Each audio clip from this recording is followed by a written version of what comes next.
Hey guys, welcome back to Rocket Gear, my fellow space tubers. And I just noticed my countdown timer is having a bit of trouble here. I don't know why, but okay. Um, yeah, I'll correct that. But before that, so guys, we are here meeting again after a long time, and this time we are here to witness the crew formation. And this crew formation is a special one because amidst all this Russian tension about International Space Station, a dedicated crew mission going from the United States, flown from a United States rocket, is a big deal, right? So crew formation has we will go through each and every aspect of it. So first of all, tell me, how are you guys? Been missing a lot. um, Unfortunately, this April month was very dry in case of launches. So hi Moonman for Wildflower, welcome to the stream. Platinum Gaming, and HT Slim, how are you all? um, right now this crew formation is so yeah, this crew formation is very special, as I said, because a dedicated mission going from United States is a big deal in this time.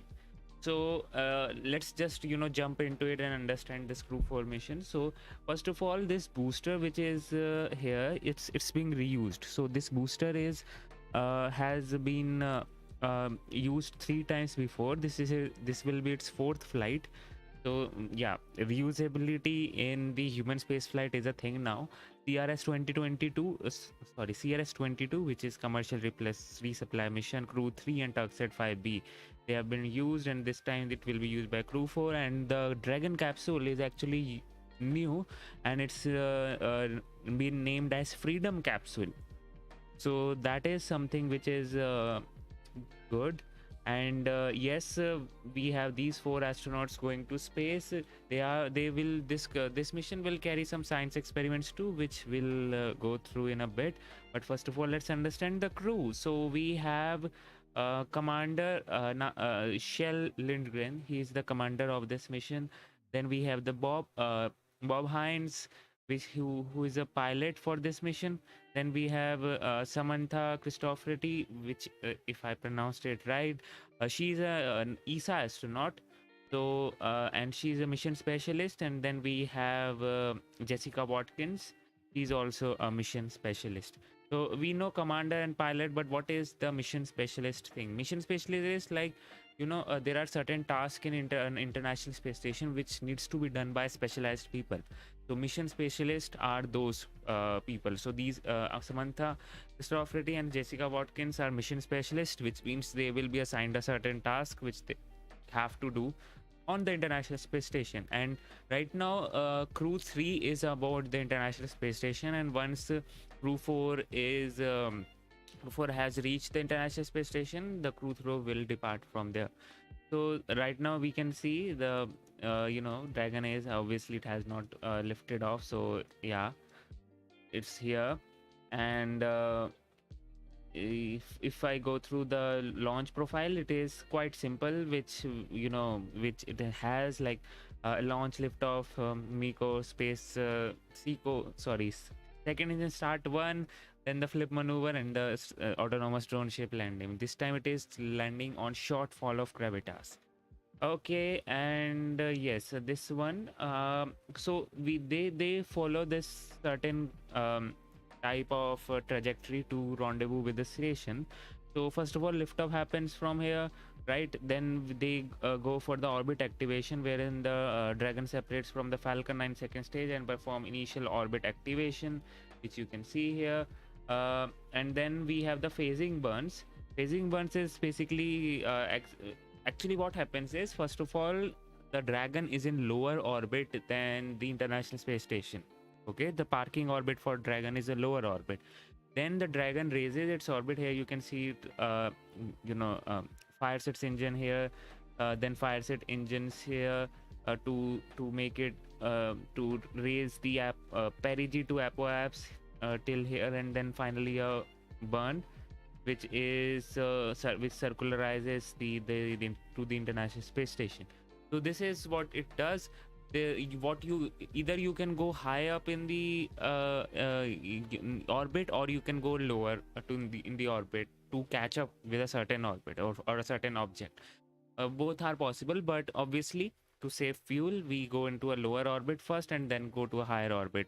But yes, if we are returning from moon or something like that, like if you are capturing you know uh, capturing inside in a planet or a celestial body, then you can think about catching up an object from a higher orbit, because then it will be a much more fuel efficient way.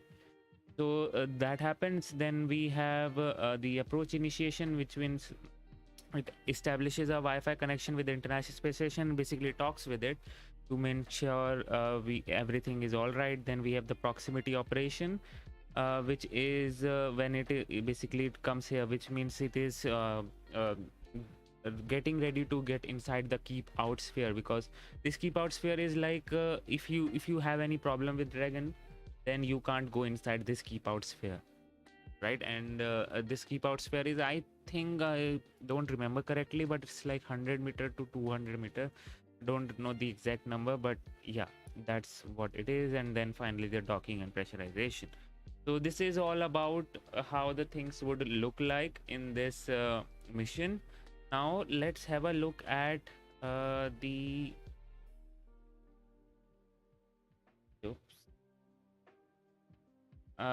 yes, the science which is going to the station, right? So we have this lambda vision, which is very interesting, because this time we don't have many things to talk about related to science, but we still have some significant things going in space. So first of all is this um, protein based artificial retina manufacturing from lambda vision. In this experiment, they expect to assist parents with retinal degenerative diseases such as macular degeneration. Basically, they will be making artificial retina in space, which has not been, which is like not possible here on Earth. I won't say it's not possible, but it's difficult, because recently only scientists have made an artificial retina, but it was very difficult. And when something is difficult to make on Earth, you can't scale it for larger masses. So this lambda vision will try that making of this retina in space, because in zero gravity you can actually the organ printing, the for or human parts printing, basically for like kidney or a heart, I think heart also, but I have seen kidney, earlobe, as well as now this one retina is very easier, because when you don't have any gravity, then the layers of the 3D printer will not mess up, right? So you can actually precisely make the organ as you like. So yeah, that happens. So that's why this protein based artificial retina, which will be manufactured. So they'll test the manufacturing of artificial retina or implants in microgravity, where it is expected their production could be optimized. So that's what I said. Production could be optimized, because then it will be scalable. Once it is scalable, then it can be produced to masses. So people can be benefited from space. And people argue, why are we going to space when we have so many things going on in here? So yeah, this is one good example. Now next up is this picture is basically for reference only.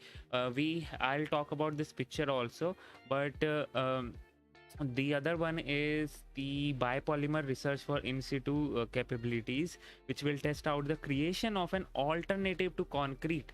So they will be trying to make a cement or a concrete out in space. Yes. And they will be making by the things which will be available in International Space Station, the moon and the Mars. So they're trying to make the concrete for that. This alternative could be created with an organic compound along with silica, a common component of lunar and Martian dust. So they will be there is something called bacteria in here. Exactly, yeah, the bricks are made of bacteria, or the cement is made of bacteria. which basically make it like a brick, um, bind it together. So this is one thing which is going to space, which is a concrete manufacturing. Talking about this image is very special because this is um, a Mars brick. Exactly, not exactly a Mars brick, but it has a potential to become Mars brick because this brick is made from the substances or things available in Mars, and this was made by the Indian Institute of Sciences. One guy there, he previously made the moon bricks. Then now has made the Mars bricks. So these kind of things will be there. Yeah, I know 3D printing is there and would be the go-to thing for creating these habitats, but initially when 3D printers are not there, or maybe to scale up the things, if anything happens, we need some alternative to, right? So bricks are always a good thing to have. So yeah, now talking about the next thing. So we have in the smart series we had the smartphone, the smartwatch, and now coming up next is the smart shirt. Yes, this wireless compose too. This is the name of this smart shirt. This will fly to the space. um, the smart text shirt version is developed by the German space agency, and you can see here where there are many sensors in here. Sensor patch one for um, art, carotid artery. I'm very bad at pronouncing, so pardon me for that. Then we have the patch 2 here for apex cordis preprocessing unit, which means a computer unit here, computer and battery, and then the wireless radio transmitter. So this is a smart shirt which will enable as NASA people to constantly monitor the health of the astronauts without doing the test, right? Because they'll be wearing these shirts, and then 24/7 they will be having the data of their health, and this shirt will help monitor blood pressure, the heart contraction, and other health matrices. These kind of wearable technologies could be used to monitor health throughout a long duration space exploration mission, and could lead to more flexible implementation of this technology in health monitoring equipment on Earth. So yes, not only this, obviously in long duration mission there are routine checkups, but you never know. Sometimes you just feel all right, but something is going on inside your body which you don't know. So until unless you do a test, you never know. And this time when you have a long duration mission, crew which is not well is very difficult to handle, because you are all locked up in a tin can basically, and disease can spread up and whatever, there are many things. So it's always good to have a wearable thing which can constantly monitor your health and give you a notification when something goes off. So yes, it's a good thing to have, and I can see a very big potential here on Earth also. The next one, we don't have the image, but microgravity is a model for immunological senescence and its impact on tissue stem cells. So basically this is related to aging. We have talked about this a lot, and yes, NASA is I think very much interested in it. This will examine biological aging in space. The experiment aims to examine effects of microgravity on cells involved in tissue regeneration and whether recovery occurs post flight. So because this is a critical thing, you need to know how aging occurs in space, because um, if it accelerates, or how basically our aging basically means how our body behaves or adapts to the microgravity environment, and it is very difficult to exactly map how the things are going on around. So that's why they need to do these constant experiments, and again aging experiment is being performed. So this is the all about the science missions, and I think we have the stream. I'll switch over to that. Yeah.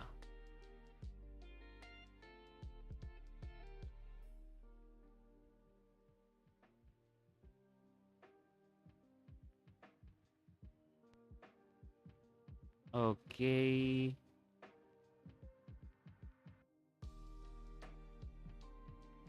It's a great feeling when you walk into the room and you recognize the history that's taken place in that room. Visually, it does look different than when we use the room for shuttle. Not So tremendously different because the purpose finally is still the we same. are You're here still and you can getting into now your hear. spacesuit, So making sure everything fits where it's supposed to, let me making sure the just, suit has know, its pressure integrity shut my checked, mouth for and that's what they're going some through time. right now. So this is really kind of the beginning of that buildup of excitement that's going to continue for them throughout the night. So let me just Absolutely, tell and you what each is one of happening the right crew now. four So astronauts is right in a now suit. the There is astronauts no are getting suited up visibility as it and relates to getting physical tested by the people. Here you can see, they are testing whether is there any leak check. Basically, they're checking the leaks or the suit. Everything is all right with the suit, and basically, astronauts are all right. So once they are done with it, they'll board the Tesla, which will take them to the Falcon 9 rocket. Here they will perform their every astronaut perform their ritual of bending and looking at the rocket. So you will see that, and then the sign, and then they will go inside the crew capsule. So that is all which will happen. So now you can listen up, and I hope you liked whatever science things which I talked about. So yeah. Hi, Flying the Bug. How are you? And the switches and knobs. That's original Uh, from uh, the shuttle and Apollo era. They left it there as kind of an homage to the era of past spaceflight. I Not think after that's right, eight and hours. it That really does. Having been It's in not one after 8 hours. before, That is T I'm plus. definitely a person You who can see T appreciates minus history, 3 hours and I 47 think it's a minutes. nice, like you So said, homage to I'm that history of that changing room that and the timer achievements now. that started. The day started in that room, so it's neat to still see that there. The SpaceX team, of course, runs a very efficient process.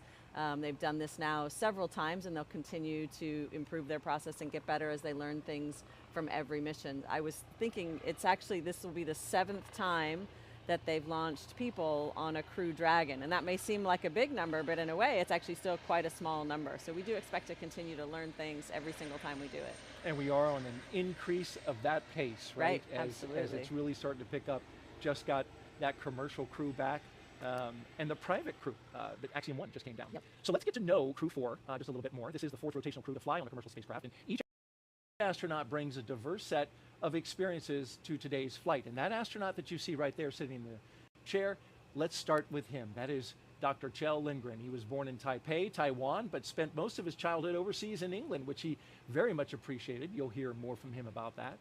He was an instructor and jump master with the U.S. Air Force Academy and also has a doctorate in medicine, and he served as a flight surgeon for NASA.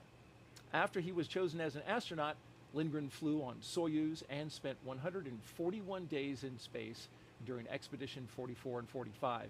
He has a wife and 3 children, and today, Megan, he is the commander of Crew Dragon. That's right. He is going to make an outstanding commander. He's a wonderful, talented person, obviously experienced at living and working in space, but also just a really good human. He's going to be looking out for his crewmates. And 3 hours 45 minutes. The side hatch is now open, and we are on schedule. And they're very lucky to have him as their leader. Up next is fellow airman Bob Hines. There he is with his visor open, communicating with his suit tech. He was born in Fayetteville, North Carolina. He has a wife and 3 daughters. He has a Master of Science in Aerospace Engineering and served 21 years in the U.S. Air Force as a test pilot. He was also a fighter pilot. So Wildflower, we don't know. Basically, I don't know the concentration of limestone on Mars, but limestone is, if I'm not wrong, is found where you have some salty kind of a thing. So, near. Basically, it's a mineral, I guess. Right? I'm not so sure, but I don't think so. Limestone is there on Mars in a very high concentration. So silica is there. Silica is a basic substance for on Moon and Mars, and is present in high concentration. So that's why the silica is chosen, and then something is mixed with it to bind them together. quite steady. This guy has flown so many aircraft, and we'll hear more about that in his bio a little bit later on. Now let's Hi, introduce Infected Chris. How are you? Welcome to the stream. And yes, I can understand it's been quite late out there, but you know, it's early in here, but late out there, so I can understand that. We are T minus 3 hours 43 minutes, so there you know there will be some time before the rocket lifts off. So I am here, and you can take a break, have a munchies, or just listen in, because these type of streams are also very entertaining and enjoyable. So yeah. For the Mars Perseverance mission at JPL. She became an astronaut in 2017, a turtle. We'll talk more about that. And now, just like Bob, she's going into space for the very first time. This is a brand new experience for her. Yep, it's a bit of a turtle takeover, I think, is what we're experiencing on space station right now. But Jessica is an outstanding crew member. It's been fun to get to know her since she arrived with her classmates. Just tremendous amount of knowledge that she brings. Can be very focused and serious on the task at hand, but boy, when she smiles, it really lights up the room. I think this crew is going to have a lot of fun together. It sure does. And as she motions towards her suit, calling over the suit tech, what are you communicating with them about? So it depends a little bit. They're going to be asking you how things fit, how they feel, how you can hear, if you're having any problems with the communications system, as well as with the cooling system. So there's a variety of things that they could be checking at this point. The second mission specialist is Samantha Cristoforetti. She was born in Milan, Italy, but now lives in Cologne, Germany with her partner and 2 children. In 2006, she earned her fighter pilot wings and flew the AMX attack fighter at a base in Italy. In 2013, Cristoforetti launched into space aboard a Soyuz for a long-duration space flight to the International Space Station, so she has quite a bit of experience aboard station. Several years later, she was awarded the Knight Grand Cross of the Order of Merit from the President of Italy, and today she returns to space and the space station with Crew 4. Another very impressive resume, but also just a great person to be around. So they're going to really work well together. They've gotten to spend several months together training and getting to know one another. And I think this mix of experience and skills is going to blend really well and make for a successful crew. We've got a couple astronauts standing up, and you can see they're still attached to a blue box that's sitting there right next to their seat. What is that, Megan, and what purpose does it serve? That blue box is providing cooling air for them as they're moving around. You can get quite warm in that suit, and so they're sort of preemptively making sure that the crew members are not going to get overheated during this wait time. And each of these 4 crew members will be part of Expedition 67 once they arrive at the International Space Station, getting some final fit checks there for Chell, as his suit tech is taking care of it, making sure there's, as you said, Megan, no hot spots. Want to be comfortable when you're getting ready to launch. So now let's check in with our team monitoring preparations for launch at SpaceX headquarters in Hawthorne, California. We're going to NASA's Dan Hewitt and SpaceX's Jesse Anderson. Take it away. Hey, thanks, Daryl, and hi, everybody. Good evening. I'm Dan Hewitt. Thrilled to be back here at Hawthorne for another crew launch. Yeah, and I'm Jesse Anderson, a production engineering manager here at SpaceX, and per usual, super excited about Crew 4 today. Welcome to Mission Control in Hawthorne. This is where the teams are staffed around the clock as we count down to liftoff. Now, on console or headset in Mission Control are 6 key positions. The mission director is in charge of the room and tasked with making real-time decisions to ensure mission success. The person that you'll hear talking to the astronauts is the crew operations and resources engineer, which you'll hear us refer to as the core throughout the broadcast. The additional positions are focused on vehicle systems, including avionics, navigation and control, software, propulsion, life support, and communication with ground support teams. And NASA has its own team members back in Mission Control Houston. We're going to check in there a little bit later, where they're preparing the space station for Crew Dragon's arrival. And we're going to meet several of those key players when we do check in. Now, today's ride to the space station will take about 22 hours with Dragon flying autonomously the entire way. And just like autopilot on a commercial aircraft, the crew always has the ability to take manual control of the spacecraft if needed. Now, at T-minus 3 hours and 39 minutes until liftoff, let's go to Andy Tran for an update on the launch countdown. How's it going so far, Andy? Things are going good, Jesse. We are coming up on T-minus 3 hours and 30 minutes, and things are going well for launch. At T-minus 4 hours, there was a briefing by the SpaceX launch director, and good news, there's really nothing significant to report on the rocket. Everything is looking really good for tonight.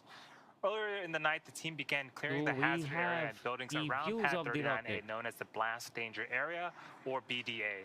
The only people remaining on the pad are the ones needed for ingress of the astronauts, and crew arrival is expected to happen in about an hour. At the launch pad, Falcon 9 is powered on, and we're currently monitoring telemetry and pressurizing gas storage vessels. Engine and stage checkouts were also performed several hours ago. On top of Falcon 9, the Dragon spacecraft is ready for the crew. Functional checkouts were performed, and most recently, the Dragon propellant system was pressurized to final flight pressure about an hour ago. Currently, all spacecraft systems are a go. Launch range is also ready to support and working no issues at the time. The weather is cooperating as we continue to count down to liftoff. So again, everything is looking great for tonight's liftoff. With that, I'm going to send it back over to Daryl and Megan. All right, thank you very much, Andy. It's now T-minus 3 hours and 37 minutes and counting here at the Kennedy Space Center in Florida as we cruise around the desk here. The crew ate breakfast a little after 9 p.m. last night. Medical checks then followed, and then less than an hour ago, they got a weather briefing to make sure they were all good for launch. I heard from Rob Navius, PAO over at Johnson, that the launch corridor, the abort corridor, I should say, the weather is good there, and that's a tough one to get because that's a large swath of area. Yes. Now, we're looking inside the room now at suit up room at astronaut crew quarters, and you can see we're getting ready for a crew walkout. The techs are now finishing up each crew member. They're in their own custom spacesuit inside the historic astronaut crew quarters suit up room. And in a few minutes, at T-minus 3 hours and 25 minutes, the crew will be making their way out of the famed suit-up room that we see here. They'll go down a hallway and into an elevator down to the first floor, and then outside to the families where they will be greeted by them and their loved ones and a small group of well-wishers. There'll be some media on hand as well before they head out to the pad. You see there in the upper left part of your camera there, a blue flight suit. That's Joe Acaba. He's the chief of the Vehicle Integration Test Office, and he's managing the crew schedules and all the crew quarter operations. He's the one keeping them on time in the room, right, Megan? That's right. There's a team of folks that are managing that schedule. He makes sure that the operations for the astronaut quarantine facility run smoothly, that everybody has everything they need, everything from the air conditioning to the food to, everything in between. He's making sure that runs smoothly for everybody there, which is an important job. And boy, they sure do feed us really well in that time frame. And right there is Zena Cardman. That's right. Fellow astronaut. Fellow with NASA. Turtle. And a turtle as well. There's another turtle in there. Yeah.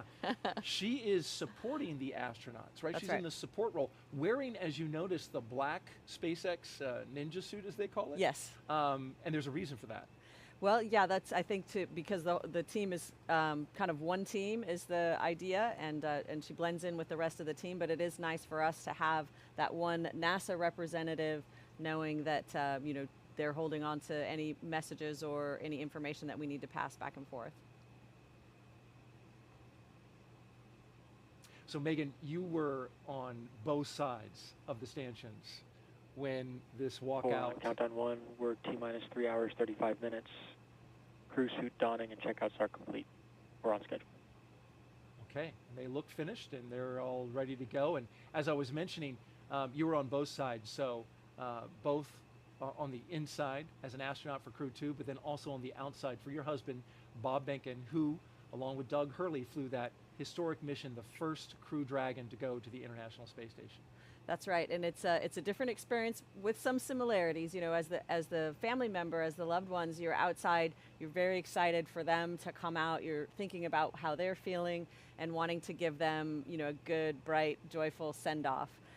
But of course, as the family member with no active role in the process, it's a little nerve-wracking, right, to realize that this major thing is about to happen that you're not participating in. My focus then was just to make sure that my son was enjoying it, that he was going to get to enjoy seeing his father in this moment and celebrate with him, and not try to climb into the Tesla on the way to the launch pad. That was my primary goal as in my mom role, right?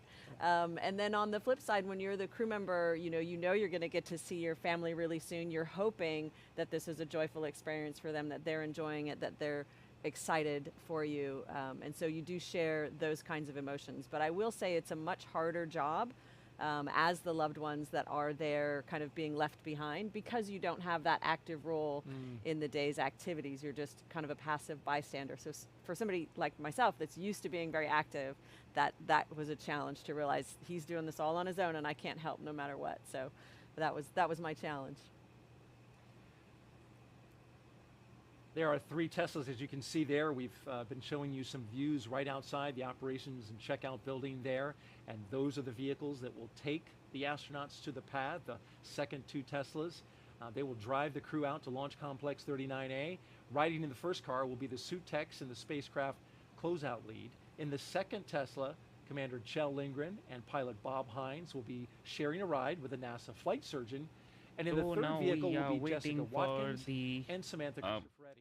Astronauts to come out and meet their family members. Of course, we will follow the convoy live every step of the way, getting you as close as we can. And this view would be very much adorable and interesting to see. It's always a good thing. I always look forward to this meetup when they meet up for the last time before they lift off from the Earth. So that's great. I think one of the most special things about this particular space flight are the people that I get to fly with. Bob Hines, or Farmer, is a test pilot. He is the pilot for our spacecraft. Samantha Christopheretti is an Italian fighter pilot who flew in 2014, and Jessica Watkins is one of our newer astronauts. She is somebody that absolutely is foundational to our crew and somebody that can be counted on. Kjell is our fearless leader, always in command, ready for the next move, and just somebody that I deeply respect. I knew Kjell Lindgren, our commander, very well. He was on the backup crew of my first flight, so we spent quite some time together. So I felt very grateful, because Kjell is just a great guy. A little known fact about Jessica Watkins is that she has the sixth sense to know whenever something is in free flight around her and catch it. So I am really interested to see how in zero gravity, where everything's in free flight, I really want to see how she manages that. She is phenomenal. You know, she joined our crew a little bit late, and for our very first SpaceX sim, she jumped right in there as if she had been training with us for months. Samantha Christopheretti is an Italian ESA astronaut. She always brings the Italian culture and energy to the table, always super inquisitive, and just makes us all feel like family. To see her experience and the expertise that she brings and her leadership has been very special. And Bob Hines, or Farmer, is a test pilot. He is the pilot for our spacecraft. It's such a privilege to get to work with him and to lean on his flying and test pilot experience. He will always bring a dad joke, so you can always be prepared for that. When we're in space, we 100% put our lives in the hands of our crewmates. All 4 of us together really come together and balance each other out, and really just coalesce well as a crew. Incredibly happy, and thought I couldn't have had a better crew.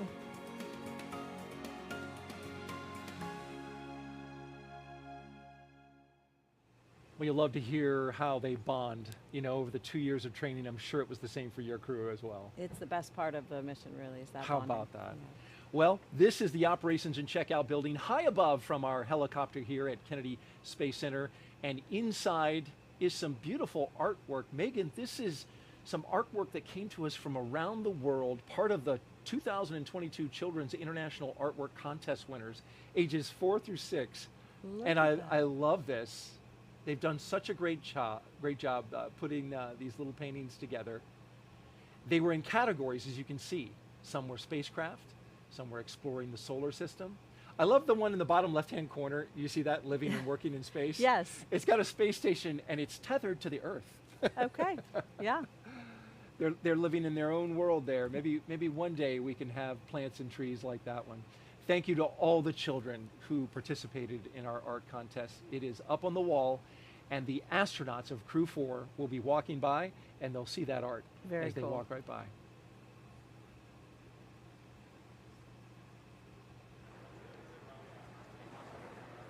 Throughout the mission, we want to invite you for the next 3.5 hours to send us your questions for Megan. We've got the expert on hand. All you have to do is use the hashtag AskNASA handle on Twitter. So tweet it at us, and we'll get some of those questions on the air and asked to her. We got a question right now, in fact. All right. From Go for Space Launch. Megan, how many people can live and work on the space station at one time? That's a great question. So when I arrived aboard the International Space Station, there was already Crew 1 was there, as well as a Soyuz crew. So in total, there were 11 of us on board the International Space Station at that time. The space station is large, but that does make it a little crowded. It makes it a little crowded for some of the hardware that you need to use, for example, the toilet or the galley to prepare your food. And so it impedes our ability to work effectively when there's that many people on board, but we all live there safely, and we are teaching one another, we call it handover, to learn how to operate the space station. Takes more coordination and more planning and organization. Exactly. The size of space station is roughly, like I heard it described, as a 5-bedroom house. I mean, outside it's as large as a football field. Right. It is massive. Right. Orbiting around our Earth. On the inside, 5-bedroom house. Yes, so the living space inside is smaller than the overall size of the space station. There's a lot of external structure on the space station that, the truss that holds a lot of our equipment, power generation and distribution equipment, for example. And those are not pressurized living spaces, but they are still part of the structure of space station. So the living space inside 5-bedroom house is a closer number. Okay, very good. And about 6,000 square feet is what I heard as well. We have another social question as we are live outside of the crew quarters waiting for the astronauts from Crew 4 to walk out. What are some of the manual features on the SpaceX Crew Dragon capsule? That comes from William 46617-13744. So the manual features are designed in the event, because the vehicle is designed to be largely automated and ground controlled. So the manual features are designed in the event that the crew has to take over or has to take care of themselves in some way. So we think about manual flying as a capability that we have close into the space station should that become necessary. We don't expect that to ever become necessary, but it was tested out on the original demo mission. And as the pilot, that was something that you had to know well. We had to train, Shane and I trained that together, and in the event, for example, that we had an unsuccessful docking, we would have to make sure that the vehicle was departing the space station appropriately and safely, and if it wasn't, then there was some manual control that we would take and do some maneuvering with the spacecraft. But fortunately, we never had to do that, but that's an example of the kinds of things that we can do manually on space. Great SpaceX capability. Dragon. Yeah, absolutely. It's autopiloted. If nothing goes wrong, but you want that ability to jump in and take it. Great question. Keep them coming. We've got another one here. Jet for Me asks, what's the launch trajectory and visibility for the Crew 4 launch? This is a little bit more of a complicated question dealing with the trajectory of this particular launch. It's the same as it was for you, where we're going up and out over the Atlantic seaboard. Right. So I didn't get to see the last one like this, but I would imagine that it's going to be a spectacular view for those in the local area because it's a night launch, and hopefully the lighting conditions will be similar and that you can see the trajectory for quite some way as it flies up along the Atlantic coast.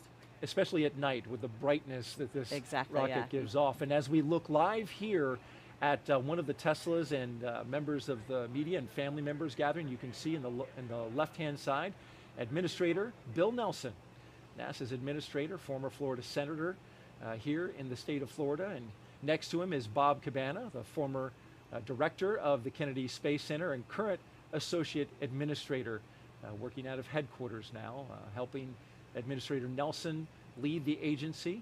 See Kelvin Manning as well to his right. And here comes Crew 4 down the hallway. All right. On the left, Bob Hines. On the right, Jell Lindgren, giving a good wave. Look at those smiles. Great smiles. Jessica Watkins and Samantha Cristoforetti, and there in the elevator they go. Look at all those signatures, Megan. You can see them on the wall, folks who have supported this program. Yes, I remember that when we got into the elevator, and it's such a good feeling. We don't often get to interact with the thousands and thousands of people that make it possible, and it's so nice to see that, just tangible evidence that they're thinking of us, and it reminds us, of course, we all are always thinking of them too, but it's a nice reminder of how large and how dedicated this team is. Got the elevator closed, and now they're on their way down from the 4th floor to the 1st floor. And we are just now moments away as a result from seeing the Crew 4 astronauts exit the operations and checkout building. Yeah, so excitement is building. I remember waiting inside, you get down off the elevator, and then everything is timed very precisely. So you wait for just a couple moments, and then the SpaceX team will give you the cue to start walking out, and that excitement builds pretty quickly. And since you speak of that, Megan, we want to give you a little flashback. Take a look at the screen now. You might remember this. Demo 2, and there you are in the light blue with your son saying goodbye to your husband, Bob Behnken, on that historic flight. That's right. That was a really special moment, and it was great to see how excited my son was to see his father. There were no tears. It was all smiles and cheering. My son, I think, was determined to say, "Launch America," first and loudest, and so that's what he was doing. He did a great job. And then in April, Crew 2, this was your launch, and Yes. now the role was reversed. You were in the astronaut suit getting ready to go out and launch, and your husband was there with your son. That's right, and I was listening out for that Launch America, and sure enough, I could hear it from probably 20 feet away. That was a wonderful moment. And now we look at the doors for Crew 4, awaiting their moment with their families before they go out to launch pad 39A, a historic pad here where their rocket awaits them, as well as their spacecraft, the Crew Dragon Freedom.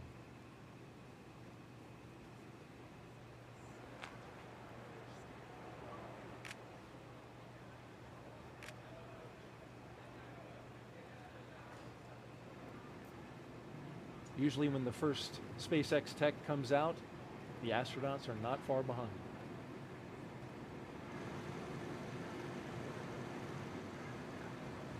You can see on the top there the NASA meatball, the logo, and the various mission patches around it. Those have been put there by previous crews. That's right. You can actually just barely see the meatball. It's almost completely covered with with mission stickers, but that's an important part of the traditions as well.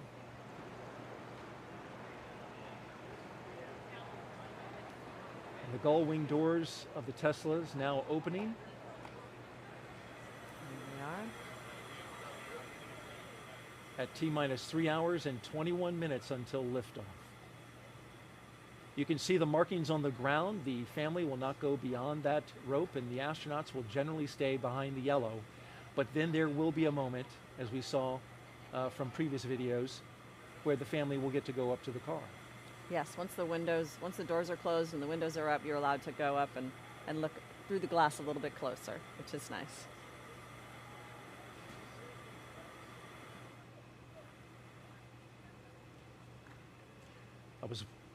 There they are. There they are. 4, countdown 1. The astronauts of Crew 4 getting ready to go to space, taking their first steps outside. From left to right, Jessica Watkins, Bob Hines, Kjell Lindgren, and Samantha Cristoforetti. Oh, what do we got here? 1, 2, 3, 4! Nice. And a cheer before they go off to space.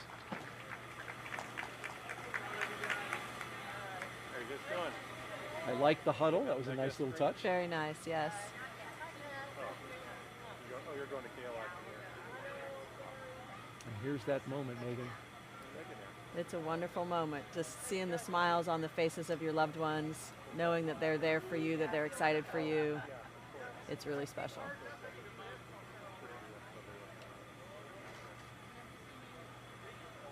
Oh, seriously? Wow.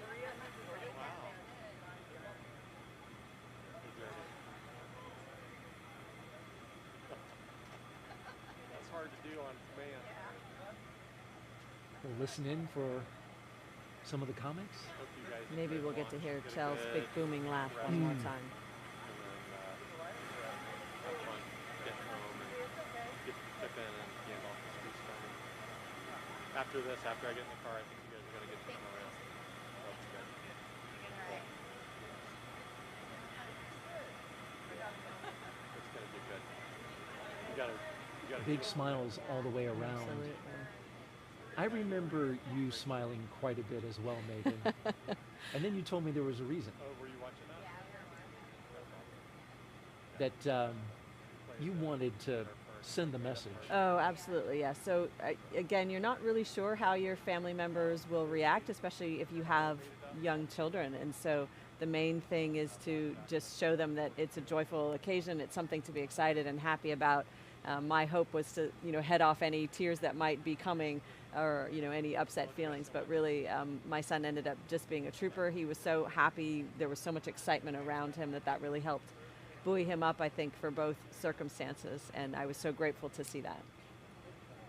And didn't he break free and say, like, hey, Mommy, I love you? That sounds right. I was worried he was going to actually come through the ropes, but he did not do that.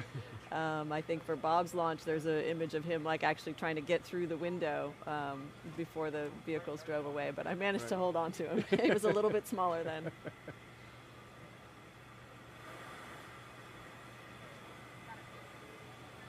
One of our astronauts really soaking it in. I believe that's Joe. Yeah, I don't want to miss that picture, that perfect photo. Yeah, it does look like he's posing. And the wave.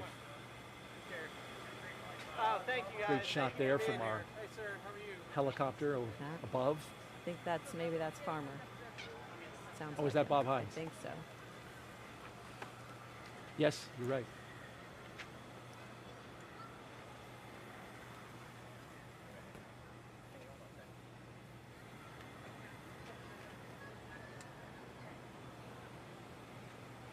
That shot from above was actually from one of our photographers, not the helicopter. I want to correct that. That is our helicopter shot. Hey, Kat. Okay. Doors closing. Our helicopter will follow the entire way as the convoy pulls out. You can see the SWAT vehicle in the background, and now the families and loved ones come in. Yes, they get that up close view one more time with their loved ones. And that's really special. Any last little messages you want to share privately, or just hands up against the glass? It's a special moment. And Megan, the plate for on every car of the Tesla is "Go for launch." As we can see, the custom plate. This has become a tradition. Yeah, I like it. To do on the ride out to the launch pad. It's a nice touch.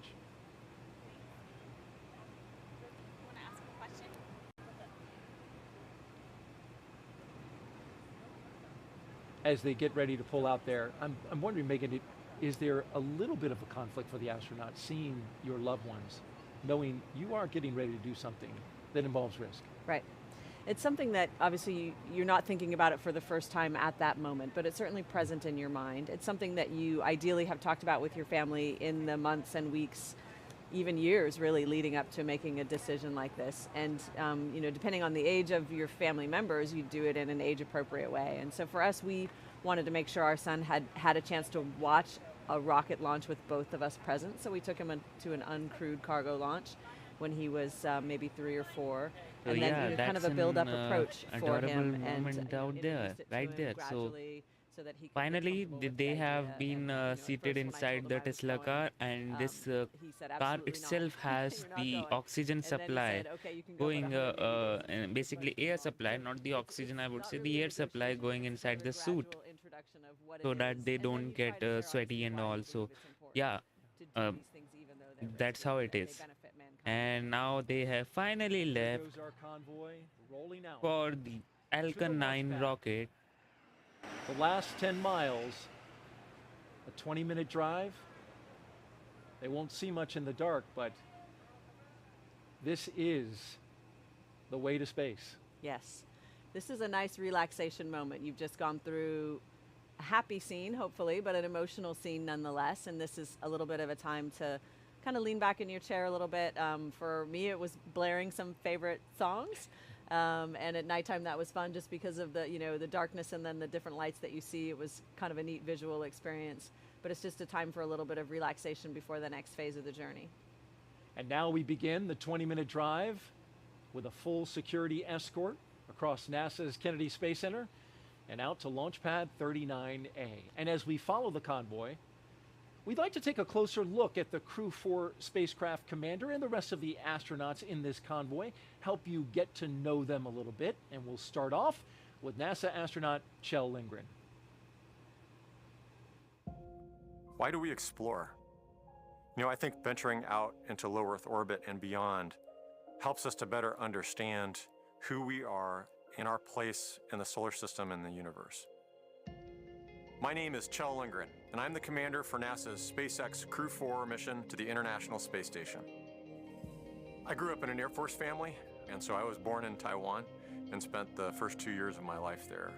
We lived in Kansas and Illinois, and then we were transferred to England. It was a phenomenal upbringing. The opportunity to experience different cultures, it really opened my eyes to what it means to be an American. I've wanted to be an astronaut for as long as I can remember. I think I was inspired by the very first space shuttle launch in April of 1981. America's first space shuttle, and the shuttle has cleared the tower. And that, I think, is really when this dream was just burned into my consciousness. And so I charted out a path. I went to the Air Force Academy, maybe to become a test pilot and then ultimately to join NASA as an astronaut. That path took some twists and curves, and I ultimately did not become a pilot, but went into medicine. And yet, still found a path through medicine where I could serve human spaceflight as a flight surgeon at NASA, supporting our crews training for International Space Station missions. But I still had that dream that perhaps I would get to do that job someday. It was absolutely amazing to get the call that I had been selected into the astronaut office. And it felt a little bit like a culmination of the hard work that I had invested in getting to that point. What an amazing, really dream come true for me.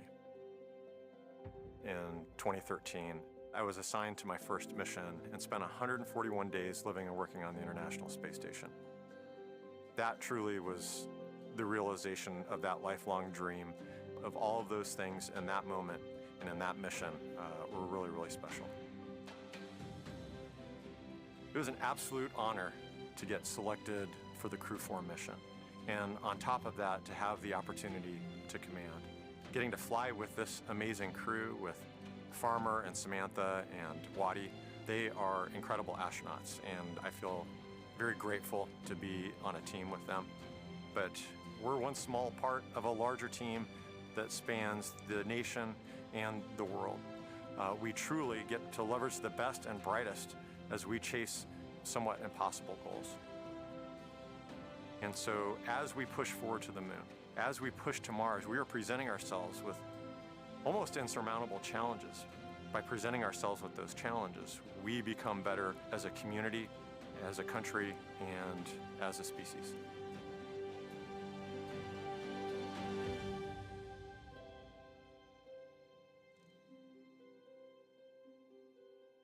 A great story from Kjell Lindgren on his path to becoming an astronaut, and this is what he's seeing right now. Megan, you remember this view?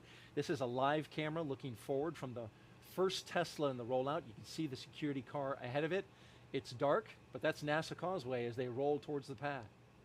That's right. You were rocking out at this time. I was, yes. Well, we were taking turns. We each got to choose some songs for the playlist, and I was of the Metallica and Red Hot Chili Peppers variety, and Shane's songs were a little different, but we did overlap in U2 territory, so there was some crossover. Finding some common ground Yes. there with the music. Well, riding with Kjell Lindgren is Crew Dragon pilot and NASA astronaut Bob Hines. Let's listen in to his story. I truly believe that we all have in us an innate desire to go explore and see new things. And we have this phenomenal creation that we've been placed in to learn about how it works. We have a very unique position in our solar system and our galaxy to be able to look out there and to step out and continue to explore. My name is Bob Hines. I'm the pilot for NASA's SpaceX Crew 4 mission to the International Space Station. I was born in Fayetteville, North Carolina. My father was in the Army. We were stationed at Fort Bragg, and we moved around a whole bunch. The longest we ever lived anywhere was about 2 to 2.5 years. I got really comfortable showing up in new places and being able to make friends. When I was a kid, I 100% wanted to be a pilot for as long as I can remember. I was just always fascinated, not only that something that big could fly and do some amazing things, but also just the opportunity to go and see things that not many people have had a chance to do. Being able to fly and see the Earth from a new perspective has really been just a real driver for me, and getting hired as an astronaut has been the ultimate call. Contrary to popular belief, being a test pilot is not about flying by the seat of your pants and going out there and just pushing the edge of the envelope all the time. It is a much more scientific and methodical process where we plan out every mission and all the tasks on every mission, and we're constantly mitigating the risks that are associated with that mission. That seems to really dovetail very well with spaceflight, because that's a lot of what we do. My experience as a test pilot and as a pilot and an instructor, I think, have all kind of led me to this point. When I got the phone call offering me the position of the pilot on the Crew 4 mission, it was absolutely amazing. It was actually the day after my birthday when I got the phone call, and I just couldn't believe it. When I told my wife, she couldn't believe it either. I've flown over 3,500 hours in more than 50 different kinds of airplanes, and that ranges from gliders all the way to different kinds of fighter airplanes or large transport category airplanes. I can't wait to pilot this vehicle. It is an incredible honor, and it's something that I never in my wildest dreams thought would be a possibility. And so to get a chance to pilot one of the newest vehicles on or off the planet is a true honor. With Chell as our commander and Samantha and Jessica as our mission specialists, it's just going to continue to be an amazing crew and an amazing experience. I am really looking forward to the camaraderie and the time that we'll get to spend together as a crew, the friendships that we'll develop, and so I think continuing that process is one of the things that I'm looking most forward to. On launch day, I am 100% most looking forward to the kick in the pants when those rocket motors light and we are heading off the launch pad. It is going to be the culmination of a lifehood dream, something that just spend your entire life looking for and not ever sure that you're actually going to achieve it. Our newest astronaut, Bob Hines. Being an astronaut is an incredible responsibility as well as an incredible honor. Every astronaut recognizes the honor that comes with that, but also the responsibility that comes with representing not only our respective countries, but also the world. And one of the things that we hope to show is that regardless of our nationalities or our backgrounds, when we put our mind to a single mission and we get along, we can accomplish anything.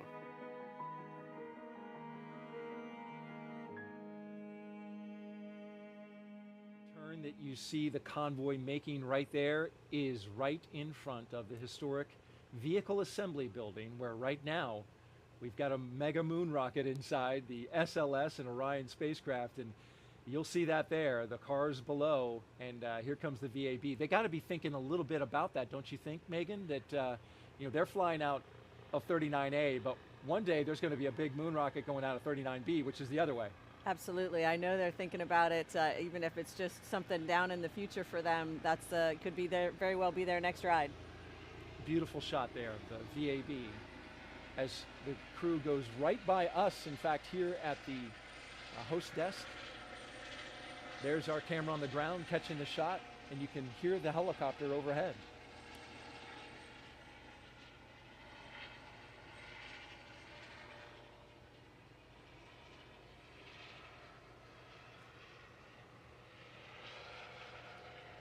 Now the crew convoy is approaching pad 39A, and that's an area known as the Blast Danger Area, or BDA.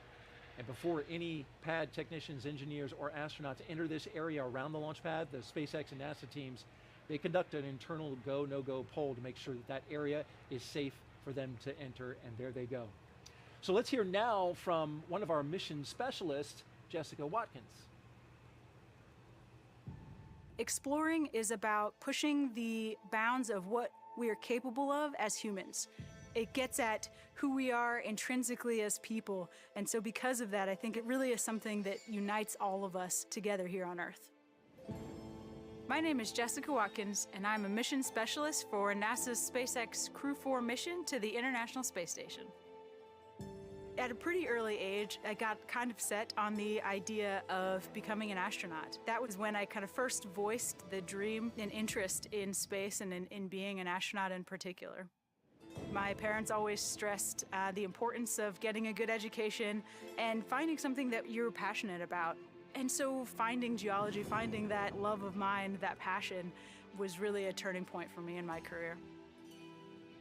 My graduate work focused mostly on the geology of Mars. It was part of my interest in wanting to pursue internships at NASA and gave me that exposure to those different possibilities of what careers are possible in this planetary geology field. Deciding to be an astronaut is kind of setting out a dream for yourself and then kind of stowing it in the back of your head, at least in my case.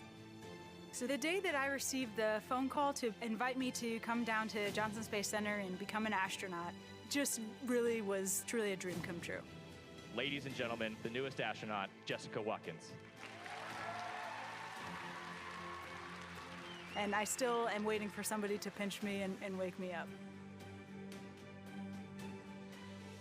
The opportunity to be the first Black woman on an International Space Station long-duration crew is exciting. It certainly is important to me and impactful to me to be able to be a part of the legacy that so many before me have paved the way to enable me to be here now. As much as I can be a small part of that legacy, I'm honored to have the opportunity.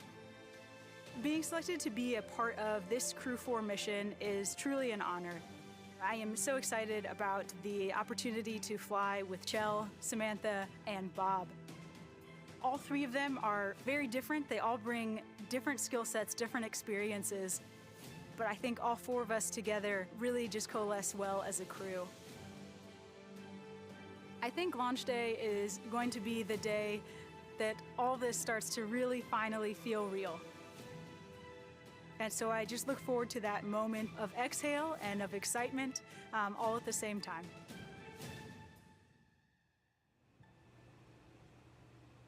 NASA astronaut Jessica Watkins there as we follow the convoy live making their way out to the pad, and we are expecting a formal announcement that the crew is on pad right around T-minus 2 hours and 55 minutes. That's the schedule. Sometimes we run a little early or a little behind, but it looks like we're right on time at the moment.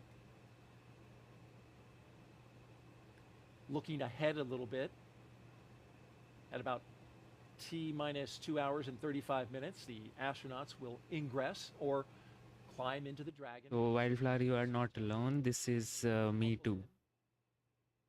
I like to do that, and when it's time for dinner, whatever I planned, I don't make that. Attention to some space facts in the lower left-hand corner. We'll be putting those up throughout the broadcast. Some interesting factoids about the crew and the mission.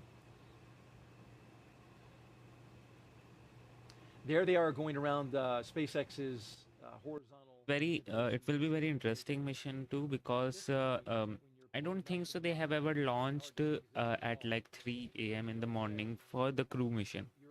So it would be very interesting to see how that goes.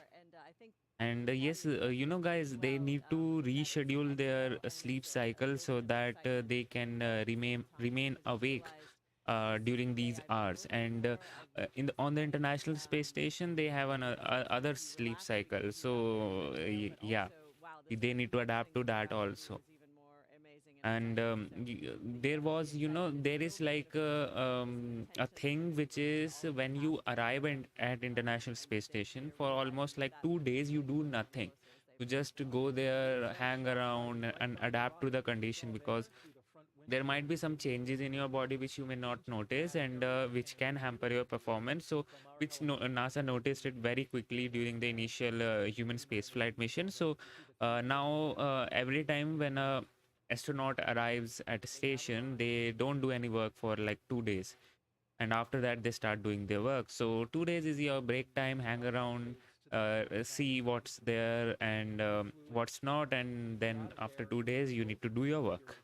Both as a space shuttle astronaut and as an astronaut on Crew Dragon. That's right. And we get an opportunity to tour the launch pad with a family member in the days leading up to the launch, which is really special. But other than that, we don't spend a whole lot of time on the launch pad. So getting to see it for us is always a very special thing as well. It does look very different now under the new owners, but you can Samosas still are all about the practice, you know. You make it more, you get it perfect. That's how it is. That's how it works. Some sort of practice is required in making the batter, the fillings, and whatnot. The cargo bay of the space shuttle so you could get in and out of it, service Right. it. It would rotate out. So now Still we part of will the be aerodrome. waiting for that ritual where the astronauts will bend. Have arrived at the pad. We are on schedule. Yeah, they're on schedule.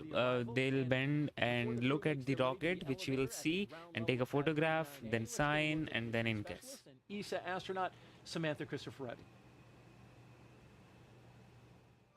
I got the call to become an astronaut one evening. I had this feeling that the whole universe just stopped, turned around, and smiled at me. My name is Samantha Cristoforetti, and I'm a mission specialist on the NASA SpaceX Crew 4 mission to the International Space Station. I was born in Milan, in Italy, but I grew up in a tiny little village in the northeastern Alps, still in Italy. So a very rural place, small place. In the mountains, I grew up skiing and enjoying the outdoors. My parents owned a hotel, so that's what they did all their working life. We actually lived in the hotel, it was our home. I started dreaming about becoming an astronaut pretty early on. I was still in elementary school. I think it was a number of impressions that made me dream about that. The things that I was learning in school, also books that I read. I was an avid reader of adventure books. The fact that I was growing up in a place where I had an opportunity to go out and play and explore with other kids unsupervised and get that passion for adventure. So a number of those things, and I guess they were enough to kindle that sparkle of passion for space exploration. I completed my high school in Italy, and then I enrolled at the Technical University of Munich in their engineering degree, and I chose the aerospace track. And then something unexpected happened. The opportunity opened up of actually joining the Italian Air Force as a pilot. That had not been possible for me straight out of high school because back then the Italian military did not admit women. The very broad educational and training background that I had when I became an astronaut really helped me a lot. And the astronaut job is really very much about this broad spectrum of things that you have to master rather than being a specialist that has mastered very, very well for a long time this one thing. And so I was very grateful in hindsight. In 2014, I had the opportunity of flying to space for the first time, and I spent 200 days on the International Space Station. Getting to space station, opening the hatch, hugging our friends who were waiting for us there, getting used to that sensation of floating, that first look out of the cupola, that first, full view of a sunrise. It was almost overwhelming for me. And, of course, as the time goes by, you settle into a routine. You're not overwhelmed by emotion every single day, but it becomes more like a quiet affection for the place, for the work, for the people. Getting selected for Crew 4 was amazing because it's an opportunity to go back to the International Space Station and experience again that transformation from being an earthbound creature to being this space-living creature and being part of that very, very special life up there in this outpost of humanity up there in space.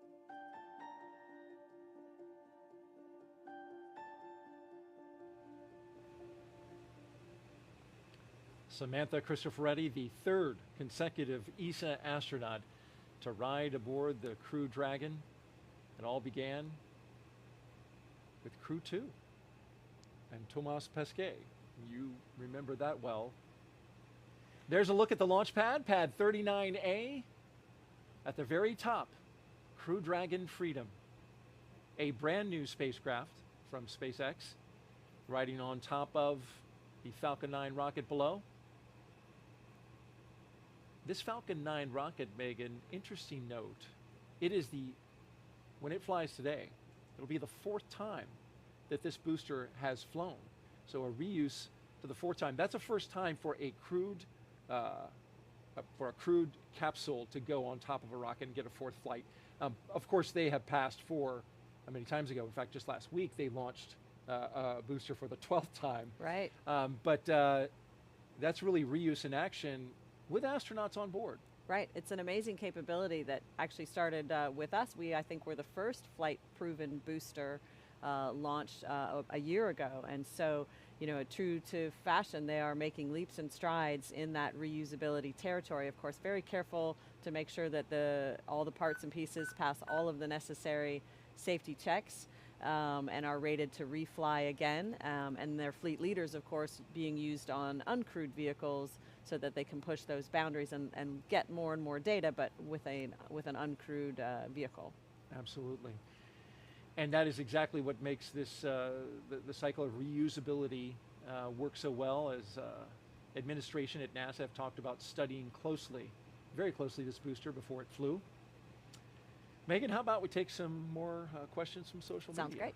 You've been taking them throughout the night, and we will continue to do so here at T-minus 2 hours and 53 minutes and counting. And Andrew Pino wants to know, Megan MacArthur, what is your advice to students who are interested in becoming astronauts in the future? And I'm sure you get asked this one a lot. I do get asked this question a lot. I remember asking the question when I was a student, wondering, well, how do I get this job, right? So it's an important question. It does change a little bit over the years, but the fundamentals are going to be the same probably for a long time. So when you're looking to work as a professional astronaut, work for your government, there's going to be some kind of a selection process involved. And that's going to involve looking at your schooling. What kinds of schooling did you partake in? And for the most part, it's going to be engineers, scientists, people with some kind of operational background. So what I mean by that is you are able to work in a technical field where you are part of the environment. So that's sometimes pilots. It can be folks working on submarines. Oh, this is one of my favorite moments, when the crew gets to first look up at their rocket ready to go. That's Kjell Lindgren and Bob Hines giving a look, and that's right. Bob looks a little giddy. Yeah, he's pretty excited. Look at that rocket. Yep, I like that sort of characteristic, the lean back, the look up together. It's a good look. And the wave as they get ready to get into the elevators to ride up to the top where the crew access arm is, which will take them to the spacecraft. It is the original elevators. They've been, of course, renovated, but those are the same elevators you got in, Megan, as both a shuttle astronaut and a Dragon crew member. Another piece of history. Hopefully at this time of night they won't be taking up too many mosquitoes with them. Want to let you finish your thought. That's right. Want to let you finish your thought about the training of getting ready to try and put yourself in a position to become an astronaut. Absolutely. So working in a technical field and really working with a team. Astronauts do not work as solo agents for the most part. It's really about your team skills, which can both be leadership skills and followership skills, and the ability to do both things. So my advice, wherever you're at in school, is seek out those team projects, whether they're part of your formal education or there's something that you want to do on the side that you and your friends develop together. Those team experiences where you're working together to build something and operate something are really valuable. Absolutely. Great advice. As we see the first 2 astronauts make their way up out of the elevators and towards the crew access arm. Some fist pumps with their crew. And then they'll make their way over to a telephone for a last call. Well, a last call before they leave Earth. That's right, yeah. To their family members.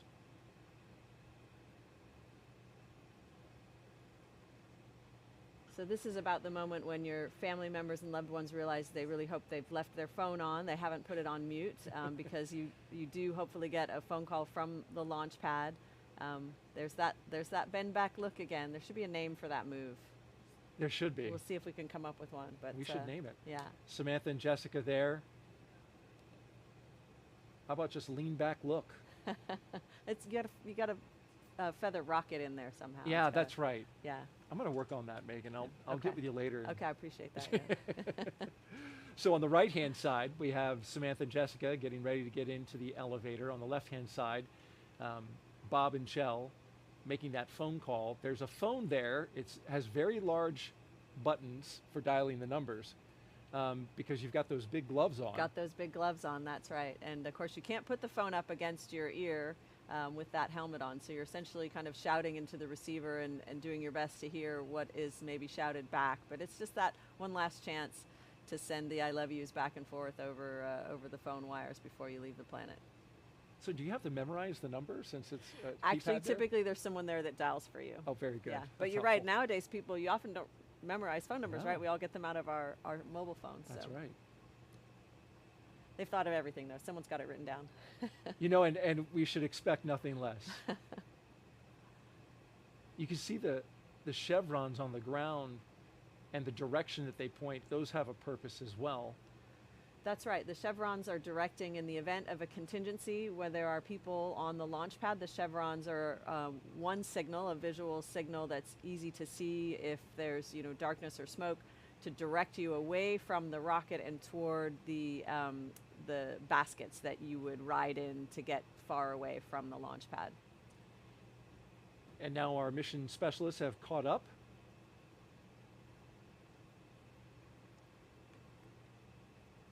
So it looks like Bob Hines is having a nice little conversation there. This is a beautiful shot from our helicopter. Yes. Looking at the top of the launch tower, and the crew access arm to the right goes out to the rocket. You looked at that view. It's nighttime, and we are in a national wildlife refuge, so I imagine there's not a whole lot to see, but still. It is pretty special, and you're sort of realizing this is as close as I'm going to get to nature for a while. Yeah. And so it's a special feeling. You get a little bit of breeze on your face, and that's a special feeling as well. Things that you're going to miss when you're closed up inside the International Space Station. Samantha and Jessica taking advantage of exactly what you just said, the chance to look out at planet Earth one last time before getting inside Crew Dragon. And I heard the astronauts from Crew 3 talking the other day about what they missed, and they were such earthly things. Actually, these space flights and when you go to, when you're a pilot, and specifically for space flight, there's some sort of meal designed for you, because you can't have anything. There are certain things which you can have because certain metabolism have some effects on when you are in space, and so accordingly you can't have anything that you like. But yeah, given the choice, or magical metabolism, then what would I have? I haven't thought about it any like that. SpaceX Crew Dragon, the voice of NASA astronaut Megan MacArthur. But I would definitely have some fresh fruits and salads. That's for sure, because I won't get anything fresh when I'm up in space. So yeah, this will be my pick. Nothing special, but just fresh fruit, salad, those things. There you go, guys, and this scene looks very what should I say, cinematic. It's very cool. This crew access arm is actually very cool. We see them inside, and the shot to the left from the outside. Love that shot.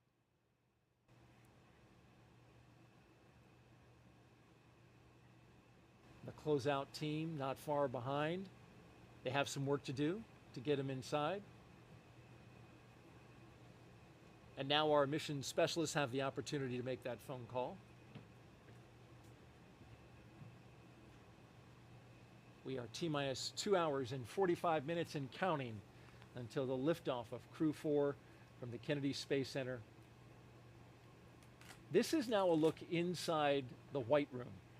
Shell has arrived. The core on countdown 1. We are at T-minus 2 hours 45 minutes. The crew have arrived at the White Room and are preparing for ingress. We are on schedule. Right on schedule. You see he's got the Sharpie in his hand, and Megan, he's signing that white wall inside the White Room. He is. He's signing his name there in preparation for launch. All of the crews that have launched from there previously will have already signed their name, and so each one of the crew members will get to do that And as you know, the white room is not really a room, it's just kind of the end of that walkway, so it is a relatively small space that's being used to do final suit preparations. It does have a small amount of emergency equipment in there, so it is a tight little space, but it's important to take that time and acknowledge those traditions that are being built and renewed here. Your name is on that wall. On that wall. Hopefully they didn't write over it.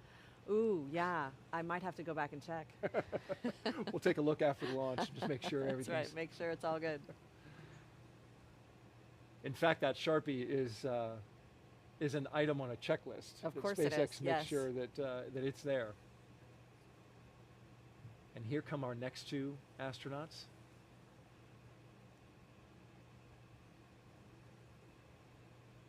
We're finishing up one last phone call, it looks like, and then they'll probably walk together.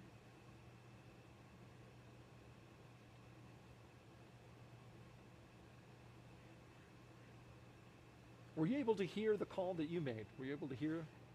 It's difficult because, again, you can't get the receiver up inside your helmet against your ear, and so once your family realizes that, then they're, essentially shouting. It's not time for a nuanced conversation. Well, looks like Jessica and Samantha are wrapped up. Getting some hugs Or there. no, we might...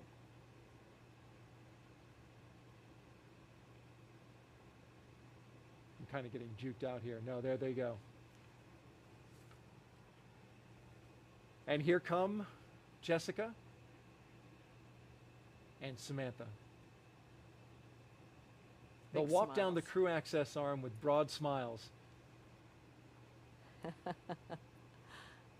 Well, Samantha is saying something, not sure what she's saying, but she is smiling. I think they could about smile their way into space. Just on the energy alone. That's right.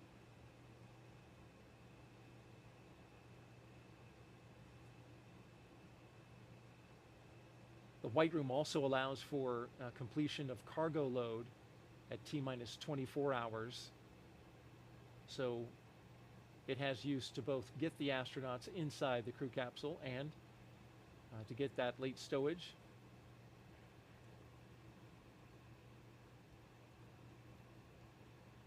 This is part of the countdown that we call ingress, a milestone that we have reached at inside the 2-hour and 42-minute mark.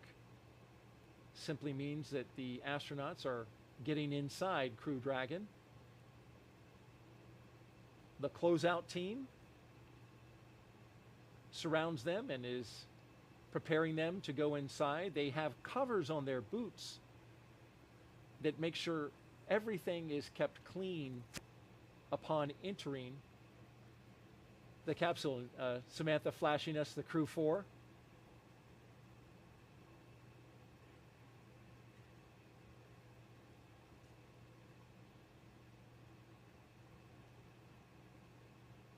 That's a great shot looking back towards the crew access arm as the closeout team does their work right there between Jessica and Samantha. And the signatures with some There fresh they ink. are. That's right.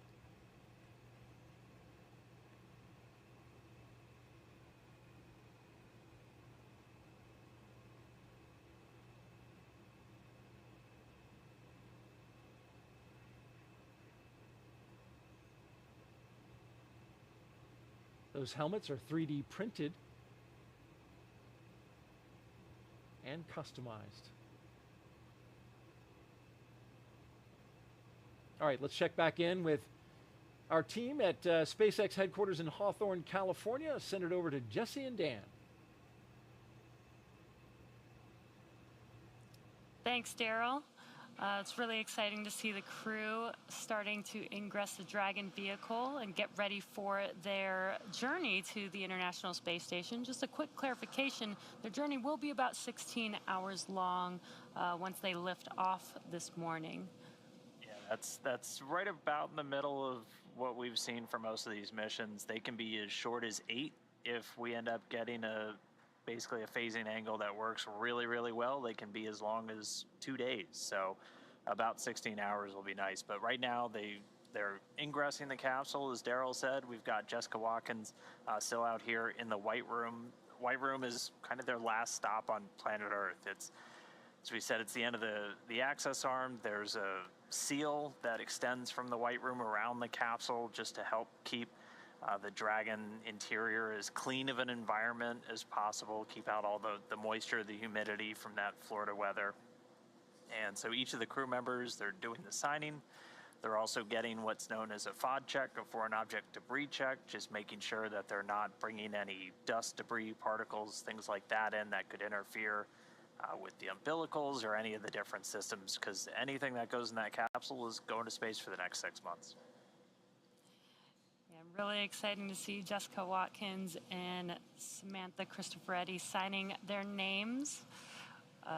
And they do have this in the procedure to have the Sharpie ready for them so that they can do this signing before they ingress the Dragon vehicle. Looks like now they both have signed their signatures, and next steps is to start ingressing the Dragon capsule. Yep, we've got Chell and Bob in already, and when we get a look in through the hatch, the seats are numbered 1 through 4, so when you're looking in from the hatch, it goes from right to left. So that seat all the way on the right will be seat 1, and that's where Samantha Cristoforetti is bound. Just to the left of that is seat number 2. That's the commander seat, and Chell Lindgren already seated there. Next to that, the pilot seat, seat number 3, where Bob Hines is going to be riding uphill, and then Jessica Watkins will be in seat 4 all the way on the left. And these seats have a connection point to the suits. They've got an umbilical, basically a hose almost, that plugs into the leg of the suits, and that provides a couple of really critical functions for the suit. It gives them a hardline connection to communications through the Dragon spacecraft. It also provides the capability to flow just conditioned cabin air to help them stay cool. Performing a similar function to that blue box we saw them carrying earlier. But then one of the really critical ones that all of the different umbilical points can provide is pressurized nitrox, and that's to, if these suits need to be pressurized for any reason, we can flow that in. If they're in a depressurized cabin, if there's issue with the atmosphere or anything like that, that suit can provide a pressurized, safe environment for the crew members. You can see on your right-hand screen that all 4 of the crew members are now sitting in their seats. You can see the suit techs there helping them get strapped in or harnessed into each of their seats, and their umbilicals attached to their suits. And every part of this process is very precise.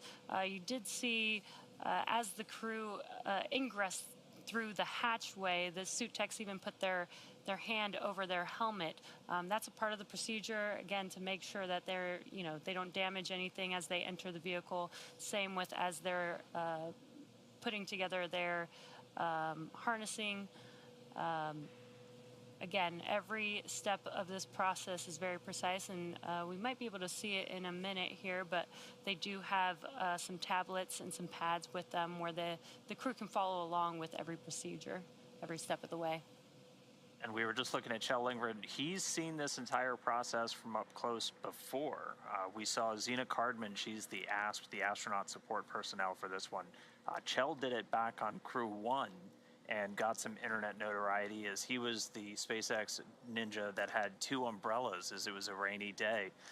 So getting a little fame from that one. But so he did that for the Crew 1. So this is not his first trip down this walkway, but this time he's going to be strapping in and heading uphill. So they're getting strapped in. They've got a 5-point harness that's going to be secured throughout the entire ascent portion. They're going to be in their suits until they're on orbit. They're going to wear these suits for all of the different, what we call dynamic phases of flight. So that's where the vehicle's actively making maneuvers. And so that's obviously going to be launch and ascent.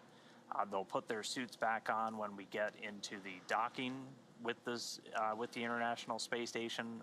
Same in reverse. They'll wear them for undocking. And then they'll wear them at the very end of the mission when we get to the deorbit, re-entry, and splashdown. Yeah, once the suit techs finish getting the crew all settled in, they will do some comm checks, then rotate to their seats into launch position. Right now the seats are rotated down so that they are much more accessible, but once they rotate upwards, they'll be able to access those display panels that you can kind of see right above the pilot and commander seat there. And these Dragon seats are actually custom made for each crew member. They kind of go hand in hand with their custom suits. And the suits are basically an extension of the Dragon vehicle. So pretty cool. They get their own custom-made seats, custom-made suit, which is almost like their own personal AC system. Yeah, we'll see them get strapped in, and then there's, as Jesse said, there's a couple of events that we're gonna listen to and we're gonna see take place. Those communication checks will come up. We'll hear the core. That's essentially the voice of Mission Control Hawthorne, which for today is Arthur Barrio. So we'll hear his voice when we get ready for the communications checks. They'll call up to the crew. They'll get a quick comm check from each of the crew members. So they'll call down. You'll hear them call down as commander, pilot, or PLT, MS1, MS2 for the 2 mission specialists. And they're going to be talking to the core throughout the entire mission. And they're also going to do a communication check with a couple of other of the key team members. One, the SpaceX mission director, who here in Hawthorne has the overall authority for the mission, and also the SpaceX launch director, or LD, who's overseeing all of the pre-launch and launch preparations down there at Kennedy. And then we'll do those communications checks over a couple of different paths, both through ground sites and also through what's known as TDRS, the tracking and data relay satellites. That's what same satellites we use for command telemetry data with the space station, and same satellites that are used to get all of that to and from Dragon. So they'll do all of those checks. They're also going to do another round of suit leak checks. So we saw them do that in the suit up room a little while ago. Now that they're actually on board Dragon, able to integrate into the systems, use the umbilicals, they'll do another leak check, and then the crew will be one step closer to launch. And really exciting to see, if you're just now joining us, the Crew 4 astronauts are now in their seats. They've ingressed Dragon, and we do still have the suit techs there still assisting with getting them settled in and prepared for their mission today. The suit techs help with getting their harnessing strapped for each of the crew members, getting their umbilicals attached. And again, as Dan mentioned, they will be doing some comm checks here shortly once they are all settled in into their seats. And once we get to those checks, you'll see them using their armrest. That's where they have a couple of different buttons. One is to actually enable that communication. They can change their Vox settings, their audio communication settings, just for volume levels, things like that inside the helmet. They're in a rotated position right now just for ingress, but after we get through a couple of more steps, we'll get to seat rotation. So we'll see their feet swing up a little bit. They rotate the seats by a little less than 30 degrees to put them in the launch position. And this is to orient them just for the best position for managing the G loads on the way uphill. It also gives them direct access to those displays. Yeah, Dan, and there's some pretty cool features about these suits as well. The helmets, you mentioned the audio attachment on their armrest. The helmets themselves have the audio basically designed into them. And the helmets are 3D printed, which is pretty cool. The suits are flame resistant, and the gloves, as Dan mentioned, they will be using that display, those display screens above the pilot and commander seat. Those gloves are actually designed to be able to use on that touchscreen. And that touchscreen's where Kjell Lindgren and Bob Hines have basically all of their direct insight into Dragon's systems. They can dig down into all of the different subsystems. Any alerts or alarms will show up there. And that's also the means of manual piloting for Dragon. There's no control sticks, there's no flight sticks, anything like that. It's all done via touchscreen. In fact, SpaceX had a really cool interactive where you could do it on the web when we did demo 2 about 2 years ago. And it's very similar. They use that touchscreen to take control and command Dragon if required. Again, the flight designed to be autonomous the whole way, but those touchscreens can be used should the crew need to step in. Both Kjell Lindgren and Bob Hines, both trained, both capable to jump in and pilot Dragon. And there's also a row of buttons. You can just see them at the top of your screen that sit below those touch screens. Those are hardline buttons to a couple of just really critical items. If you need to basically hit them immediately, things like initiating a deorbit, suppressing fire. There's several buttons for some of the different pyrotechnics on the vehicle, deploying parachutes. And that display, that's just a cluster that's just beneath those touch screens. Looking like we're getting close to getting the suit techs out of there. Yeah, looks like we had some fist bumps, and the suit techs are now egressing or exiting the Dragon capsule. All right, well, with the suit tech starting to get out of there, we should be coming up now on those communications checks and suit leak checks. So we should be getting some call outs from the core, the crew operations and resource engineer, coming up in just a couple of minutes. So again, we've got a couple of those milestones coming up. We're going to do those communications checks. They're going to do leak checks. And then after we get through all of those, we'll be a little bit closer to closing out some of the final pad ops. That closeout team will be responsible for closing that side hatch on the Dragon spacecraft, which will get its own leak check. And once that side hatch is closed, and once we pass the leak check, it doesn't open again until Dragon is splashed down at the very end of the mission. And we've got some really cool views of the pad on your left-hand screen with the crew 4 crew inside of the Dragon capsule there. So far, we've had a pretty on-time schedule today. The crew, we did watch live as the crew they were all in the suit-up room doing their suit leak checks. We followed them as they got into their Teslas and rode to the launch pad as they climbed the fixed service structure. And now the crew is all settled into their seats. The suit techs are out of the Dragon vehicle. And now are prepping for the next steps, as Dan mentioned, getting ready for the hatch closure, as well as the comms checks that we should hear coming up. SpaceX, Freedom, we are ready for comm checks. Those are some cool looking shots out there. Freedom, stand by for umbilical comm checks. Standing by. Great timing. Sounds like the comm checks are starting now.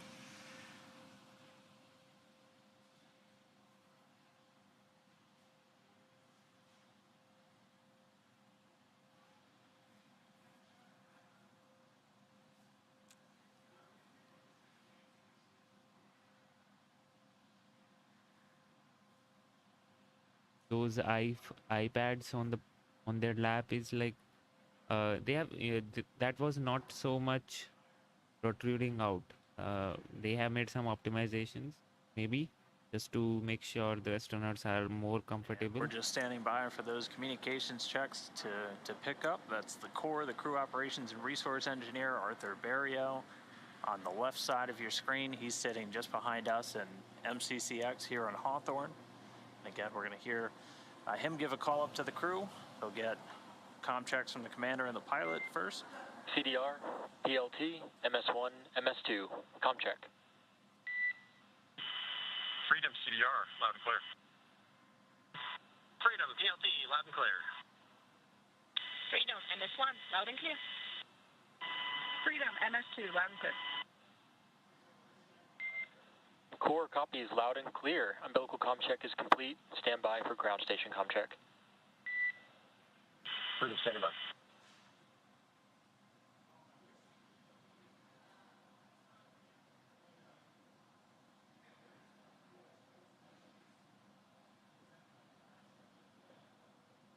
They literally improved these camera shots, I must say that. So we're through the umbilical check. Now they're going to check through ground stations. SpaceX operates a suite of ground stations across the planet to get data, telemetry, and voice to and from Dragon is an additional path, and along with the primary one, those TDRS tracking and data relay satellites. Freedom, SpaceX, com check. SpaceX, Freedom has you loud and clear. Core, loud and clear. Ground station com check is complete. Stand by for TDRS com check. Freedom, standing by.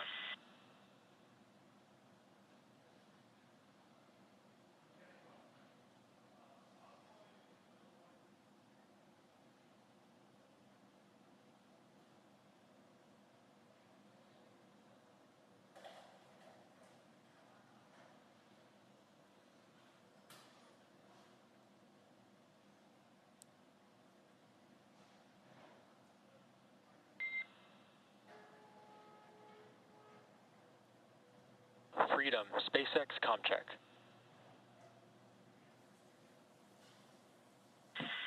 SpaceX, Freedom has you loud and clear. Core, loud and clear. TDRS com check is complete. Stand by for com checks with MD and LD in the launch configuration. Dragon MD on Freedom, countdown 1, com check. MD, Freedom has you loud and clear on countdown 1. MD, loud and clear. Stand by for com check over Dragon to ground.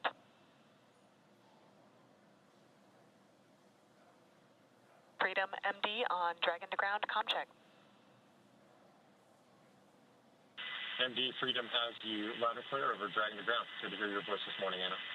Good to hear yours as well. MD, loud and clear. Stand by for com checks with LD. Freedom, LD on countdown 1, com check. LD, Freedom has you loud and clear on countdown 1. Good morning, friend. Orange Shell, LD, loud and clear. Stand by for com check over Dragon to ground. Freedom, LD on Dragon to ground, com check. LD, Freedom has you loud and clear over Dragon to ground. LD, loud and clear.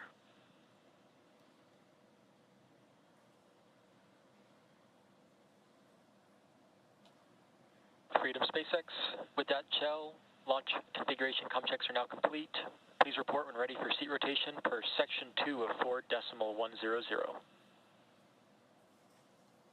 Freedom copies. Walkout.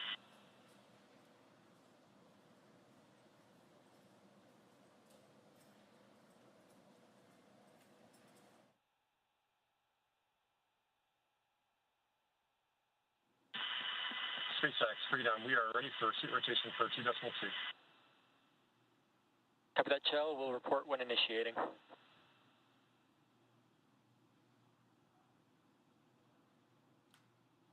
So we're just hearing that the comms checks have been completed successfully, and we're about to get into seat rotation here in a couple of minutes. Really no issues in work as the countdown continues smoothly. We heard updates from the team that things are on schedule several times, which is always a good thing for liftoff. The Dragon launch ops team has completed their major activities to prepare the spacecraft for the astronauts. The Falcon 9 team is also located Dragon, in SpaceX firing initiating room seat rotation. 4 in the Launch Control Center at Kennedy Space Center. And you just heard the call out that we are beginning seat rotation. And if we get this, if we keep this camera view, you should see the astronauts start to tilt back and be in their launch configuration. And there it goes. Some waves to the suit technicians as they continue to rotate up. This does a couple of things. This gets them first and foremost ready for when we do ignite the Merlin engines on the first stage for ascent, but it also gives the pilot and the commander access and better visibility to the LCD screens that you see in front of them.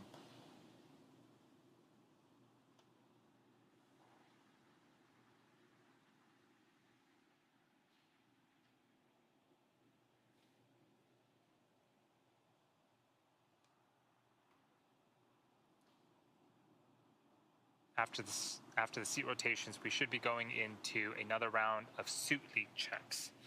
And really that is one of the last operations before we close the side hatch.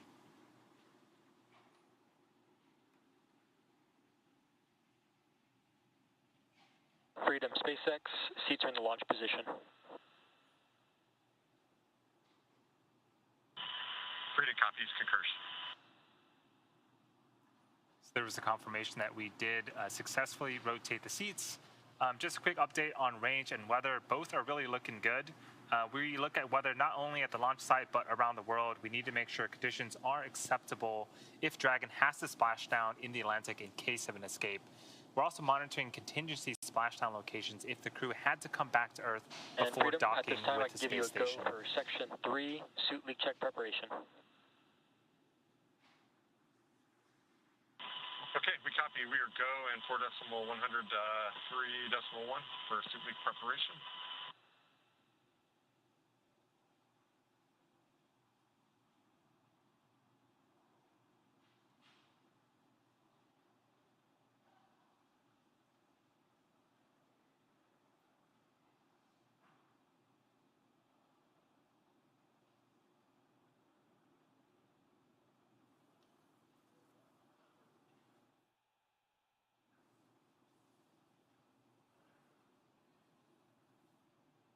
So the teams are getting ready to start those leak checks on the spacesuits.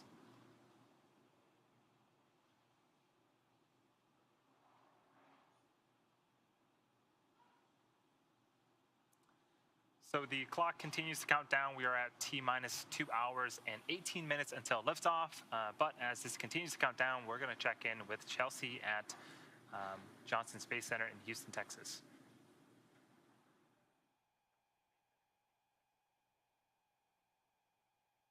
Hey, thanks and welcome to the International Space Station's Flight Control Room here in Mission Control Houston. A team of flight controllers behind me is actively monitoring the space station as we speak. The crew in orbit has completed a number of tasks to prepare the station for Crew 4, like setting up tools to monitor Dragon's arrival and prepping the leap stations for Crew 4. Many of their clothes and other belongings launched on previous cargo resupply launches and are at the station now. But back here in Houston, Flight Director Anthony Varia and his team are in constant communication with the SpaceX mission director for Crew 4's launch to the International Space Station. Once we get to integrated operations, the NASA flight director will be conducting a series of go, no-go polls at the predetermined checkpoints for Dragon's approach. But for now, we'll continue following along from right here in Mission Control Houston, so I'll send it back down to the team in Kennedy. Over to you, Daryl. All right, thank you very much, Chelsea. And if you're just joining us, it is T-minus 2 hours and 17 minutes and counting until SpaceX's fourth I operational can now give you a go crew for Section 4, suit leak check. Suit leak check beginning as we get the call-out audio Copy. from... We are go for Section 4, inward. Those are the astronauts, the Crew 4 astronauts communicating with the core there. We are ready for another beautiful crew launch. Got Megan MacArthur here, the pilot from Crew 2 and a space shuttle astronaut. We're so grateful that you're here sharing your insight and your stories. Thanks. It's really fun to be here and watch them go through all of these activities step by step, and excited to see everything that comes up. Brings back memories, doesn't it? It sure when you were does, sitting yeah. in that seat? Yeah. Remember you were playing a game. We were playing a game, yes. There is a fair amount of time where nothing specific is happening, and so of course you're taking your job seriously. You do review some things that might happen and how you would respond, but you also just have some time to kill. So we did have some games that Thomas Pesquet was in charge of keeping us entertained during that downtime. Thomas was great for that. He was. He was like our cruise director. Right, brought a lot of levity. And as you look live inside the Freedom capsule there, closest to us is Kjell Lindgren. And right next to his right is Bob Hines, has his arms up on the display screen. The seats have been articulated up into launch position, and it looks like they're on their back from the orientation of the shot there. And is that pretty accurate? That is accurate. So when they first climb in, the seats are in a lowered position that it's a little bit easier to ingress, but it is difficult from that other position to see and interact with the screens. And so with the seats raised like that, they are tilted a little bit more onto their backs, and they're raised so that they're just able to look directly across at those touch screens to monitor their position and their data. All right, as we watch the astronauts go through their final checks and look at the display screens, Let's take a minute to learn more about what Crew 4 astronauts will be doing after they arrive on station.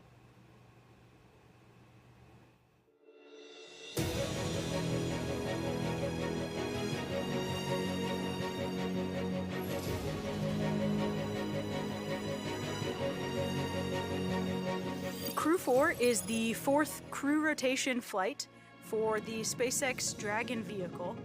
Crew 4's goals are to safely and successfully get to the International Space Station, and then to spend the allotted time living and working in space, meeting all of the planned research and science and maintenance goals of the space station program.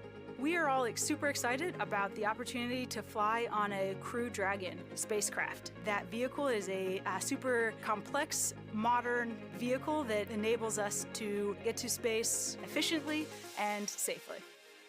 My role as pilot on the Dragon vehicle is primarily to monitor and maintain the systems of the vehicle itself. To get a chance to pilot one of the newest vehicles on or off the planet is a true honor. Yeah, getting selected for Crew 4 was amazing because it's an opportunity to go back to the International Space Station and experience again that transformation from being an earthbound creature to being this space-living creature. When you get to space station, the first thing that really strikes you is this feeling of weightlessness. I'm so excited to revisit the space station. It was home for 5 months back in 2015. You know, we arrived on orbit, and really within a couple of days, my brain adjusted to the idea of floating.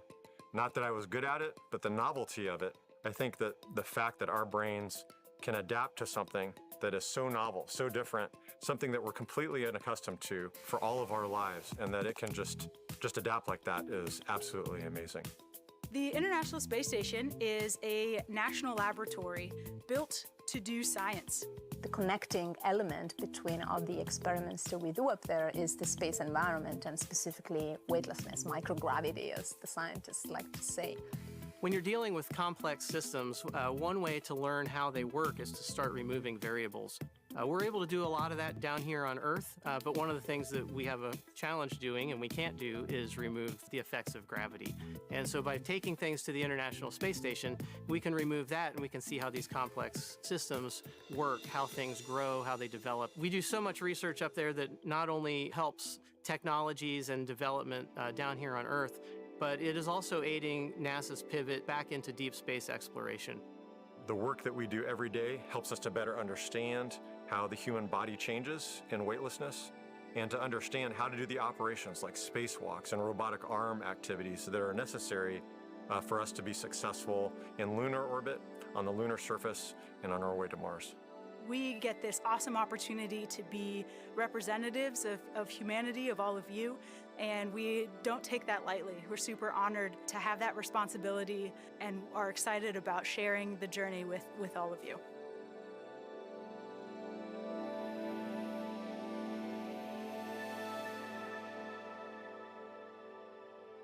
There's so much work that the crew does once they get up to the International Space Station, but at the moment, as you're looking live, outside the Dragon capsule, they're on the ground. How long, Megan, does it take for the astronauts once you get there? They got to launch, they got to fly, they got to rendezvous and get into the space station. Are you ready to go, or does it take some time before you can start doing all that important research? It takes some time for your body to adjust, but I think it helps that you're working during that time while your body is adjusting. The space station is a super unique environment with the micro-G conditions that we can't duplicate here on Earth for any long duration of time. And so not only are you excited to get to work and start doing these science projects, but it really, I think, helps you adapt to the environment the sooner you start learning to work in it. Mm-hmm. And then once you get rolling, there's a lot of exciting science that is happening for this mission. We're going to talk about that, and we're going to talk more in depth with Megan about some of the experiments that she worked on, as well as some that are in the future. And that's coming up a little bit later in the show, but we are currently T-minus 2 hours, 10 minutes and counting. So let's head back out to SpaceX headquarters in California, where Dan and Jesse will be picking up our commentary. Great, thanks, Daryl. Now, it took years of hard work to get to where we are with Flying Crew. The development of Crew Dragon really started with Cargo Dragon, and Dragon was designed from the beginning for flying humans to space. Even the first Cargo Dragon had a window despite not having humans on board. Before we could fly humans, our teams implemented a number of design upgrades to make sure that both Dragon and Falcon 9 were suitable for flying people. We then put both vehicles through thousands of tests to prove their safety. Now, since Demo 2 in May of 2020, SpaceX has been regularly flying crewed missions for NASA at the cadence of about one flight every 6 months. Crew 4 will be SpaceX's 5th crewed spaceflight for NASA, following the crewed test flight Demo 2 and 3 previous operational crewed missions to the space station. Now, it will also be SpaceX's 7th crewed spaceflight overall, including Inspiration 4, the first all-civilian mission to space. Now, Inspiration 4 was really a historic first, and what's really exciting is it certainly will not be the last of its kind. Now, in fact, Jared Isaacman, commander of the Inspiration 4 mission, will return to orbit with SpaceX under the Polaris program, which is a series of missions to advance deep space exploration while raising global awareness for St. Jude Children's Research Hospital. Polaris will consist of up to 3 human spaceflight missions that will culminate in the first flight of SpaceX's Starship with humans on board. Now, the first mission, Polaris Dawn, is targeted for no earlier than the 4th quarter of this year, and in addition to Mission Commander Jared Isaacman, will include pilot Scott Kidd Poteet, who served as the mission director of Inspiration 4, mission specialist Sarah Gillis, and mission specialist medical officer Anna Menon. During the Polaris Dawn mission, Jared will perform the first ever commercial spacewalk. The mission is also flying higher than any Dragon mission to date and endeavoring to reach the highest Earth orbit ever flown. And NASA's efforts, particularly with the Commercial Crew Program and the certification of SpaceX's Dragon, are building a foundation for a robust U.S.-led commercial economy in low Earth orbit. Commercial transportation, it's a big one. That transportation to space, but that's just one element of our larger plan for commercialization. We're enabling the development of commercial space stations, private astronaut missions, and then demand for in-space manufacturing and more. We just wrapped up the mission with Axiom Space. That was a big part of this effort, and that was the first all-private astronaut mission to the International Space Station. They lifted off back on April 9th on a SpaceX Falcon 9 rocket and spent almost 2 weeks. Ended up just some bad weather prevented them from coming home. But in that Dragon endeavor for the AX-1 mission, there was the commander and the former NASA astronaut Michael Lopez Alegria, pilot Larry Connor, and then mission specialists Etan Stibbe and Mark Pathy. And again, they spent more than 10 days in orbit, including an extended stay on board the International Space Station. They just returned just this week. But during that mission, they performed hundreds of hours of research, more than 25 different experiments, and this is just helping to lay the groundwork for a lot of the really exciting stuff coming up, including the Axiom Station, which is going to be a commercial space station attached to the International Space Station and is currently under construction. I mean, low Earth orbit, we know it's an incredible space for scientific research, technology development, astronaut training. As we go to the moon, we're going to still need a place to train our astronauts. Low Earth orbit's the place to do it.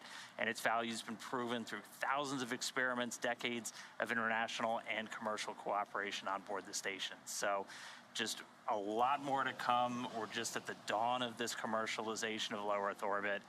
So just can't wait to see even more. But let's get back into the ops. We saw good suit leak checks. We're getting ready for the hatch close. So let's send it back over to Daryl at KSC along with Megan. Daryl? All right, thank you very much, Dan. As we await side hatch closure, you can see the teams working there. Hatch still open, but they will be inspecting it very closely. You see the light in the hand of one of the closeout team members. They'll be closely examining that seal around the hatch, which is important. This is going to be protecting them from the dangerous environment of space. So you want a good seal.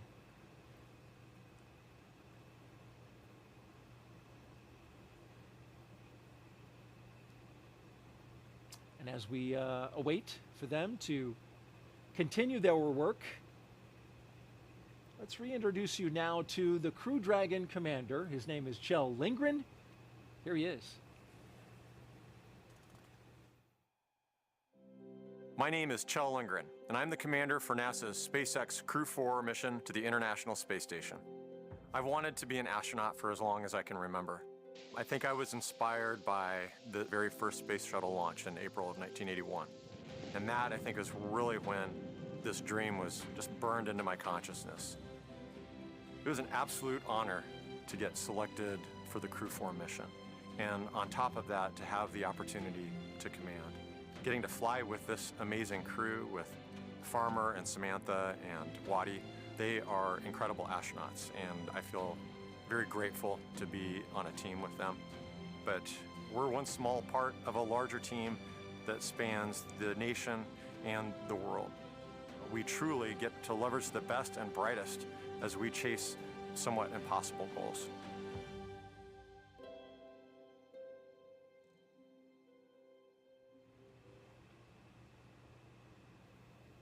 There you see the closeout team going through their last procedures there to shut the side hatch. Seated next to Kjell Lindgren is Crew Dragon pilot and NASA astronaut Bob Hines. I truly believe that we all have in us an innate desire to go explore and see new things. We have a very unique position in our solar system, in our galaxy, to be able to look out there and to step out and continue to explore. My name is Bob Hines. I'm the pilot for NASA's SpaceX Crew 4 mission to the International Space Station. When I was a kid, I 100% wanted to be a pilot. Being able to fly and see the Earth from a new perspective has really been just a real driver for me, and getting hired as an astronaut has been the ultimate call. When I got the phone call offering me the position of the pilot on the Crew 4 mission, I just couldn't believe it. I can't wait to pilot this vehicle. It is an incredible honor. It is something that I never in my wildest dreams thought would be a possibility. On launch day, I am 100% most looking forward to the kick in the pants when those rocket motors light and we are heading off the launch pad.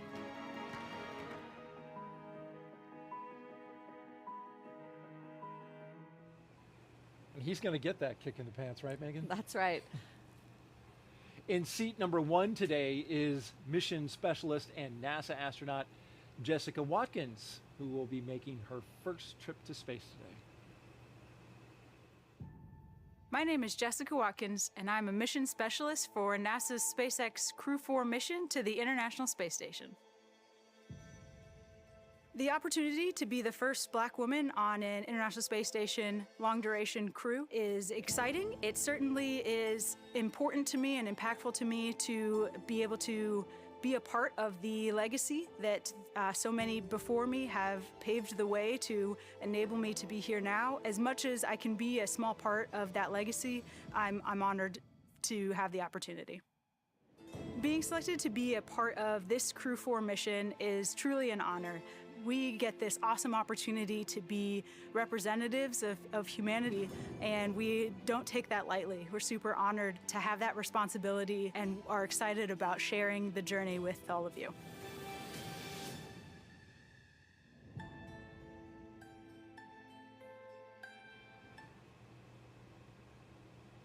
And last but not least, in seat number 4 is Crew 4 mission specialist and European Space Agency astronaut Samantha Cristoforetti.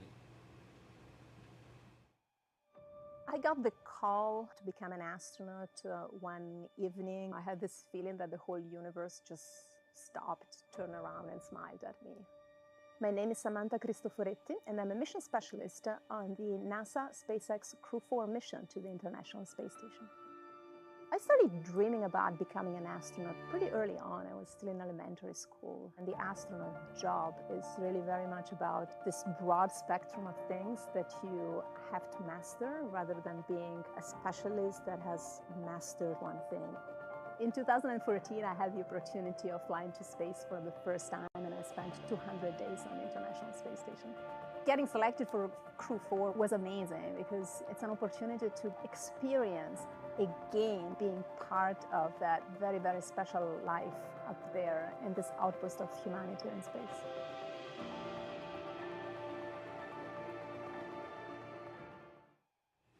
And those are your astronauts from Crew 4. A lot of fours in this mission, Megan. It is, of course, Crew 4, the 4th operational flight. It's the 4th flight of a reflown booster. Okay. We're taking off in the 4th month of 2022. Lots of fours. Lots of fours. 4 very special people getting ready to launch tonight. Indeed. And this is a great crew. You can tell that they've bonded over the time that they've been together. Absolutely. The time that you spend in training, even though it's shortened in some cases, is really special. You know that you're doing something unique and difficult, and you know you're going to really be in a lot of situations where you rely on one another. And so forming those friendships and those bonds are really going to serve them well over the next 6 months. Providing us the insight and the explanations throughout this launch broadcast, Megan MacArthur on hand here, shuttle astronaut, Crew 2 pilot on the Dragon.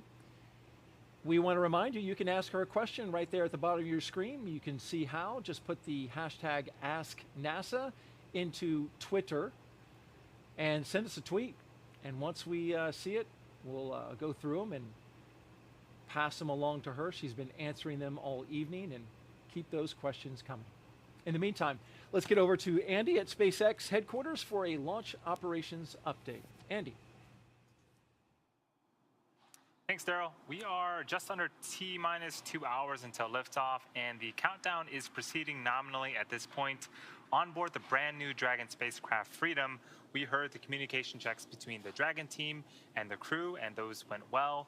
The astronaut seats were also rotated in flight position, and right now the closeout leads will verify the cabin environments and then begin procedures to close the side hatch of the Dragon spacecraft.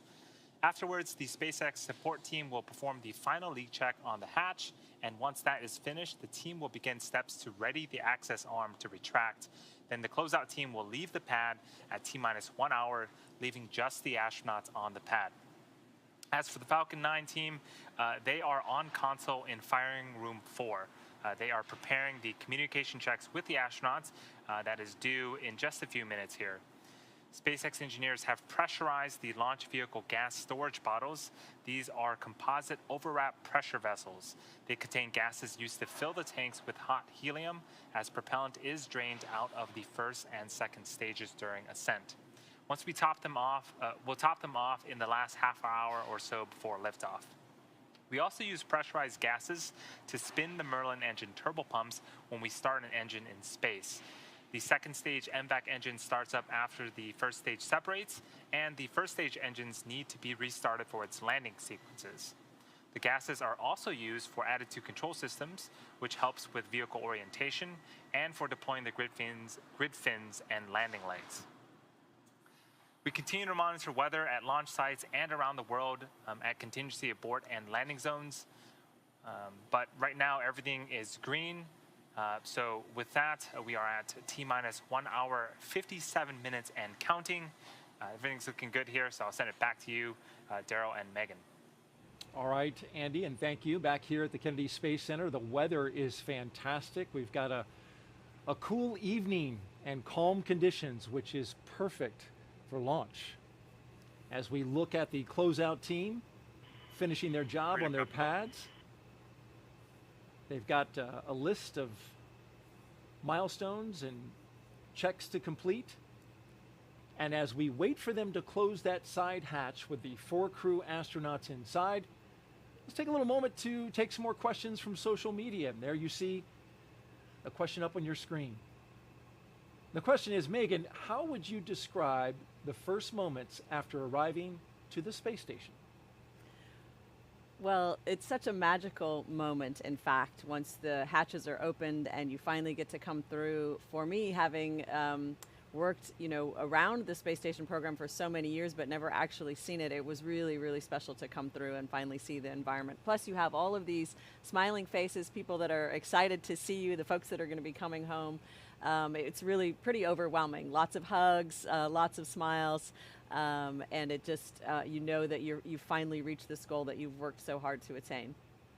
And you're seeing astronauts that you used to train with, that you know well. It's like coming over to their house. only Absolutely, house is yeah. in It's space. kind of like your long lost friends. You know, I Yeah. think I teared up a little bit when I saw my friend Shannon. You know, big hug, and you kind of get, you know, you pass around, everybody hugs everybody, and you're still learning to move in that environment too. So you notice the people who have just arrived because they go to hug, and then their whole body, you know, sort of swings by the person that's more stable and stationary. So it's a pretty fun rodeo to watch those first few moments. Slinging people around on the International Space That's Station. right. There's a lot of joy. That's great. Great question. Thank you very much for that one. And Go for Space Launch asks, how long will the Crew 4 and Crew 3 astronauts be on the space station together? Well, that's a great question. So this is what we call a direct handover, meaning that the Crew 4 astronauts will arrive and spend several days with the Crew 3 astronauts before we check the weather and make sure it's okay for the Crew 3 astronauts to come home. So typically that's designed to be about 4 or 5 days, but it will of course depend on the weather conditions. They're going to be looking for good weather to bring home the Crew 3 astronauts safely. Now, you didn't get to hand over with the crew that With followed Crew you. 3, no, we did not. But there's a reason you pass along a lot of knowledge and experience, Yes. you know, on to them. Handover is really, really important between crews. You know, there's so much that you can learn, you know, from the books, if you will, or from the simulation, but there's so much more that you're going to learn in the real environment. And we had the luxury of, Mark Vande Hei, of course, was up there. He did an entire year in space. He's a superhero. And so we were able to leave to take advantage of the good landing weather, knowing that he was going to be there to show everybody the ropes that was arriving on Crew 3. Of course, we would have loved to be there to enjoy their company for a few days, but it does get pretty crowded. Especially at the line to the bathroom. Yes, that's a long line. Even in space. How about we take another question? That was a great one. Florida Hurricane asks, does the crew participate in any pre-launch traditions? That's a great question. So individual crews might have their own specific pre-launch traditions. And so spending time at the beach house here at Kennedy Space Center with your loved ones is a big part of that tradition. For my family, we were able to go boogie boarding. We had some nice weather, spend some time at the beach. That was a really great tradition. Other traditions that are more common have to do with things we touched on earlier, putting your zap or putting your crew sticker in certain places, signing those things. And they'll do that on board the International Space Station as well. Whenever there's a new vehicle coming or going, we like to put our stickers on everything. And so those are some of the traditions that are ongoing. And special for this crew, they actually got to go out and see the SLS rocket, which was on the pad. It just recently went back into the VAB, so we haven't seen it tonight. But that was a special opportunity for them, which, you know, not a lot of crews get to see. Yes, not many crews will get to see. Well, eventually we'll get to see more of that, right. But that must have been a special moment, going to visit the Mega Moon together and thinking, hey, this could be a next ride for some of us. So that had to be pretty special. Absolutely, and they got inside the gate as well, so a great opportunity for them. Well, thank you for those social media questions. Keep them coming. Shuttle Gravity asks, why have many of the SpaceX crewed missions launched at night? It's funny. You and I were just talking about that. I'm not sure that we came up with the answer. It certainly is the case that launch. Well, orbital mechanics are complicated. That was my answer. Yeah. I think you know, we definitely came to the agreement that it's a beautiful site. It could also it's certainly orbital mechanics. Where the space station is important, and I think also probably weather might be, in general, the winds might be calmer at night by the ocean, but that's really just a guess. It's not something that I've tracked closely. I don't know if you guys have talked about it internally. It is, and the conditions are better at night, but it's exactly as you say. It does come down to where the space station is going to be and how they need to catch up with it. And so when we land at night, the launch ends up happening at night. It's just the way it is, and that's why we're spending our entire overnight getting ready for this launch. Which it's interesting that they noticed that, because Demo 2 and Crew 1, Crew 1 I'm a little fuzzy on, but I think those were daytime. But Crew 2, Crew 3, Crew 4, all overnight. All overnight, that's right. But you notice that the Axiom 1 mission, which you know, was just about 2 weeks ago, that was during the day. So Yeah. You know, it really so just really depends what on I time of remember year. from shuttle days is that as the launch gets later, the time gets earlier by about 23 minutes or something like that, Yes, day by that's day. right. So you used to be able to do that launch math pretty quickly. If you knew the mission had slipped a week, it was going to be so much earlier. So it really does have to do with where is the space station relative to the launch site, and you got to launch right when they're directly overhead, and that's how we do it. And it's an instantaneous window right when it is overhead. And are we going to take another question? Let's do it. We have reached an important milestone, as you can see on your screen, though, as we are watching outside the spacecraft, the Crew Dragon, Freedom. The closeout crew there in the white room appears to have the hatch shut, and now they're checking for leaks. And while they do that, let's take this, this last question.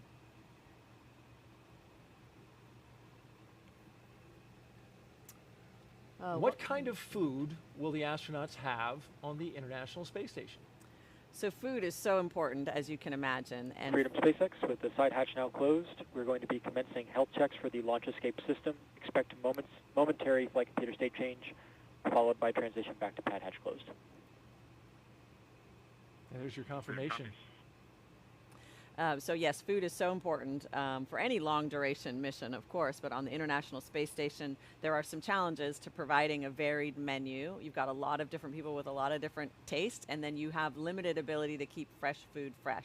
So our food has to mainly be what we call shelf stable. So it's kind of like canned food, although our food comes in packets, and it's also dehydrated food that we have to add water to. So the food lab at JSC works really, really hard to provide us that varied menu with lots of different flavors to try to help people with lots of different palates. And so my personal favorites, I like the mango fruit salad and chicken pineapple salad for a nice little bistro lunch with some tomato basil soup on the side. Those were some of my favorites, but a nice broad menu for lots of different taste buds. You are making me hungry. But is that the rehydrated meal? So some of it's rehydrated and some of it's packaged, irradiated basically to become shelf stable. All right. Well, thank you very much, Megan, for taking those questions, and thank you to the audience for sending them in. We'll keep taking them as long as we're counting down here, and we've got about an hour and 48 minutes left in the launch, and then only an hour until the pad team wraps up its final checks and clears the white room. That's when the action will really pick up with the crew access arm retracting. Then we'll have the arming of the launch escape system, and then, of course, propellant loading.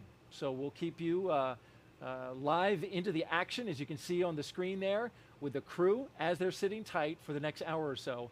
And then, of course, we'll provide you with some more context about this mission. But in the meantime, let's head over now to Houston for a closer look at what the crew will be doing when they reach their destination. Chelsea. Hey, thanks, Daryl. When Crew 4 arrives at the space station tonight, they'll officially become Expedition 67 flight engineers. Once on board, they'll do something known as a direct handover, just like what astronaut Megan McArthur was talking about, basically saying that Crew 3 and Crew 4 will be aboard the space station all together until Crew 3 comes home sometime next week. Crew 3 will be able to give Crew 4 an orientation, show them the ropes, which might be particularly helpful for first-time space flyers Jessica Watkins and Bob Hines. A direct handover also helps ensure a continuous U.S. presence on the space station, a record that we've held for almost 22 years. But the space station is an orbiting laboratory, and they'll jump right in on research investigations. So I'll toss it over to Megan Cruz, who can tell us a little bit more about those exciting experiments that Crew 4 will work on. Chelsea, thank you so much. Yeah, I want to introduce everyone to David Parker here. He's the European Space Agency's Director of Exploration. How are you? I'm great. Good morning to you. You are very excited. Well, I do know why you're excited. This is your first launch from here at Kennedy. It is. It's incredible. I've been working in the industry for 30 years, and here I am, the first launch at Kennedy. That's so exciting. And you're going to watch Samantha Cristoforetti's second trip to the International Space Station once she launches from here. When she gets there, she'll be working on a lot of science experiments, right? Yeah, that's true. She'll be working in our European lab aboard the space station. That's called Columbus. And she'll be continuing many experiments that have been started, but some really interesting ones for her mission. For example, she's working on DNA research and related to aging.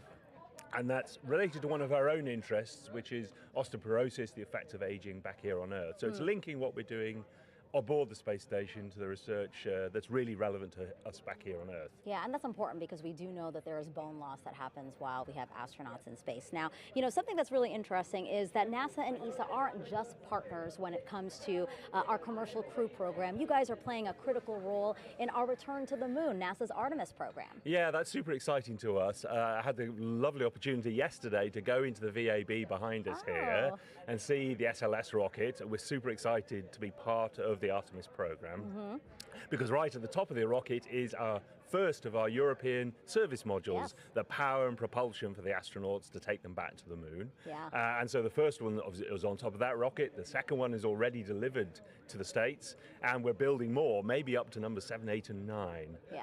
And of course, the question is where the astronauts going to fly to. Well, the first place will be the Lunar Gateway, our permanent outpost around the moon, 1,000 times further out in deep space than the space station. And so ESA is building 2 out of the 3 habitation modules. And what's really cool is one of them will have the windows that allow the astronauts to look down onto the moon exactly the way the astronauts on the space station look down from the cupola. Yeah, that's why international partnerships are so important. So we're so grateful to have you as part of that Artemis program. And then I wanted to know, what does ESA hope to accomplish by returning to the moon?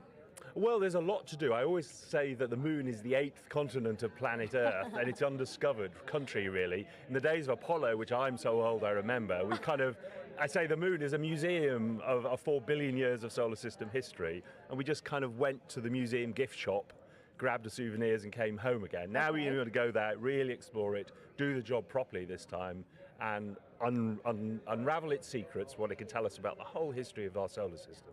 And with so much that we have ahead of us, you guys are really focused on STEM as much as we are here in the U.S. Oh, absolutely. And Samantha will do a lot of outreach projects and education projects. For example, there's some really cool examples. We have a couple of tiny computers aboard our Columbus laboratory, and school students will be challenged to produce software that they can upload, so they're doing their own software and research in orbit. I really can't get over the fact that this is your first launch from here at Kennedy. I need to be right next to you when you watch this launch, because I think you're going to go nuts. As much as an English person ever goes nuts, yes. Well, perfect, David. Thank you so much for being here. And yes, I do hope you enjoyed today's launch. Thank you so much. Guys, back to you. All right, thank you, Megan, and looking forward to his reaction. He's going to stay composed, so he says. That's what he says. So we just heard about the science from the European perspective, and now here's a closer look at some of the life-changing science that astronauts are performing aboard the International Space Station right now. The International Space Station is a state-of-the-art microgravity laboratory that is unlocking discoveries not possible on Earth and helping us push farther into deep space. Every single day, we are answering big questions about Earth and about space, about where we came from and about where we're going. But the other thing that we're doing is we're learning more questions to ask. Microgravity turns almost everything we know upside down. Liquids behave completely differently. Fire burns in new ways. Biological systems reveal surprises. There's a few things that have made me gasp out loud up on board the space station. Watching heart cells actually beat has been a pretty big one. We're studying ways to grow food in microgravity. I got to tell you, these are pretty amazing. We're learning how human bodies react to life in space and how to keep crew members safe and strong on long-duration exploration missions. Deadlifts are awesome on Earth. They're also awesome in zero gravity. We're testing technologies that will be critical to our return to the moon and great leap to Mars. Our research has contributed to medical and social benefits on our home planet, allowing us to find new ways to combat disease back on Earth and develop technologies to deliver clean water to remote communities in need. The spectacular vantage point of more than 200 miles above our planet supports our monitoring of Earth's climate, natural disasters, and plant life.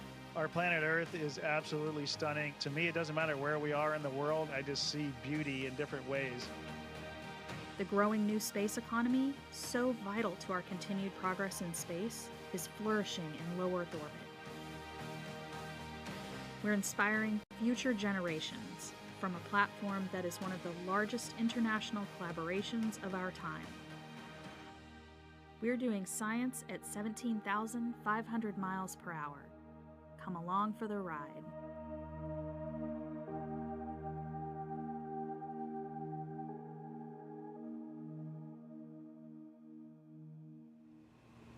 Some of the great science taking place on board the International Space Station. Got an operational update for you right now. The crew inside Dragon there, Crew 4, received their post-ingress brief. The teams are tracking no issues at this moment. They also just completed communications checks with the key members of the Falcon 9 launch team.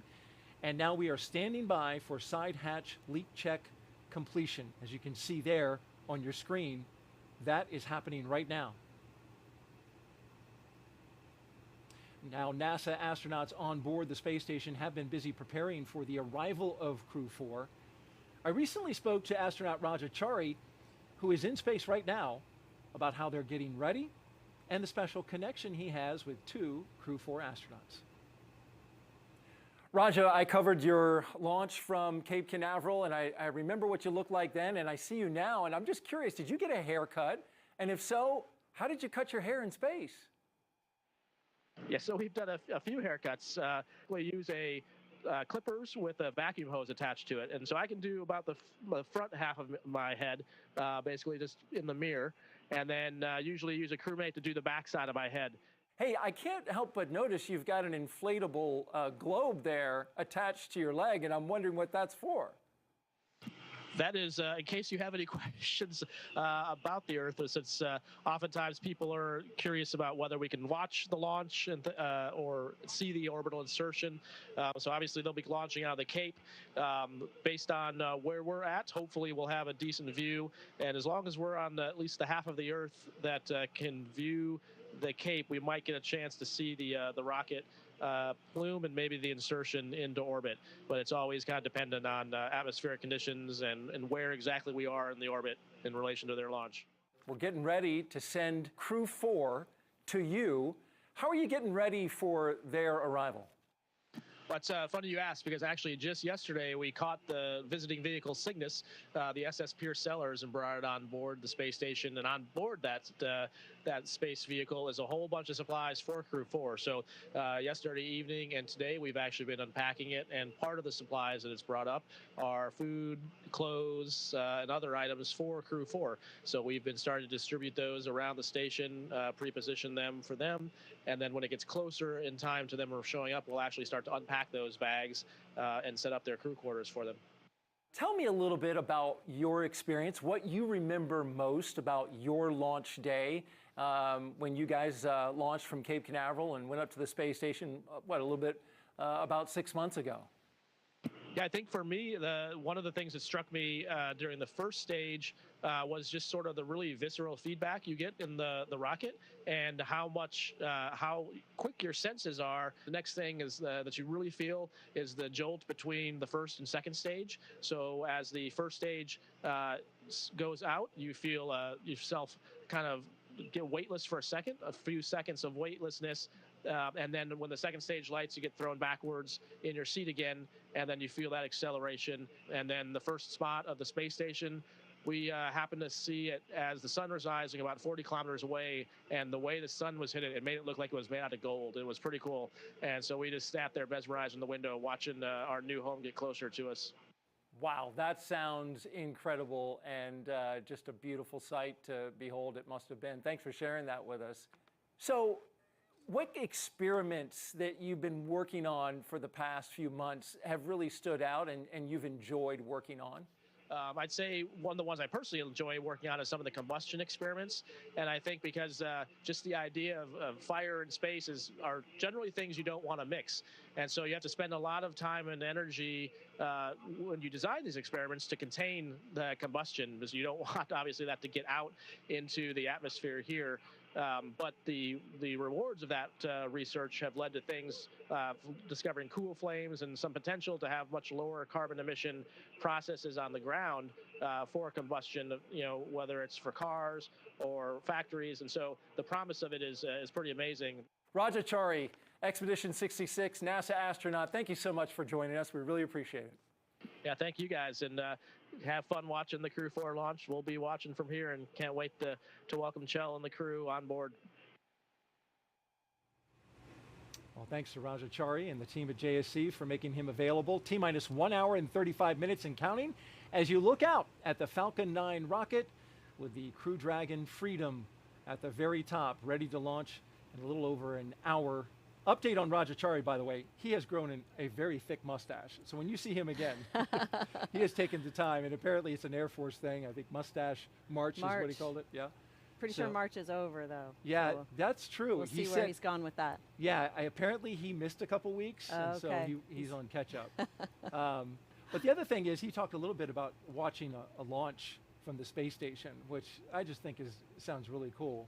I wonder, you know, now we just got an update about the Space Launch System, our Mega Moon rocket, which now is looking in the August area for launch. Okay. Which Crew 4 would be on board for that launch. But I understand you got to be kind of lucky to see a launch from the space station. You do have to be kind of lucky. We have seen them, and you just have to be, it's again, you know, kind of right place, right time, right? The trajectories have to be relative to one another correct. The lighting, of course, has to be correct. And then you kind of just have to be looking in the right direction, right? There's a little bit of element of luck involved in it as well. And then also you can see some deorbit burns of vehicles going home again. And my crewmate, Thomas Pesquet, did capture Crew 1's deorbit burn really beautifully well in some photographs in one of the very first nights that we were up there. So kudos to him, because I had not figured out how to even find a camera, much less take night photography of a moving object. But so you do have some unique viewing opportunities. They don't always work out, but the team on the ground will usually tell us what they think those will be.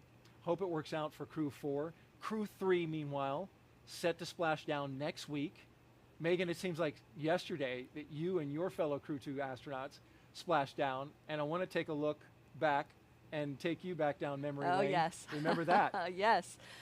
You were the first astronaut out of the SpaceX Dragon after splashdown, and there was your look. It was a good moment. It's a little bit painful getting out. You actually have this wonderful team who kind of just reaches in and hauls you out. There's some straps connected to your suit that they reach in and grab and haul you out, and they immediately, you know, put you on a stretcher so they don't want you standing up or trying to walk around. Everything kind of hurts at that point. Your back hurts and everything else. I was really grateful that I felt well. I did not feel any motion sickness or anything like that. I was just really happy to see. I think I'm seeing Shannon Walker down the end of the hall there, so I'm getting a big smile from my friend. Shannon Walker, one of our guest hosts for the previous launch, Crew 3. And Rajachari and the rest of the Crew 3 team, of course, when they return from the International Space Station next week, it'll be a great moment, just like the one we just saw there with Megan MacArthur. NASA's Megan Cruz got to speak with Crew 3's mission manager as she balances the two missions and reflects on a busy couple of years here on the Florida Space Coast. This is Jessica Parsons with NASA's Commercial Crew Program. Jessica, it's so great to have you here. Oh, thank you for having me.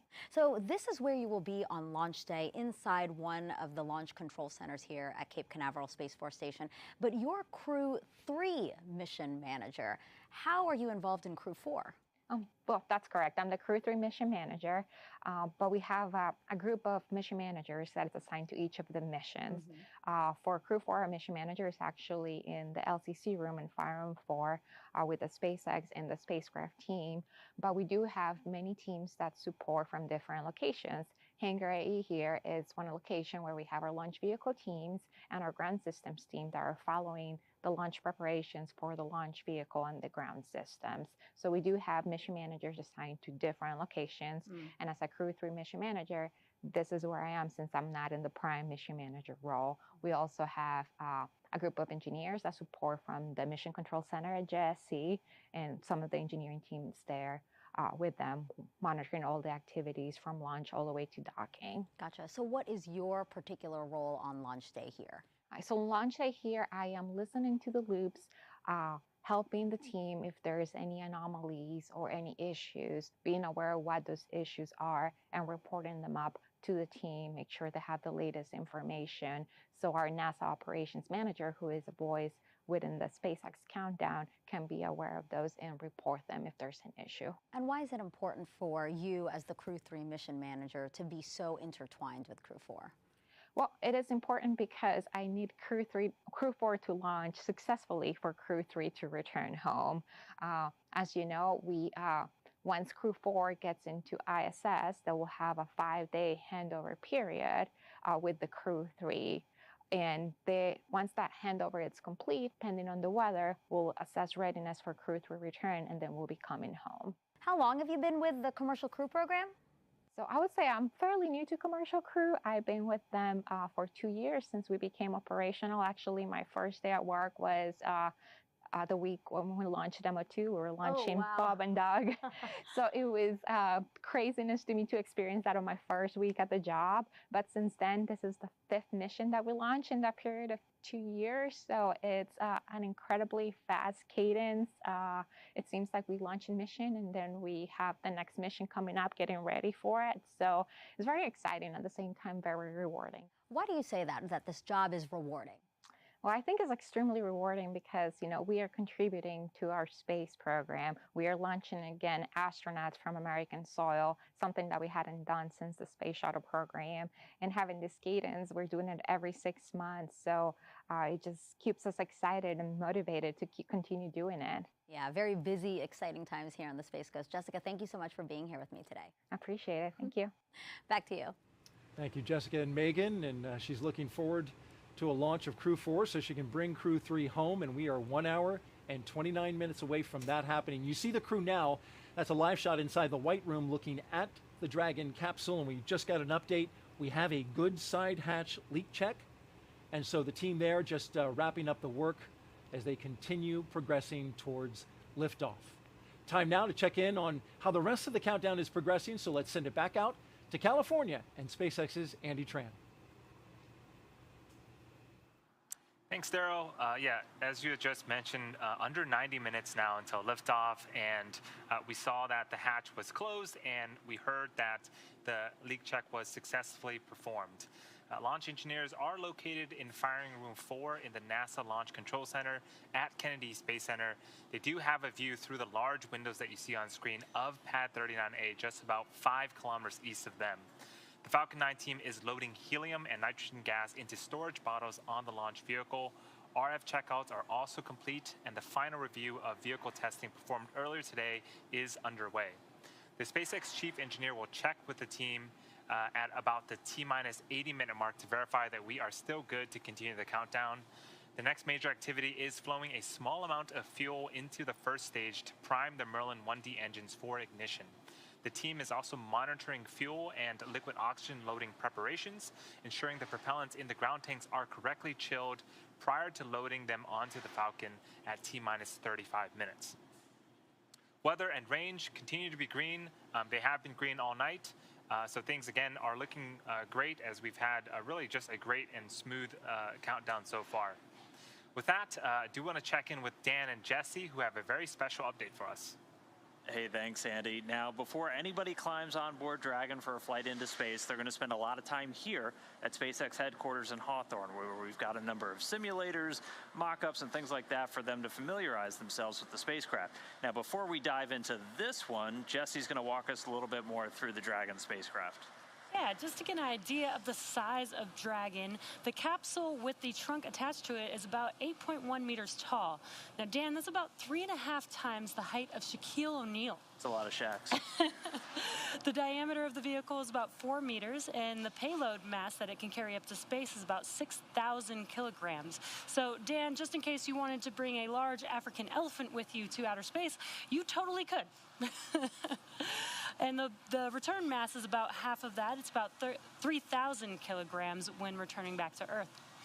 All right, and so SpaceX has a number of simulators, mock-ups for the different aspects of Dragon, and this one right here is a mock-up of the forward hatch. So this is on the very top part of the Dragon spacecraft, and this is what they'll be opening once they dock to move into the space station. I'll walk you through it a little bit. So there's a crank right here, and there's an identical one on the other side. And there's a decal on here that tell you which direction and how to open this. So when you tune into docking tomorrow, you'll hear the crew get the call to open the hatch per the decal. So after we move the handle out, we can just start to open it up. There's a small indicator in the window that'll tell us just how close we're getting. And after we get it all the way down, we're going to hear a telltale pop, and then it's time to open up the hatch. And so it opens up pretty slowly. Yeah, so now it may look like Dan is really struggling to open the door, but in fact, the hinges are designed with dampers so that the door does open pretty slowly. It's about 7 seconds to fully open, no matter how much you push or pull on the hatch door. And that's a safety precaution. The door opens up to the interior of the Dragon vehicle, so we want to make sure that the door doesn't swing and hit anything inside of the vehicle or harm anybody that's inside of the vehicle as well. And same with closing. Again, it may look like Dan is struggling, but this is per design about 7 seconds to fully close the hatch door. And so not just practicing how to open the hatch and close it, they can also practice attaching seals and covers to the hatchway. There's also a window here that you can look through out of the forward part of Dragon, and there's a pressure equalization valve that can be used to manually equalize pressure between Dragon and the space station. Yeah, and this is just one of the many components that our teams here get to do and be able to train the crew on. So if you're interested in any of the work here at SpaceX, please take a look at spacex.com/jobs and check it out. Now we'll send it back to Kennedy. How's it going over there, Daryl? All right, it's going great, Jesse. Thank you both for that little show and tell there of the hatch. Megan, you were familiar with that. Absolutely. That was one of the training items that we would use when we would go out to Hawthorne to make sure we understood how that mechanism worked. Weren't you saying that you did it faster? Is that what a little bit, maybe a little bit faster, yeah. All right, we're currently T-minus 1 hour and 24 minutes and counting until Crew Dragon flies its next 4-person crew to the International Space Station with the astronauts that you see. They're inside that spacecraft right there. Commander Kjell Lindgren, pilot Bob Hines, and mission specialists Jessica Watkins and Samantha Cristoforetti.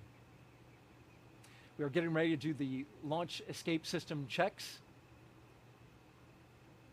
We've had the common leak checks. Those were successful. We closed the hatch. We got a secure seal on that, got that confirmed.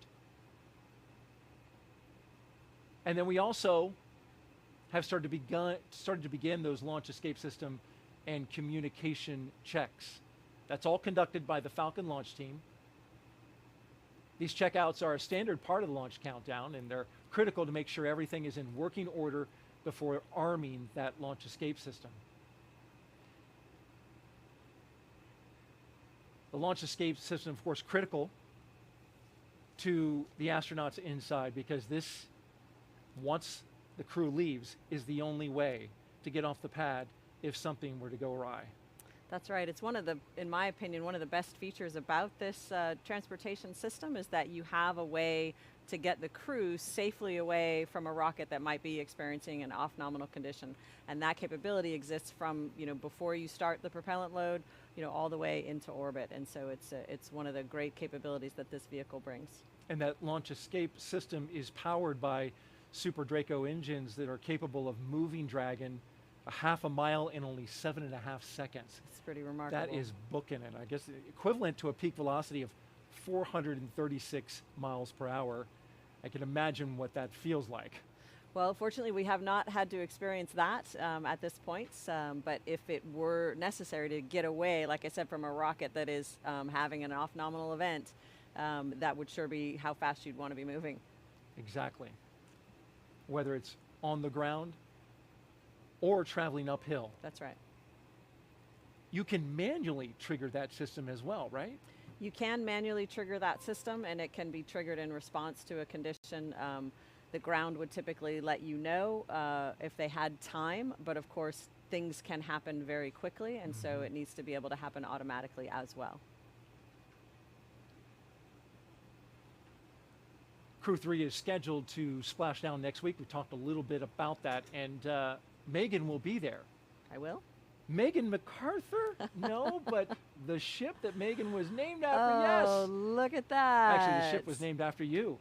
The SpaceX's seafaring vessel that will be used to recover Crew 3 and the Dragon capsule was renamed after our own Megan MacArthur, who flew aboard Dragon, of course, on Crew 2, and this is the ship, beautiful inside.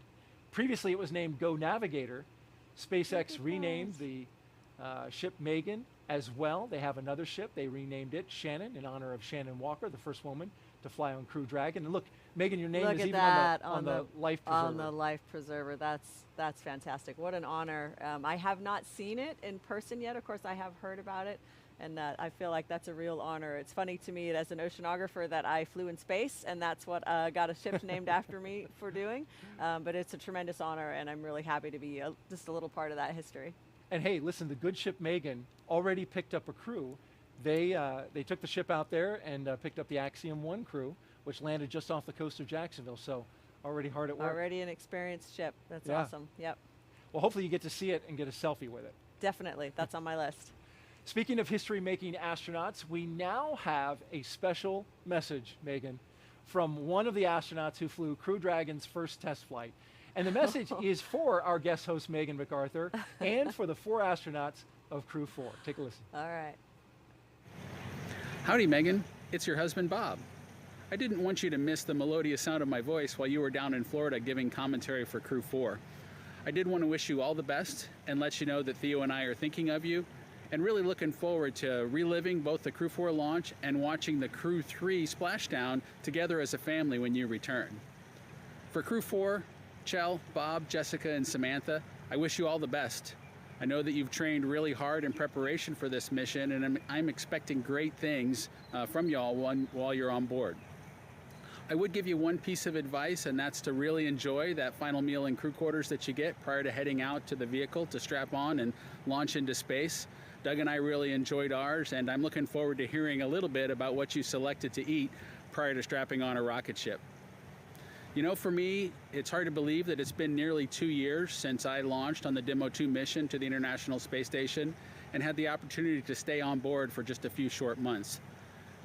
It almost seems surreal, but I'm reminded every day by the great accomplishments that I see with the crews on board the International Space Station that we achieved something, that it is real, and I'm just really looking forward to seeing what you guys, Crew 4, accomplish while you're on orbit. I wish you all the best and good luck. Bye, Megan. Wow. That's a great message. Thank you so much for surprising me with that. That's awesome. That's right. We were looking forward to this moment. Of course, that was Bob Benken, Megan's husband and history-making astronaut from Demo 2 there with a nice message for you and for Crew 4. Yes.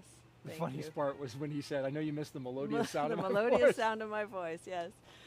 People often ask me, you know, since I flew on the same vehicle in the same seat after Bob in that Crew Dragon Endeavor, you know, did he leave something for you on the spaceship? Did he leave something for you on the space station? And what I like to tell people is he left me a fully functioning, safe spacecraft to get me to space and home again. And there's really no finer gift than that when you're in the spaceflight business. I would greatly agree with that. Let's now join Megan Cruz, who is with Phil McAllister. He is the director of the Commercial Spaceflight Division at NASA headquarters. Y'all take it away. That's right, Phil McAllister. Thank you so much for being here today. Thank you. So talk to me about this being the 4th crew rotational flight to the International Space Station. What kind of milestone does this represent? Well, it represents that we've been working on these vehicles for, it was 10 years in development. So now after all that development, we're actually flying, and it's very gratifying. And to have 4 missions within 2 years, it's really kind of amazing, and it's really picked up the pace, and it's just what we were working for. Yeah, you know, reliable, a regular cadence. It's really amazing to see that, again, this program has only been around for about 10 years. Mm-hmm. Yep. So then, you know, just a few weeks ago, we also saw Axiom 1 launch from the same launch pad that Crew 4 is about to launch from, you know, the first all-private crew to the International Space Station. Is that the future? Are we going to see more private commercial missions, maybe commercial space stations? Absolutely. I mean, that is our strategy. It was our strategy when we started Commercial Crew that we wanted to be one of many customers, and to see that actually come to fruition, because there was a lot of skepticism about that in the very early days. We didn't really know how it was going to play out, and now it seems pretty clear. The demand for human space transportation is very strong, and a lot of people are going to be able to experience this more and more, which is kind of just what we were doing. Yeah, exactly. And what is the importance of fostering these commercial efforts in low Earth orbit? You know, NASA has so many other goals, but why is it important to still maintain this particular presence, again, in low Earth orbit? I think you said it, is because NASA does have all these goals. If we maintained all the footprint of what we had done in the past, we won't be able to go as far in the future and far out into the solar system as we want. So I think it's time for low Earth orbit that has now a little bit more routine of a mission. It's time to turn that over to the private sector. They've shown, the U.S. aerospace industry has shown both technically and financially that they are capable, with NASA's help, of doing that mission, and so that we can direct our resources towards the moon and Mars. Can you remember a busier time on the Space Coast? I really cannot.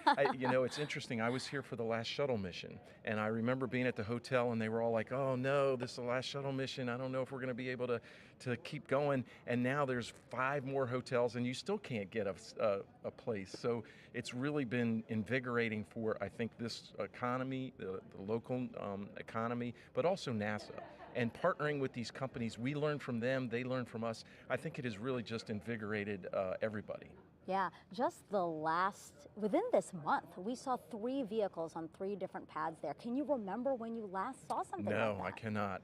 This really is probably the busiest time that I can think of in my memory, for sure. I mean, the Axiom 1 spacecraft came down less than 2 days ago. Yeah. And now we're launching Crew 4, and Crew 3 is going to come back down 4 or 5 days after that.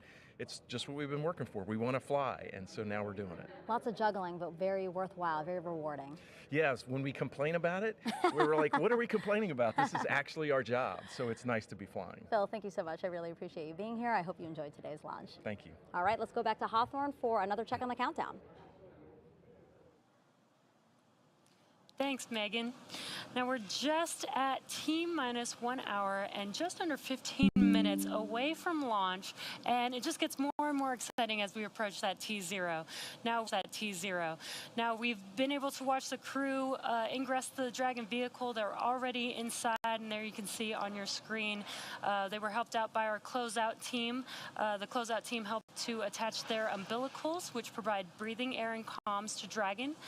They also performed suit leak checks, as well as those comm checks with the core and launch director as well. And after the suit leak checks were complete, we got the hatch closed, and the closeout team was able to confirm that we got through a good side hatch leak check, so that was another really important milestone. There were also some communication checks with some of the key members in the Falcon 9 launch team. But coming up, the closeout team is going to get ready to depart. So we're going to see them move out of the white room, off the crew arm, and they're going to leave the area. And after they're gone, the only people left at that pad area are the astronauts. The final weather checks have just kicked off, releasing a couple of weather balloons. The good news is all of the weather has continued to look great for launch. Closeout team has departed the crew arm. Freedom copies, thanks. There, the core giving that update. So the closeout team has departed the crew arm. They're going to get in cars and drive away. Then it's just Crew 4 on the pad, and that's it. And then we're going to get closer to launch. Again, weather's continued to look fantastic. Very low probability of violation at the launch site. And then our ascent corridor weather just all the way up the eastern seaboard of the U.S. Has continued to trend all in the right direction. So we're not looking at any holds for a launch today. Yeah, and great news on that weather. We will also do a final go, no go poll. But before we get to that, the various teams at both NASA and SpaceX will do an internal go poll, making sure that conditions are right with Falcon 9, the Dragon, the crew, the range, and the space station before the final go is given. So now let's check back in with Houston for a status update on the team supporting the space station on the readiness for launch. Chelsea, how's it going over there? Hey, thanks, Jesse. The team here in Mission Control Houston has polled that they are go for launch earlier. The International Space Station and its onboard crew are ready for the Crew 4 astronauts to lift off. When Flight Director Anthony Varia polled his team, he was asking the flight controllers who all work on the different key systems on board the space station that their focus areas were online and working properly. This includes life support systems, proper communications links, computers that allow us to command the station's onboard subsystems, and our ability to control and maneuver the space station. All of those are fully functional. The crew in orbit is getting out of their sleep period now. They're just starting to wake up. And when the Crew 4 launches, this crew is actually going to be flying over Romania. That's where the space station will be at the time of launch. So how about that? But as they're getting into their morning routine now at the time of launch, they're going to make sure that they're refreshed and ready to receive the crew.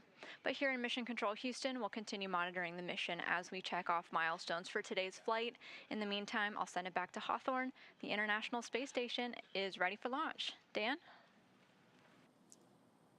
Hey, thanks, Chelsea. So the Crew 3 astronauts are currently on board the space station. They've spent nearly 6 months conducting scientific research in a myriad of areas like material science, developing new health technologies, working on plant science, growing some pretty exciting plants on board the space station in microgravity. Just a lot of different science as we prepare for human exploration beyond low Earth orbit and also to deliver benefits to us back here on Earth. And all of that research just lays the groundwork for that future exploration that we're aiming towards to the moon and Mars, starting with the agency's Artemis missions. Yeah, Chari is the commander of the Crew 3 Crew Dragon spacecraft and the Crew 3 mission. He is responsible for all phases of flight from launch to re-entry. He's currently serving as an Expedition 67 flight engineer aboard the station. The Crew 3 launch was the first space flight for Chari, who was selected as a NASA astronaut candidate in 2017. Now, he was born in Milwaukee, but considers Cedar Falls, Iowa, his hometown. And also on board was NASA astronaut Tom Marshburn. He's the pilot of the Crew Dragon spacecraft, essentially the second in command for the mission while they're in free flight. He's responsible for the spacecraft systems and its performance. Right now, though, on board the station, he's the commander of Expedition 67. And Marshburn, a native of Statesville, North Carolina, became an astronaut back in 2004. Crew 3 was his third visit to the space station and his second long-duration stay on the laboratory. Barron was selected as an astronaut candidate in 2017 and is a mission specialist for Crew 3. She works closely with the commander and pilot to monitor a spacecraft during the dynamic launch and re-entry phases of flight. She's currently serving as a flight engineer for Expedition 67 aboard the station. Barron was born in Pocatello, Idaho, but considers Richland, Washington, her hometown. And rounding out Crew 3 was Matthias Maurer, who was also a mission specialist for the Crew 3 mission. And again, working with the commander and pilot to monitor the Dragon spacecraft during all of those different dynamic phases, launch and re-entry, docking and undocking. He's also a flight engineer on Expedition 67, and like Raja Chari and Caleb Barron, this was his first trip to space. And he was from St. Wendel in the German state of Saarland. So that 4-person crew is currently on board. They're preparing for Crew 4's arrival, but their return back to Earth is just days away, assuming we get an on-time launch today. So looking forward to seeing all of them on board the space station together. Let's get back to the countdown now. We'll head over to Daryl at the Kennedy Space Center. Daryl? All right, thank you very much, Dan and Jesse. And if you're just now joining us, welcome to coverage for the mission known as Crew 4, NASA and SpaceX's 4th flight of astronauts to the International Space Station. We are currently at T-minus 1 hour and 8 minutes until liftoff. Liftoff time still holding, Megan, for 3:52 Eastern time, 3:52 and 55 seconds. That's where the 5's come from. And we're tracking no issues with Falcon 9 or Dragon. The range is green, weather is cooperating, and over the last 3 hours, our crew of Jell Lindgren, Bob Hines, Jessica Watkins, and Samantha Cristoforetti have donned their SpaceX space suits in the historic crew quarters suit-up room. Then they walked out of their crew quarters building, as every NASA astronaut has done since Apollo 7. Then they were transported to the pad, where they climbed inside the SpaceX Crew Dragon Freedom, and now we are seeing them live on that rocket that you see on your screen right there, awaiting liftoff. And so, Megan, as they wait for this, what is the crew doing in these moments? Right, the closeout crew is leaving, and so it's just the astronauts. So guys, finally we have people on board. We are T-minus 1 hour 7 minutes, and right now crew will be just relaxing, and they don't have anything to do specifically. In the beginning, you know, when you first arrive, you want to make sure that if you had to do an emergency egress, you know what all of the functions are that you need to do, what are all of the equipment is, and so you take some time to be serious about thinking through all of that, you know. And as we go further and we approach the propellant loading, they're going to again be very much focused on the tasks at hand. But in between, there's quite a lot of downtime, and so they'll be entertaining each other, telling stories, maybe they'll be playing some games. The few glimpses that we've had of them, I've seen some smiles on faces, so I think they're in there having fun, getting ready. Plenty of smiles from Crew 4. Indeed, we've seen that, and it's been good to see. Over the next hour, we will conduct a series of polls to get ready for launch. The crew will also The arm crew, what should I say? The social thingy of crew is very much important in these kind of spaceflight missions, because they are trapped inside such a small space for a long period of time, and if there is any inconsistency between crews, then it could be fatal. So they make sure that all the crew members are very well, what should I say? Maybe you can say friends with each other without any problem, so that it does not have any problem inside the crew capsule as well as on the space station. So this psychology type of thing in space flight is very important, and that's why there is a job called space psychologist, because especially with humans, when you are inside a tin can for a longer period of time, things change psychologically. So you need certain counselor or psychologist who can handle those things, and these psychology kind of things can be understood and researched to a bit, but it's always a subject of uncertainty. So yeah, it's an interesting thing if you look about it, because I remember during the Skylab days, there was a strike on board the station, because because of the psychology kind of a thing only, because they were the NASA people were giving them too much work, and they were not able to handle it, and they were initially, this was at the initial part of human space flight, they were not being able to talk with their family and friends. So that part of thing, at that point of time, they understood that space psychology is a thing and it should be included in the space flight. So until then, after that, things have changed. Everybody is allowed to do whatever they want after the job hours, not the whatever, but in certain limits. So yeah. The cupola, the entertainment is very much necessary. The cupola on this space station is a entertainment source only, is there for astronauts' leisure. It does not have any scientific research kind of thing associated with it, nothing like that, just entertainment, relaxation, satisfaction for the astronauts, so that they have a good workplace around, which is very much necessary. As the pace begins to pick up, we heard that the crew had left the pad, and so right now it's just the crew inside Dragon. For Falcon 9, our two-stage reusable rocket, final propulsion checkouts of the first and second stages, and the engine began just a few minutes ago in preparation for propellant loading. Now, this involves testing and cycling valves, as well as engine pneumatics pressurization. At the T-minus 45-minute mark, the team will report their readiness for propellant load with a final electronic go, no-go pull. Now, before we can begin starting to load propellant on Falcon 9, we do have a few more tasks to perform. First, we need to retract the crew access arm away from the Dragon capsule to its launch position. That's going to happen between the T-minus 44 and the T-minus 42-minute mark. With the arm out of the way, the launch escape system will be armed, and once these two events are complete, Dragon will be ready for Falcon propellant loading. We'll also verify with the launch weather officer that weather meets all the constraints. These include items such as wind speed, lightning, and precipitation. We do expect acceptable weather conditions for launch at both the surface level and upper altitudes, though. Range is currently clear for launch from historic launch pad 39A, worldwide network of ground stations, and the tracking and data relay satellites are ready to support Dragon as it heads into orbit. Today, we do have an instantaneous launch window at 3:52 a.m. Eastern Time. Once we begin loading propellant, there is no opportunity to change to T0. The timing for Dragon to rendezvous with the International Space Station is very precise, down to the second. So we do only get one chance at it today. The good news is we are at T-minus 1 hour and 1 minute and counting. Everything is looking green, so I'm going to send it back over to Jesse. That's great news, Andy. Thanks for the update.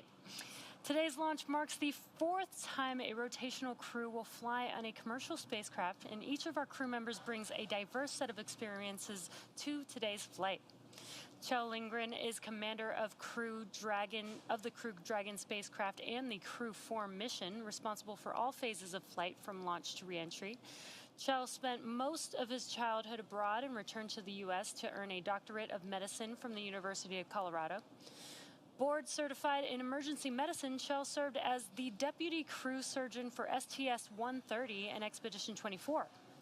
He also flew on Expedition 44 and 45, logged 141 days in space, participated in 2 spacewalks, and more than 100 different science experiments on station. And Bob Hines is the pilot of Crew Dragon Freedom today, and he's going to be responsible for spacecraft systems and performance, and he's second in command for the mission. He's also going to serve as a flight engineer for Expeditions 67 and 68 on board the station. He was born in Fayetteville, North Carolina, earned a Bachelor of Science degree in Aerospace Engineering from Boston University. After he graduated from there, went to the U.S. Air Force Test Pilot School, where he was awarded a Master of Science in Flight Test Engineering, and then went on to complete a Master of Science degree in Aerospace Engineering from the University of Alabama. A lot of school. In 2012, he was selected as a research pilot at NASA's Johnson Space Center, and then in 2017, got the call to become an astronaut candidate. Jessica Watkins is a mission specialist for Crew 4. This will be Jessica's first trip to space following her selection as an astronaut in 2017. As a mission specialist, she will work closely with the commander and pilot to monitor the spacecraft during the dynamic launch and reentry phases of flight. Jessica earned a bachelor's degree in geological and environmental sciences from Stanford University and a doctorate in geology from the University of California, Los Angeles. At the time of her astronaut selection, she was a postdoctoral fellow in the Division of Geological and Planetary Sciences at the California Institute of Technology, where she collaborated as a member of the science team for the Mars Science Laboratory rover Curiosity. And our 4th crew member, Samantha Cristoforetti, also a mission specialist for Crew 4 from the European Space Agency. In 2001, she graduated from the Technical University of Munich, Germany, with a master's degree in mechanical engineering with specializations in aerospace propulsion and lightweight structures. And she also attended the Euro-NATO Joint Jet Pilot Training Program at Shepherd Air Force. Hi Daniel, how are you? And things are looking great. Okay, so we do have a hold right there at T-1 hour and 2 minutes.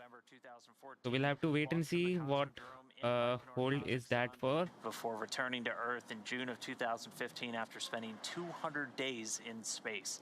Then in 2019, went on a different mission, NASA's 23rd Extreme Environment Mission Operations, also known as NEMO, a 10-day stay in the world's only undersea research station, Aquarius. Each of these 4 crew members will join Expeditions 67 and 68 once they arrive at the International Space Station. All right, well, we are under an hour away from launch, so we're getting into really the exciting part of the countdown. We heard that the crew, the closeout crew has left the arm, they're out of the area, and we're getting closer to propellant loading and some of the really exciting moments. SpaceX's Crew 4 mission is the company's 5th crewed spaceflight for NASA. We had the Demo 2 test flight and 3 previous operational crewed missions to station. This is also SpaceX's 7th crewed spaceflight overall, including the Inspiration 4 mission as well as the AX-1 mission, which just recently came home. Today, our crew is flying the newest Dragon in our fleet, and we'll be taking a ride on board the Falcon 9 that supported the CRS-22 mission in June of last year. Now, it's been a great countdown so far. As Andy has been saying, weather has been looking really good for T0, and again, the excitement just continues to pick up as we get closer to the T0 mark. Yeah, it's gone really smoothly so far today. If you joined us at the very beginning, we started with Suit Up just over 3 hours ago, where the SpaceX team helped the crew put on their suits that they're going to wear for all of the launch operations and did the initial checkouts, suit leak checks before they got to the crew walkout. And that's where Kjell, Bob, Jessica, and Samantha gave some final goodbyes and some waves to folks gathered outside the operations and checkout building before they climbed into the Teslas and began that roughly 20-minute ride out to pad 39A. We did watch as the crew boarded their Teslas and headed down the NASA Causeway, headed towards the launch pad. Once they arrived at the pad, the crew took a moment to enjoy the view of the vehicle they will be taking flight on this morning, and then headed up the fixed service Freedom structure. SpaceX, we are cycling orbit tank isolation valves to equalize low flow pressure.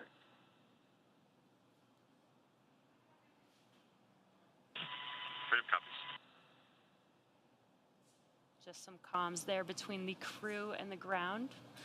And again, as they headed up the fixed service structure, they began the process known as crew ingress, and that's where the astronauts entered the Dragon spacecraft.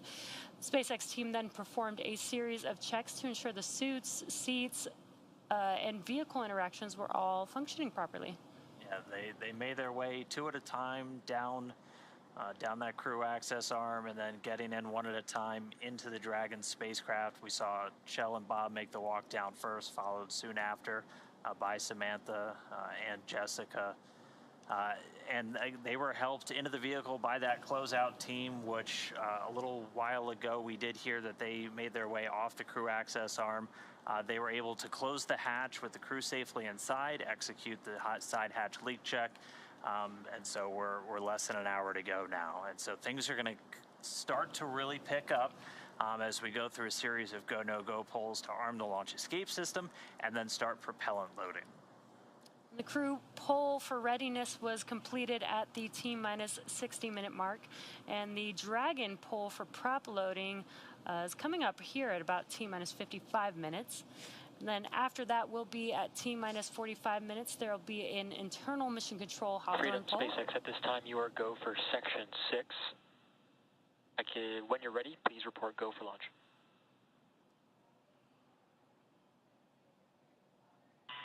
Copy. Freedom is go for section 6 and put that to work.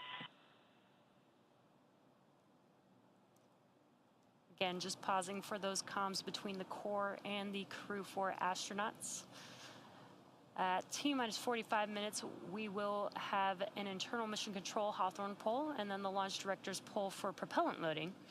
Now, when we get to about the T-minus 40-minute mark, the crew access arm will retract and the crew will get the call to close their visors and to arm the launch escape system.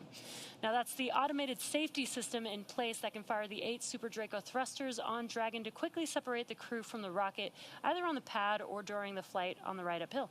And then once we reach 35 minutes before liftoff, propellant loading for Falcon 9 will begin, loading fuel and oxidizer on both the first and second stages on Falcon 9.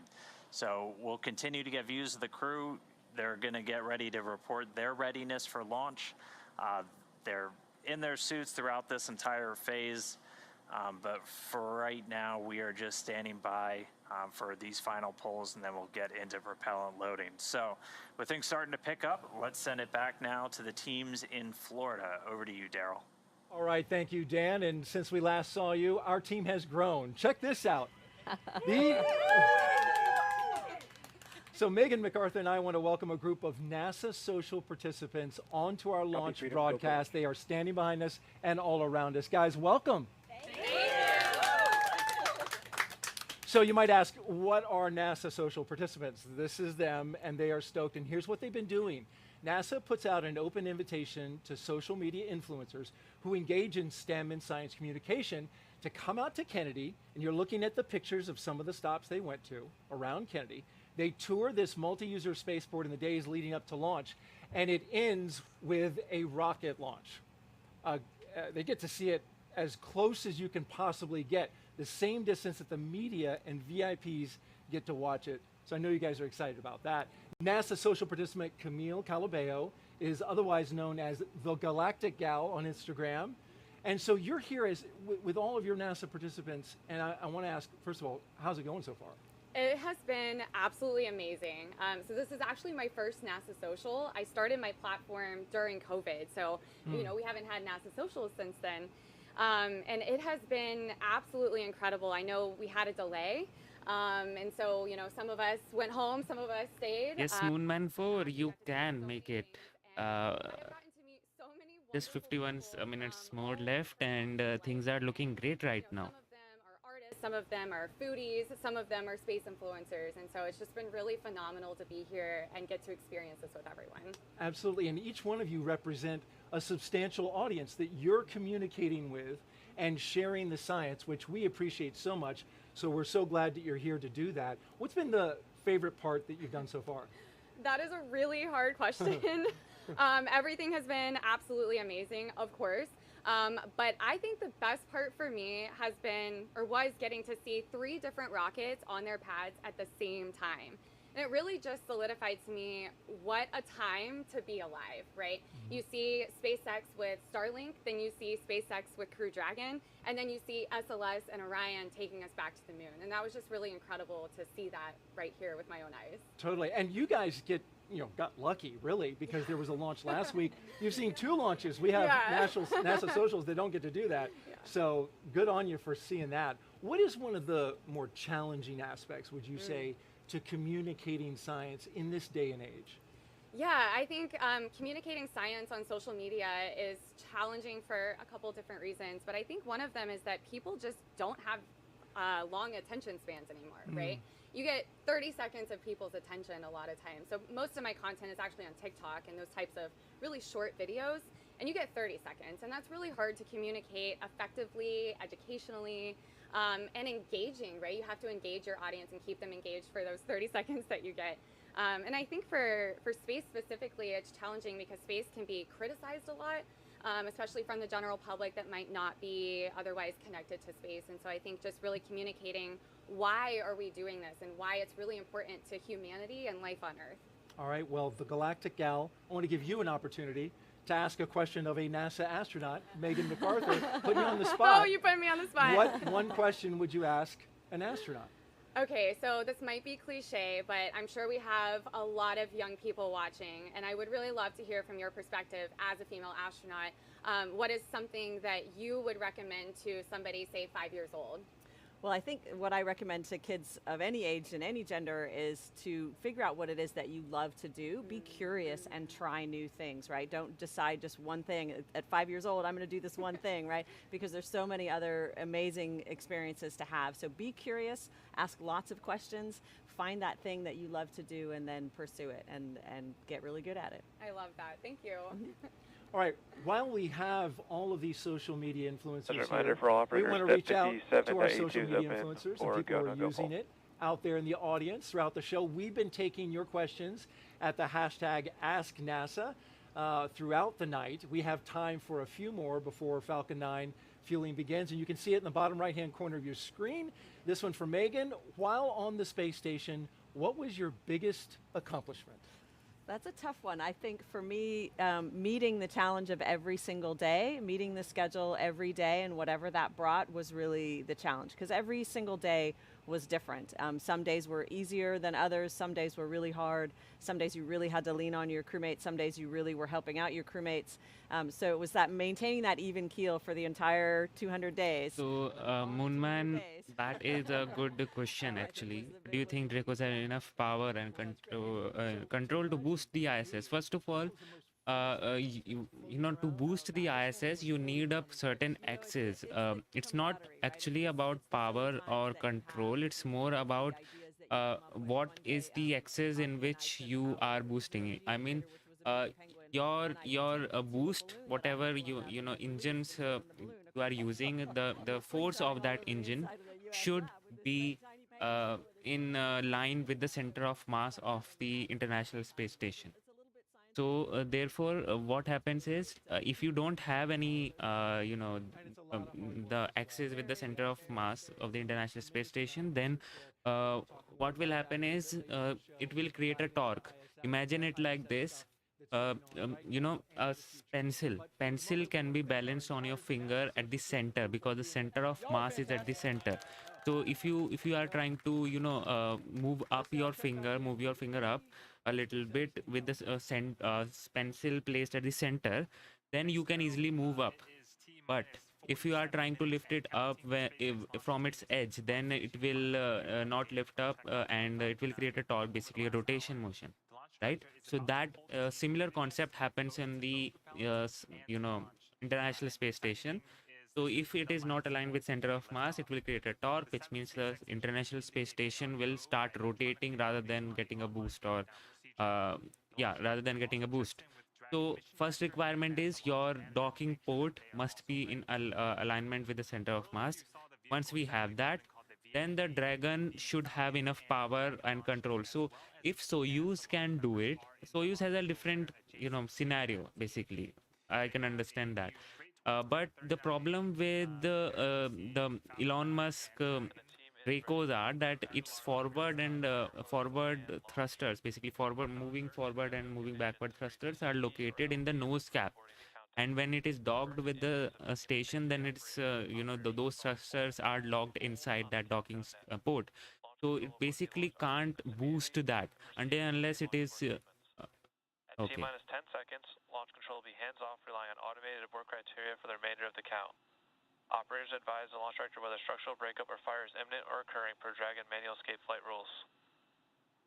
In the event of a fire alarm, key operators noted below will remain at their post while the alarm is evaluated. In the event that personnel safety is threatened, evacuate to the south-facing emergency exit, which leads directly outside. Launch control, you may proceed with arming the crew for movement. Awesome. So we heard at the very end of that we are proceeding with the crew arm movement. So that access arm that is adjacent to the vehicle, that's going to start to move to its launch position. Operators in Fire 4 and MCCX, the control will be in a lockdown state until launch escape system is disarmed.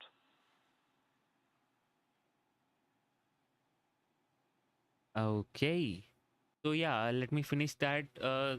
The thing is that the thrusters are located in front of the nose cone. So those, basically the forward moving thrusters, are not enabled while it is docked. So it will be difficult. There are some thrusters located on the side also. And you can see now the crew arm the crew access arm is retracting now. Retracting away from the Dragon capsule. Although Elon once has stated that Dracos will be, if needed, Dracos can do the boosting of the International Space Station. So maybe some design changes and then it will be able to do it. Dracos have enough power, that's not an issue.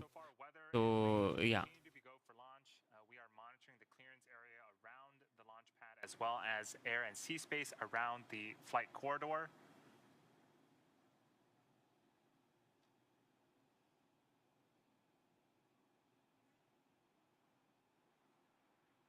And yes, those Super Dracos are basically used for launch escape Here at Kennedy system. Space Center, the conditions are predicted to be acceptable for liftoff just about 43 minutes from now. So with that, again, everything is going smoothly on today's countdown.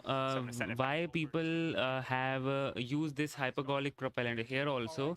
It's a toxic propellant, but it's still used in the Dracos thrusters, the hypergolic, because, the maintenance is very low, as well as it can be stored for a longer period of time without causing any corrosion. Like we have missions, Dragon docked to the station for 6 months, 7 months. So you need a system which can store the fuel there in that particular state for 6 months without any corrosion or any wear and tear. So in those cases, the hypergolic propellant is very useful. But since it is toxic, when the the Dragon is descending down the Earth, the excess fuel is just released off from the Dragon, so that any toxicity of the fuels does not affect the crew as well as the support staff coming in. So those things are just drained off. Also, the other reason to drain it off is so that there is no as such blast caused by those fuels. So when they are inside the atmosphere, you will see sometimes some smoke is coming out of the capsule, but that is not a smoke, but they are just draining all the excess fuel which is stored inside. That's right. This was a new capability that was developed for this vehicle to reduce, I think, overall the timeline. And it's something that the combined teams looked at very closely together from a safety perspective. during the development of this vehicle. It's one of the reasons why the launch escape system is so crucial to have that armed. This is a very dynamic activity that's happening, and so we want to be able to keep the crew safe in the event that something off-nominal happens. So that's that launch escape system being armed is coming up, and that's definitely something that I remember the Demo 2 crew telling us to expect, a loud noise associated with that pressurization of those lines. And so that is something that we were ready for and expected. How about that? You could hear the pressurizing of those Draco engines? Yeah, it was not quite instantaneous, but a short duration, very loud sound is what I recall of pressurizing of those Freedom lines. SpaceX for launch escape.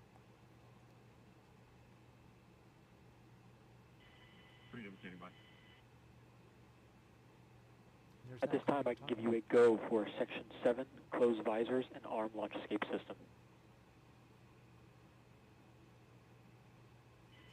Okay, Freedom copies. Our visors are closed and we are arming the launch escape system. So what does he do to arm that? It's a command that is sent to make that a valid exit strategy. And as the pilot, you're there next to the commander, keeping your eyes on all the systems? Basically, yeah, agreeing with him when he's sending commands that that's the correct thing to be doing. When that propellant is loading, can you tell? Can you hear it? So I thought a lot about that and kind of polled my crewmates and other people I know that have flown. Bob says that he recalls a gurgling sound. Huh. What I recall is more of like a whirring and clicking of the valves moving. So I think everybody's recollection is slightly different. And I had a similar experience on my shuttle flight. Dragon, SpaceX launch escape system is verified armed. All right. Freedom copies concurs. My memory of the sounds that occur on the spaceship are not as good as my visual memory. And so I think everybody remembers, a slightly different overlapping set of things. And so we just heard that call out, Megan, that the launch escape system is armed. Yes. And it is actually necessary to arm the launch escape system before loading the propellant, because you need the launch escape system to be active in case of any emergency or any sort of unwanted thing to happen at the time of fueling. So if that happens, you need your launch escape system to fire immediately without a split second of wait. So yeah, now the next thing is the fuel loading, wherein the fuel will be loaded up inside the first stage as well as the second stage. And you will see the fumes coming out of the rocket, which is completely nominal, and I have explained it 1,000 times here on this channel. So why those fumes come out of the rocket. So I don't think so I need to explain it again. But we're in a good place because propellant load starts at T-minus 35 minutes. And the crew will, while they're not actively involved in the propellant loading activities, they're going to be pretty closely monitoring, when the different activities start, loading the specific tanks with the specific propellants, so that they can have a sense of where the vehicle is at every moment. A live look there at the base of pad 39A. The launch tower, and the strongback, which is part of the transporter erector. It is in the foreground. The rocket Falcon is just 9 behind propellant it. tanks will be venting for propellant load in approximately 1 minute. Okay, there you heard in 60 seconds, venting those tanks in advance of the propellant load.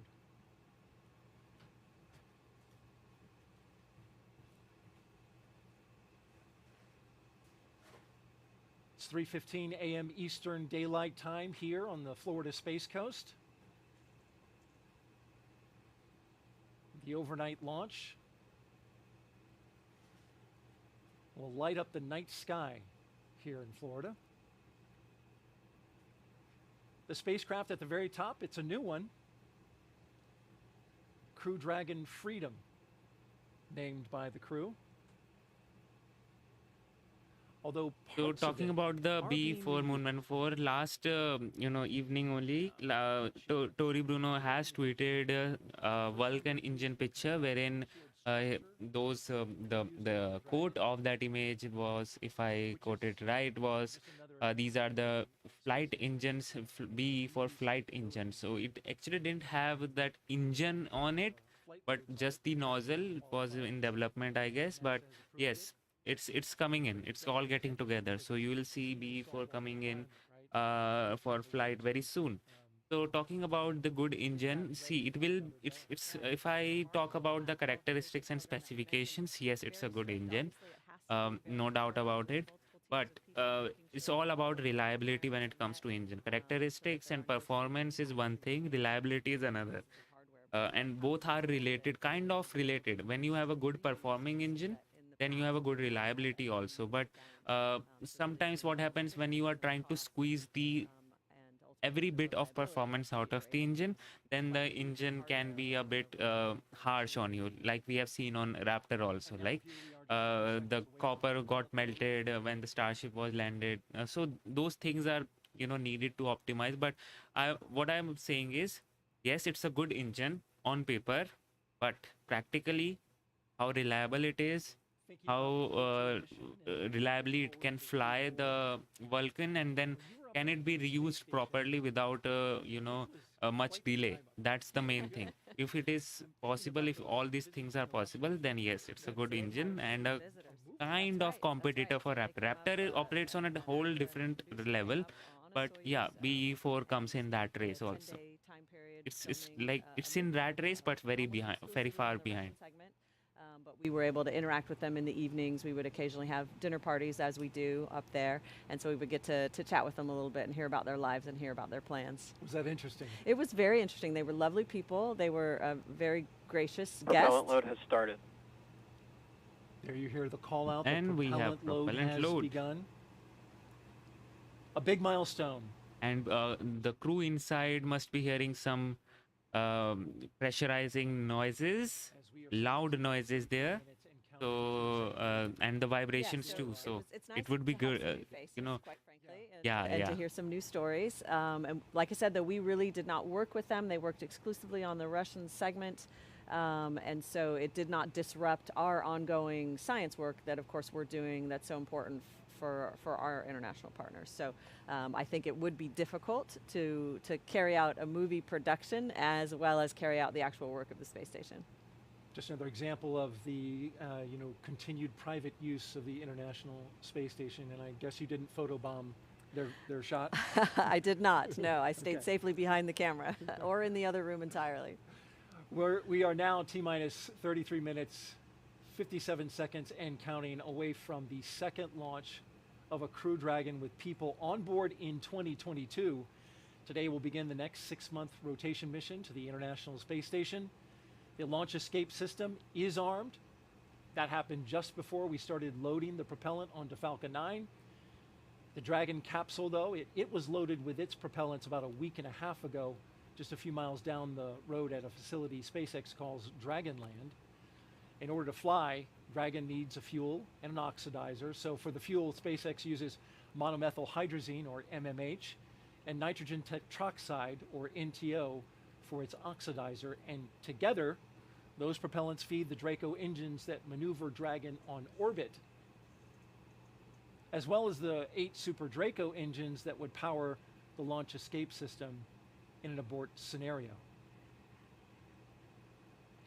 And now that fueling for Falcon 9 has started, that means the 8 Super Draco engines inside Crew Dragon are ready, if needed, to pull this capsule away from the Falcon 9 rocket in an instant, should there be any kind of emergency associated with a rocket on the pad, or if there was a problem with the pad. The NASA and SpaceX teams have trained extensively for exactly that type of contingency, and they are ready. Now let's head over to SpaceX headquarters in Hawthorne for an operations update. Andy?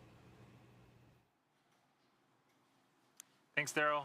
Yeah, we are continuing to count down those final minutes, and everything is still looking good for Falcon 9 and Dragon for an on-time liftoff just about 32 minutes from now. At the T-minus 35-minute mark, we heard that propellant loading began on Falcon 9. This is going to continue until about the T-minus 2-minute mark. The first and second stages of Falcon 9 are each loaded with 2 liquid propellants. One is fuel loaded into a tank at the bottom of the stage, and the other is an oxidizer loaded into a tank at the top of the stage. The fuel we use to power the Merlin engines is a refined kerosene referred to as RP1. The oxidizer loaded on each stage is a densified liquid oxygen. We also refer to that as LOX. Densified means it is kept much colder than typical for launch vehicles and takes up less volume. And this basically allows us to store more oxidizer into both of the stages. To ignite the fuel and oxidizer in the Merlin rocket engine, we use an ignition fluid called TTAB. When TTAB comes into contact with oxygen, it burns, giving off a green-colored flame. Once we have the flame going, we'll add the kerosene fuel into the Merlin chamber, and the engine ramps up to full power. Now, if you pay close attention, you might see the green flash as the second stage engine ignites following stage separation about 2.5 minutes into flight. Topping off helium into pressure vessels on both stages is also underway. This is used to pressurize the tanks in flight as propellant is pulled out by the Merlin turbopumps. On board the spacecraft, the astronauts are monitoring systems while propellant is loaded onto the Falcon 9. Again, as Megan had mentioned, the crew training in the simulator included playbacks of sounds recorded in the Dragon capsule during recent flights. So this should be, the sounds that the astronauts are hearing should be sort of familiar. Range and weather, again, as they have been all night, are really tracking green. We're really continuing to report no problems, and there really is a very low probability of violation for weather. As a reminder, today is an instantaneous launch window, so at this point, if we hear a hold for any reason, we'll have to stand down, and our target backup launch opportunity tomorrow night, just under 24 hours from tonight's planned launch. For now, let's turn it over to Jesse and Dan for an overview of events after liftoff. Great, thanks Andy. Again, always great news with some good weather. Just under 30 minutes to T0 today. So for Crew 4, the astronauts' flight to station will take about 16 hours. And as we await that launch time, just about 29.5 minutes from now, the ground operations teams are doing a series of system checks, ensuring that both Dragon and Falcon 9 are ready for launch. And you're looking now just over the shoulders of our team out at the Cape there as they prepare for liftoff. As we wait for the launch clock to hit 0, though, we wanted to give you a quick overview of what the ascent portion of this mission is going to look like. Once we hit T0 and a successful launch occurs, we will watch Falcon 9 and Dragon lift off from historic launch pad 39A and make their ascent. One of the first things that happens about 50 seconds into the flight, those 9 Merlin engines will throttle down as the rocket passes through the period of maximum dynamic pressure. It's max Q. It's really the maximum amount of stress that the vehicle is going to hit on its way uphill. Also worth noting, when we hit max Q, the vehicle will be going supersonic. Once we are through that period of maximum dynamic pressure, we can throttle down our 9 Merlin engines again. And from there, at about 2.5 minutes into flight, we have a series of 3 events that will happen in rapid succession. Yeah, all just right on top of each other. The first one's MECO, or main engine cutoff. That's where all 9 of those Merlin 1D engines shut off in preparation for stage separation, which is the second event. This is where the first stage detaches from the second. The first stage starts to make its way back to Earth for a landing as the second stage ignites its engine and continues its journey with that third event, that engine ignition. It's called SES-1, or second stage engine start number 1. That's where we'll see the MVAC engine light up and propel the second stage along with the Crew 4 astronauts into orbit. And as Stage 2 heads towards its targeted drop-off orbit, Stage 1 will execute 2 burns in order to make its way back down to Earth. The first is the entry burn, and that's where 3 of the 9 M1D engines will reignite and then shut down again. Now that helps to slow the stage down in preparation for re-entry back into the Earth's atmosphere. And while the first stage is heading back towards Earth, again, that second stage, it just continues to carry them into orbit until it cuts off. It's 1 Merlin engine that was ignited after stage separation. And once that happens, we wait for the call out and the confirmation of what's called a good orbital insertion, just essentially they're where we expect them to be in outer space. About 90 seconds after Dragon gets into orbit, Falcon 9 will land back on Earth. Now, the landing burn is just a single engine burn, and that's powerful enough to bring the vehicle's speed down rapidly in order to touch down and land on our drone ship about 9.5 minutes into the mission. And while Falcon 9's first stage is landing, Dragon is just getting ready to separate from the second stage of the Falcon 9 rocket.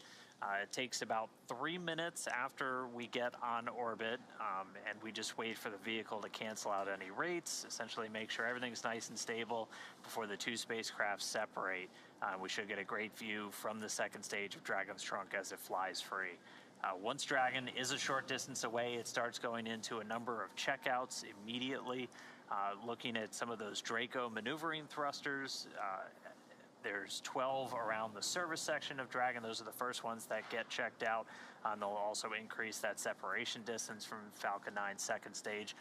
These are not the Super Dracos. Those are disabled as soon as we hit this point on orbit. They're only used in an abort scenario. Once we're in outer space, those are disabled for the remainder of the mission. About 40 seconds after separation, Dragon's nose cone deploy sequence will begin. It will take roughly 4 minutes for the nose cone hooks to unlatch and open, and that exposes its guidance navigation controls, or GNC, that will help Dragon autonomously fly to the space station. And once that nose cone's deployed, the remaining 4 Draco thrusters on the forward bulkhead get checked out. And from there, it's about 16 hours for Dragon to go through the rendezvous and approach phases, undergoing a number of what's called phasing burns as it makes its way to the station, just essentially raising its orbit and chasing down the orbiting lab. Stage 2 cryohelium loading. And so all of that's going to be coming up soon. Let's check back in with Chelsea over at Mission Control Houston. Chelsea. T-minus 25 minutes, everything is looking good. Hey, thanks, Dan. Flight controllers here in Mission Control are laser focused on the onboard systems of the space station, making sure it's ready to receive the Dragon vehicle later tonight. They'll also be making sure that all communication links between the station, Dragon, and the ground are working properly.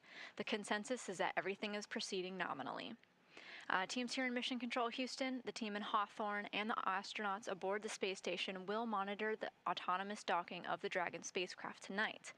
They'll perform a series of leak checks, then work to open the hatches both on the Dragon side and inside the station's pressurized mating adapter. We expect hatch opening to take place about an hour and a half after docking. Once on board, the astronauts will be greeted by Space Station Commander Tom Marshburn, and the whole space station crew will join in for welcoming remarks to the new crew members. From there on out, they will no longer be referred to as Crew 4, as we're calling them today, but rather flight engineers of the International Space Station. Here in Mission Control, Flight Director Anthony Varia is on console overseeing the team for launch, and Adi Boulos will be on console for docking. But we'll be on air continuously through Crew 4's arrival, but launch coverage of docking is expected around 8:15 p.m. Eastern. And that's it for Mission Control. I'll toss it back to the team in Florida. Daryl, I'm excited for launch. How's it looking? All right, thank you, Chelsea, and so are we. We're looking great weather-wise here. Range is green, weather is green, and well, we're green and ready to go for this launch. We are just T-minus 23 minutes and counting from the launch of Crew 4, the 4th astronaut rotation mission to the International Space Station under NASA's Commercial Crew Program. And it's going to be a good one, folks. The 4 astronauts are strapped in: Commander Kjell Lindgren, pilot Bob Hines, and mission specialists Jessica Watkins and Samantha Cristoforetti. They are strapped into their seats inside Crew Dragon Freedom. And we can see a live shot of their rocket as we look to the screen right now. That is the Falcon 9. The rocket fueling operation is well underway. The launch escape system is armed, and that means Crew Dragon is prepared to launch itself away from the Falcon 9 rocket in case of an emergency on the pad or even after liftoff. So far, operations look and sound as expected. We are counting down to that liftoff at 3:52 and 55 seconds in the morning, Eastern Daylight Time. And so far, everything has looked right on. It has. It's wonderful to see just 22 minutes and 32 seconds remaining on the clock. I'm starting to get really excited. When you were sitting inside that spacecraft, how did you feel? Well, at that point, you are really focused. You are, you've sort of stopped with the chit chat and the storytelling, and you are very much watching the progress of the propellant loading, knowing that the time is counting down, and you're just really starting to get, get your head in the game and be ready for what's happening next. That's a very serious part of the countdown, is that propellant flowing in. You can see those systems as you're looking on your screen and monitoring them. The mission is the continuation of rotational crew flights to the International Space Station from US soil on private rockets and spacecraft, and this would not be possible without the success of NASA SpaceX Demo 2, the test flight 2 years ago, if you can believe it, the safe delivery and return of Crews 1 and 2, and of course, Crew 2 back on Earth 6 months ago, and that's why we have with us the pilot from Crew 2, Megan MacArthur. Appreciate you being here. Absolutely. It's hard to believe it. I've been home for 6 months already and launched almost a year ago, but time travels. Flying. Yeah, it keeps moving. It was 6 months that you were up in space. Do you notice that you were in space like now?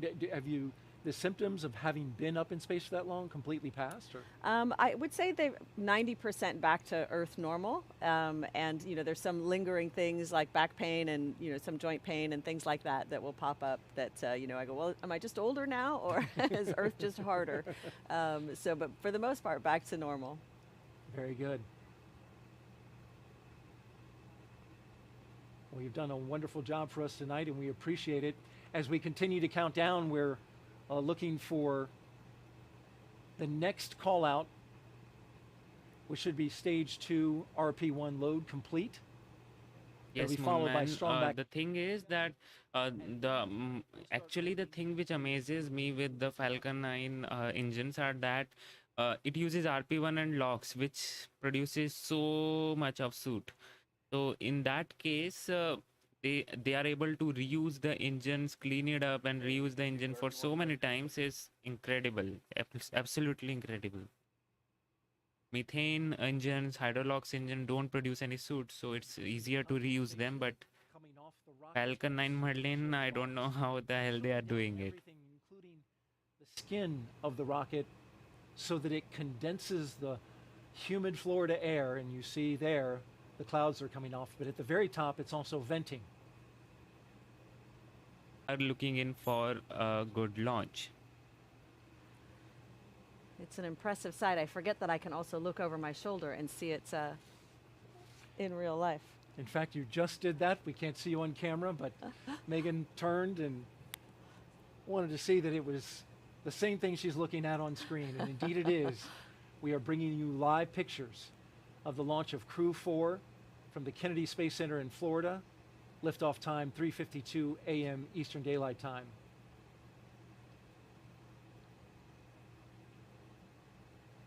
If you're just joining us, we want to tell you a little bit about the crew on board. Dr. Kjell Lindgren is the commander.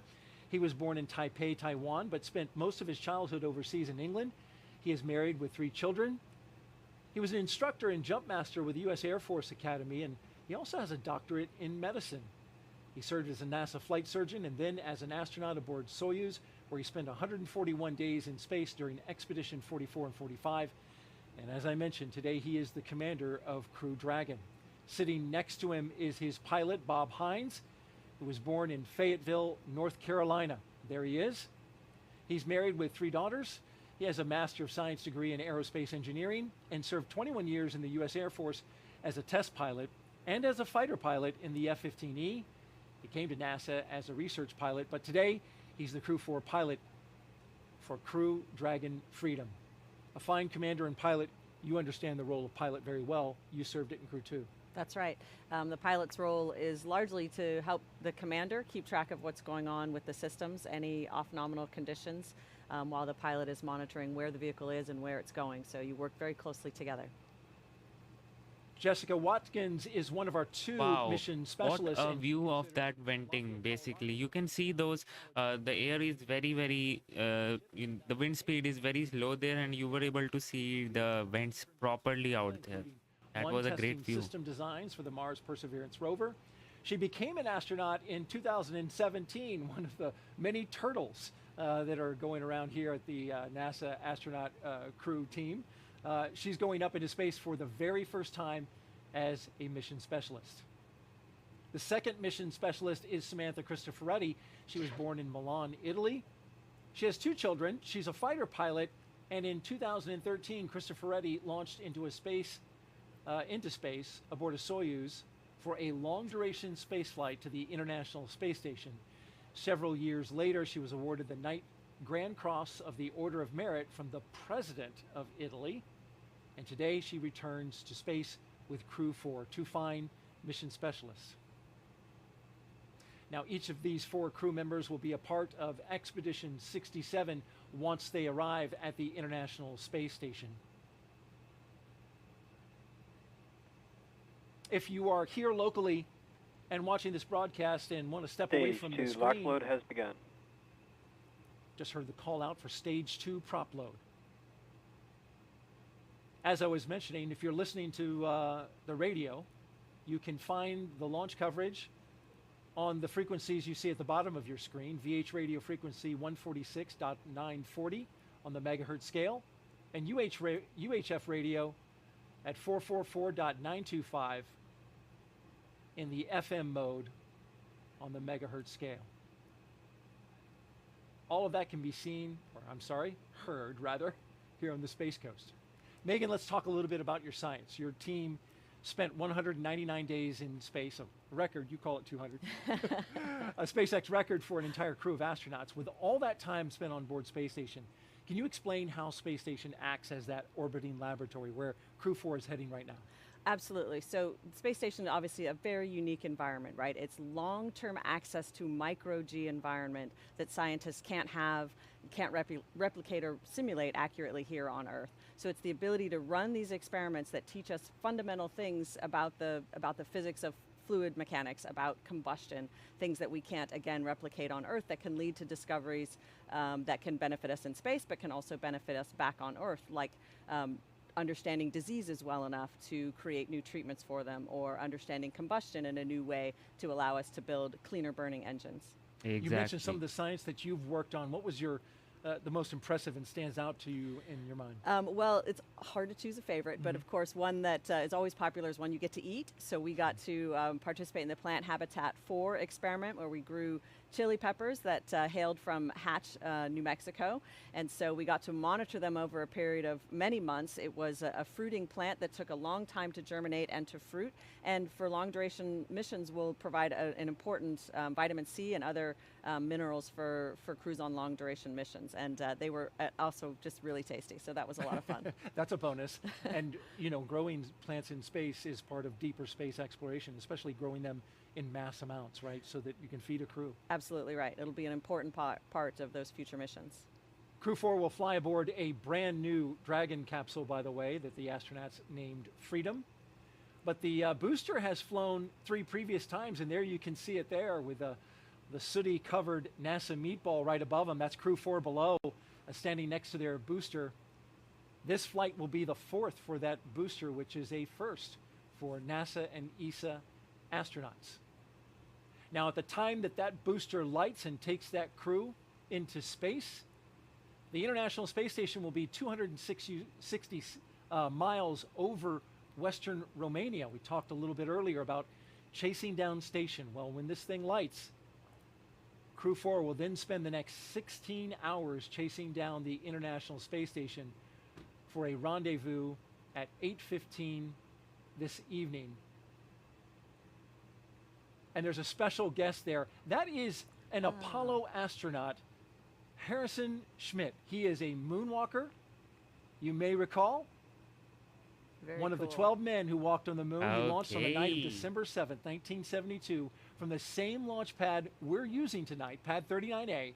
And then 3 days later, Schmitt and Commander Gene Cernan landed on the moon. What an honor to have him watching tonight. He, a geologist, watching another geologist, Jessica Watkins, going up to space today, so they share that. And Harrison Schmitt, one of the 4 surviving astronauts who walked on the moon. Buzz Aldrin, David Scott, Charlie Duke, and Harrison Schmitt. And they are a national treasure. Megan, we are T-minus 12 minutes and counting. Some final thoughts as we get ready to light this candle for, by the way, Samantha Cristoforetti's birthday was yesterday. Yes. What a big birthday candle. That's right. It's a pretty good birthday celebration, I think. She's going to enjoy that. But what will they experience the moment of liftoff? The moment of liftoff is really, it's hard to describe. I've heard it described as lots of different things. A kick in the pants, someone hits your chair with a baseball bat. It's almost indescribable because you start moving so fast and you're accelerating so fast the whole time that it's just a sensory overload. You're really, really moving fast. And on our crew, people enjoyed that very much. There was a lot of hooting and laughing basically in response to that. And as the rocket changes its speed, it accelerates down and then back up again. You feel all of that, and it's a tremendous ride. Astronauts from Crew 4 getting ready to experience that. We're about to watch this launch. So at T-minus 11 minutes and 25 seconds, let's toss it to Andy at SpaceX. So guys, we are T-minus 11 minutes, and finally the time has come. Thank you so much. It's getting more and more exciting here as we are just about 11 minutes until liftoff. Things are still looking great for both Falcon 9 and Dragon. Falcon 9 began loading propellants at the T-minus 35-minute mark. We should finish around the T-minus 2-minute mark. Right now, densified liquid oxygen is loading and continuing on the first stage. And again, this is going to wrap up around the T-minus 2-minute mark. The Dragon mission director and team are reporting no issues. Communication checkouts are complete. The crew access arm is retracted. The launch escape system is armed, and the crew is strapped in and ready to go. Final instructions to the crew come in at the T-minus 10-minute mark.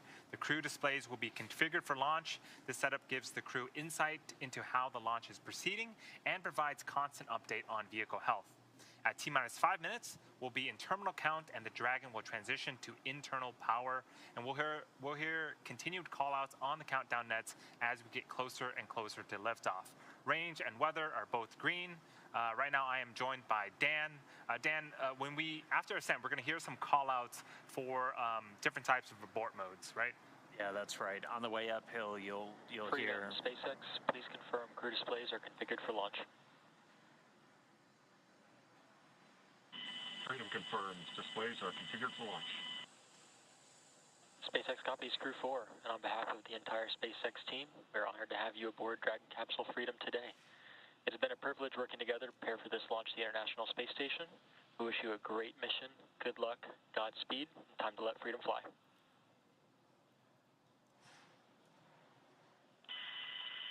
Copy SpaceX. We'd like to take this opportunity to extend our thanks to our NASA, SpaceX, international partner teams, and most of all our families for getting us to the threshold of this amazing opportunity to launch to the International Space Station from Kennedy Space Center.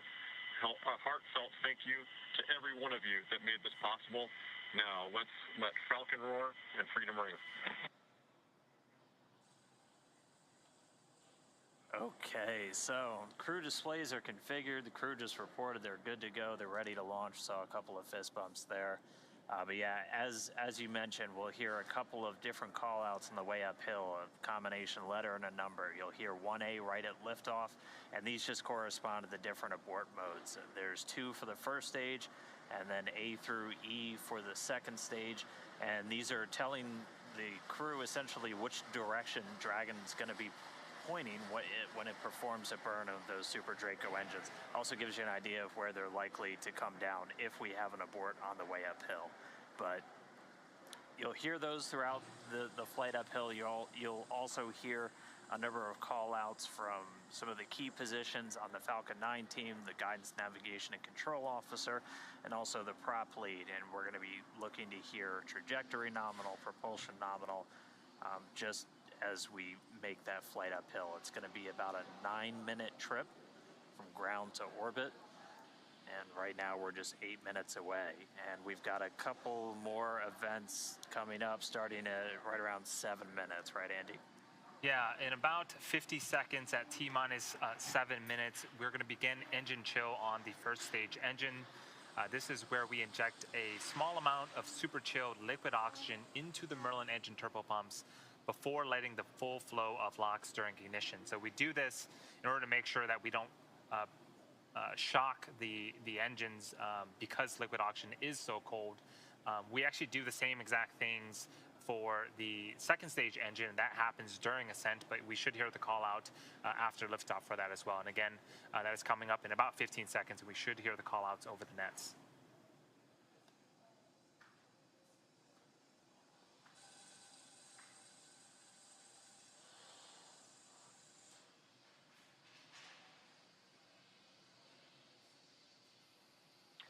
Stage 1 engine chill has started. And that was the call out. So again, a small amount of super chilled liquid oxygen being flowed into the Merlin engine turbo pumps. There was 9 Merlin engines on the bottom of the first stage. All right, now we've got a couple more events coming up. Right at about T-minus 6 minutes, so in 40 seconds from now, our next prop load milestone will be complete. We'll have all of the RP1, the fuel for stage 1, fully on board. It's at about 99% right now, so we should hear that any moment.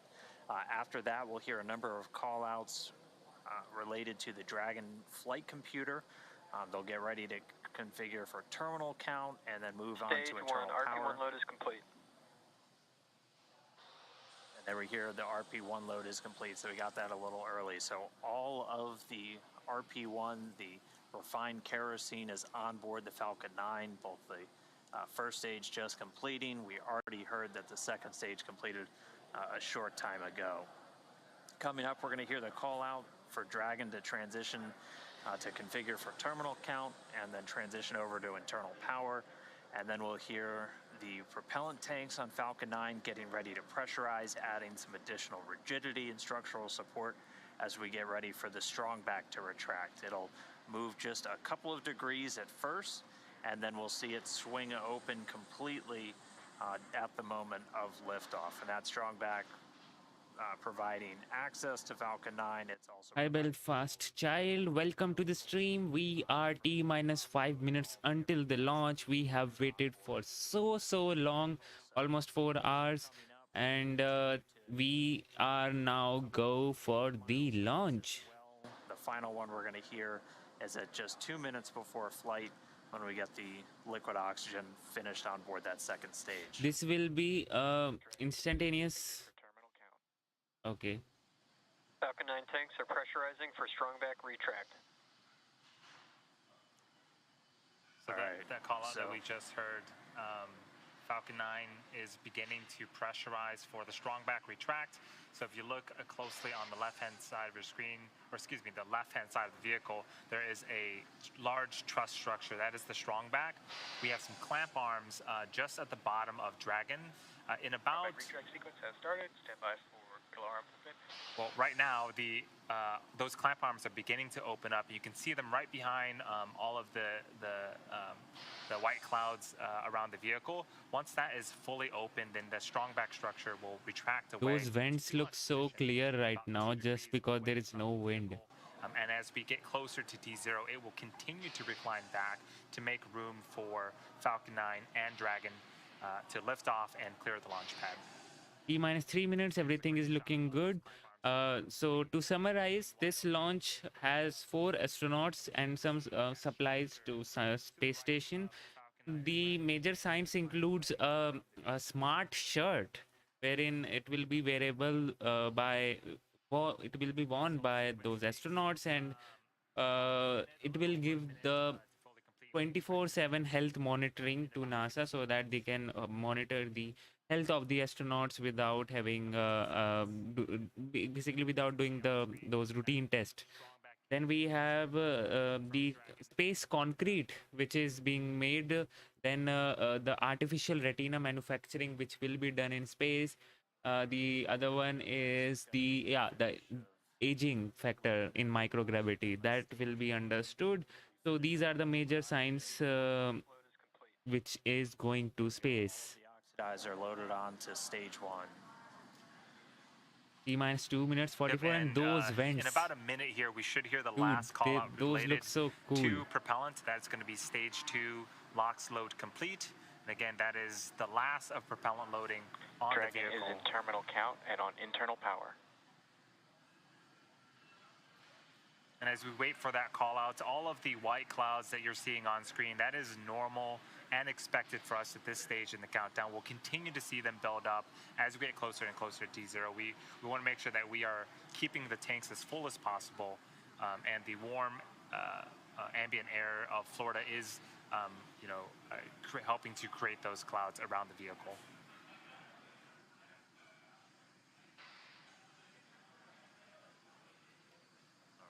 Coming up on 2 minutes until liftoff. Standing by for stage 2 LOX load being completed. T-minus 2 minutes until liftoff, and I am getting very excited now. I've waited for like 4 hours. Finally, we'll be able to see the first launch, which is happening at like 3 a.m. In US, a crewed launch basically after a long time. So it would be great to see. All right, Dragon's flight computer and all. Yes, food supply will go to the space station and see that vent. So we're now isolating all of the feed lines for the different gas systems from the Falcon 9 rocket. They're going to then get vented. Hear that venting start. They're going to get vented overboard through umbilicals and through the strong vac itself. Coming up at T-minus 1 minute, we're going to hear Dragon is in countdown. It's flight computer will switch to countdown mode. We'll also hear that the flight termination system on Falcon 9 is armed. T-minus 60 seconds, guys. Startup and take over control. Okay, MPS is armed. Falcon 9 is in startup and is now controlling. And let's listen in for Dragon the last launch call from the launch director. Computer in countdown. The FTS, that flight termination system on. Freedom, SpaceX, go for Crew 4 launch. There you go. Freedom is go for launch. T-minus 30 seconds, guys. Everything is looking good. I'm so excited. T-minus 30 seconds. You heard it there. 30 seconds away from liftoff. T-minus 20, 19, 18, 17, 20. 16, 15, 14, 13, T-minus 15 12, seconds. 11, 10, 9, 8, 10, 7, 9, 8, 7, 6, 5, 4, 3, 2, 1. ignition, Ignition. liftoff. Whoa.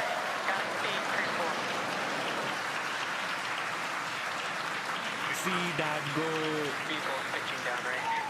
Copy 1 Alpha. Freedom soars and the Dragon flies forth. Vehicle already pitching downrange. All 9 Merlin engines have lit. Stage 1 propulsion is nominal. Getting good performance on stage 1 propulsion already. Whoa, man, one hell of a ride. That's looking so cool. We are T-plus 35 seconds into the 4th rotational crew mission on board Dragon and the Falcon 9. The 9 Merlin 1D engines on the first stage are beginning to throttle down. Stage 1, throttle down. In preparation for max Q. This is where the vehicle will experience the highest amount of aerodynamic pressures, so we'll throttle down the engines in preparation for that event. Vehicle is supersonic. All right, so we've passed the speed of sound. We're already Max Q. And there's our call out for max Q. And you can see those flames going up on the rocket. That is completely nominal, guys. Copy 1 Bravo. And 1 Bravo, so we're in the second and final abort mode for the first stage. Continuing to get good performance though. The crew already pulling in excess of 2 Gs. And coming up next is going to be a couple of events in rapid succession. Yep, in about 10 seconds here, we're going to be performing engine chill on the second stage MVAC engine.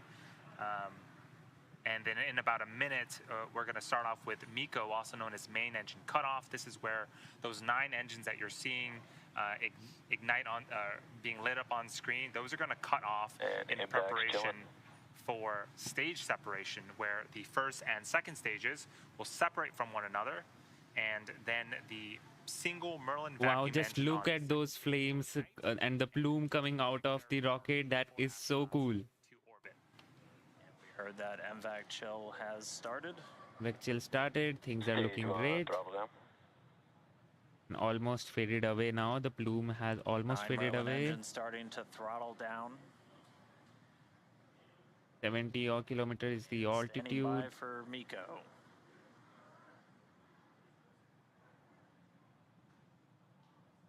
And we have Miko. And Miko. Stage separation confirmed. So Miko, stage separations confirmed. And the second engine start. We see that second stage engine light. We're in 2 alpha, the second abort mode. The second stage is lit, continuing to carry the Crew 4 astronauts onto orbit. And this is a fantastic view. On the left-hand side, this is the first stage, now separated from the second stage, but it's still being illuminated by that single Merlin vacuum engine on the second stage on the right-hand side of your screen. So right now, the first stage is making its way back to Earth to attempt its 4th landing on our drone ship, A Shortfall of Gravitas. The crew is on the opposite side of the engine that you see on the right-hand side of your screen. They are continuing with their journey to outer space. Seeing good performance on that lone Merlin vacuum engine on the second stage. The crew's G-load dips right when we hit that separation event, and it's going to continue to build up now. Just heard acquisition of signal Bermuda. That means we're Dragon, now... SpaceX, nominal trajectory. Freedom copies, nominal trajectory. That was our guidance, navigation, and control officer. Nominal trajectory. Dragon's pointed in the right direction, continuing its flight to orbit. We heard Bermuda called out. That's one of the ground stations now receiving telemetry from the Dragon as it continues its path uphill. So we'll have the dueling boxes here for a while as the first stage makes its way down. That second stage going to continue firing until about a little over 8 minutes into the flight. Doing the heavy lifting now.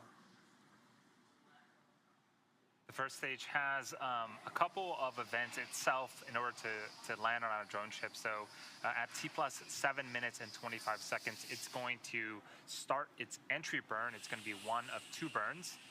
This is where 3 of the 9 Merlin Dragon, engines SpaceX, nominal trajectory. on the first stage will relight and burn for about 30 seconds in order to slow the vehicle down before hitting the denser parts of the Earth's atmosphere. Acquisition of signal, New Hampshire. All right, now on the New Hampshire ground station, another call out there from our guidance, navigation, and control officer, nominal trajectory. Second stage continues to power. Call out just then, propulsion is nominal, the engine performing as expected. Crew pulling a little more than 1.25 Gs right now. Again, that's going to continue to ramp up, peaking just before we get to that second stage cutoff. Yep, this single engine here, Dan, can produce over 220,000 pounds of thrust in the vacuum of space, so they are definitely feeling it. And we're already about 200 kilometers in altitude. Dragon, SpaceX, nominal trajectory. Freedom copies, nominal trajectory. Great call out that we are headed in the direction that we need to, and we just heard from Chell, the commander. And we should get one more of those trajectory check-ins in about 30 seconds from now. And then we'll start to hit our events in rapid succession as the first stage continues to make its way back home. The second stage will start to wrap up its job of delivering these astronauts into orbit. Thanks, Nia. And yes, we are T+6 minutes. Everything is great. We already saw those beautiful liftoff shots. And yeah, the Falcon 9 itself is a great right thing. now, but the first stage is making its way back to our drone ship in about... Dragon, SpaceX, nominal trajectory. In about 30 seconds here, it's going to start its entry burn. Let's see what happens to the rocket. First stage, basically. You were and, Dan, about you know, it's a trivial thing for them. Daily routine for them to just launch and land. And it's like, it's a very easy job for them. But in theory and in practice, it is actually a very hard job to do. But kudos to SpaceX, they have made it look so simple. Stage 2, flight termination. for those just joining us, we Stage 1 are entry burn startup. just under 8 minutes into flight. There you we go. have 4 astronauts as part of the Crew 4 operational mission. You can see on the left-hand side, this is our first stage with 3 of 9 Merlin engines reignited and slowing down the first stage before we hit the denser parts of the Earth's atmosphere. So this first stage has one more burn left. Burn shutdown. That's going to happen just before the T+9 minute mark, and then we'll attempt landing for the 4th time. Can we see on a those drone ship that's sparks currently parked in the Atlantic Ocean? when it comes to the atmosphere? Will we be able to see those? So as that entry burn completes, Terminal guidance. Yep, something, we're in the something. final stages of the second stage's flight into orbit. We're about to pass through several of the different abort phases, which essentially correspond to areas along the very northeastern seaboard of the U.S. and then across the Atlantic and off the coast of Scotland. But continuing to get call-outs that stage 2 propulsion is nominal. Copy, Shannon. And the call-out of Shannon, Ireland, that's Stage 1 transonic. indicative of our final abort zone.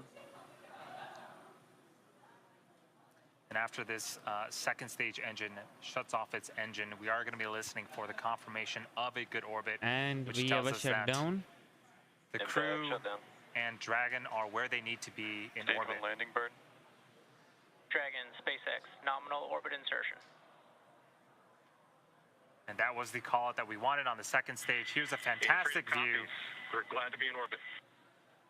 Of the Dragon, first stage. SpaceX launch escape system is disarmed. Just wow.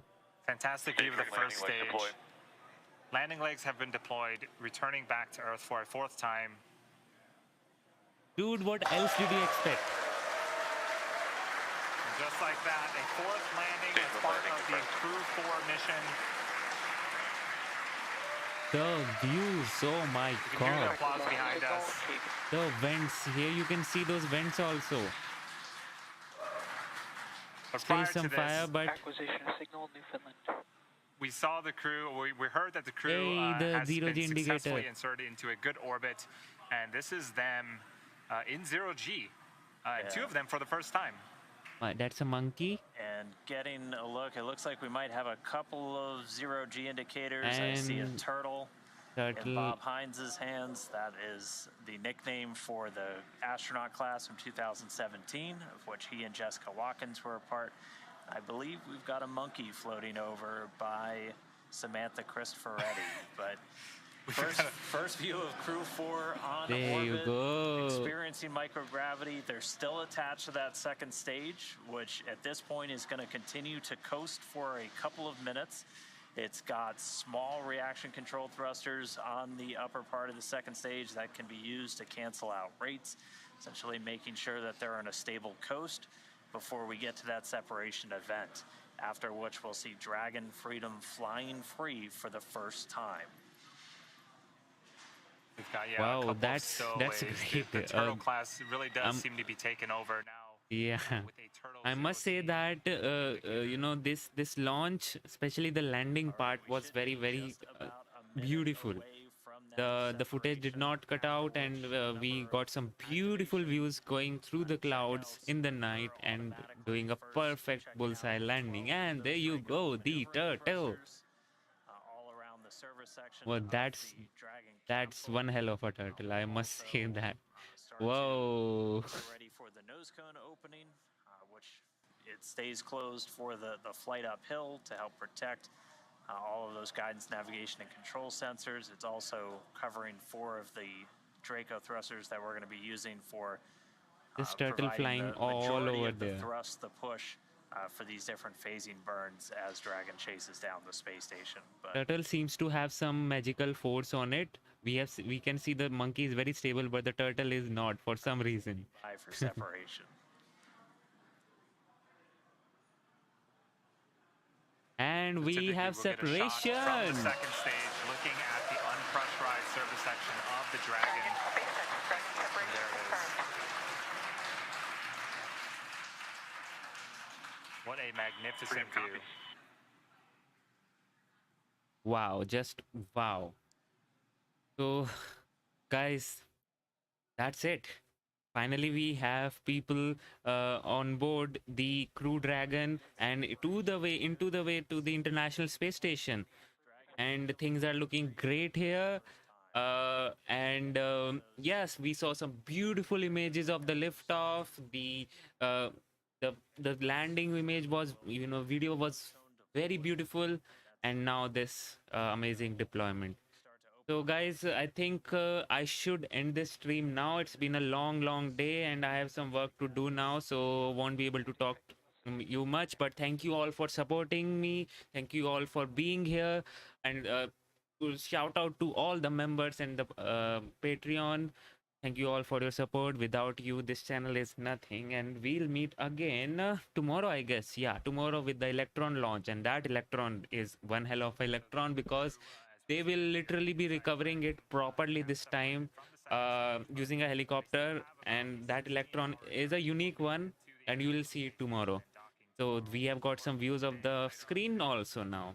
So yeah, we'll see you tomorrow. Until then, this is Priyanshu Roila. You just saw Rocket Gyan. Stay safe, stay healthy, and bye-bye.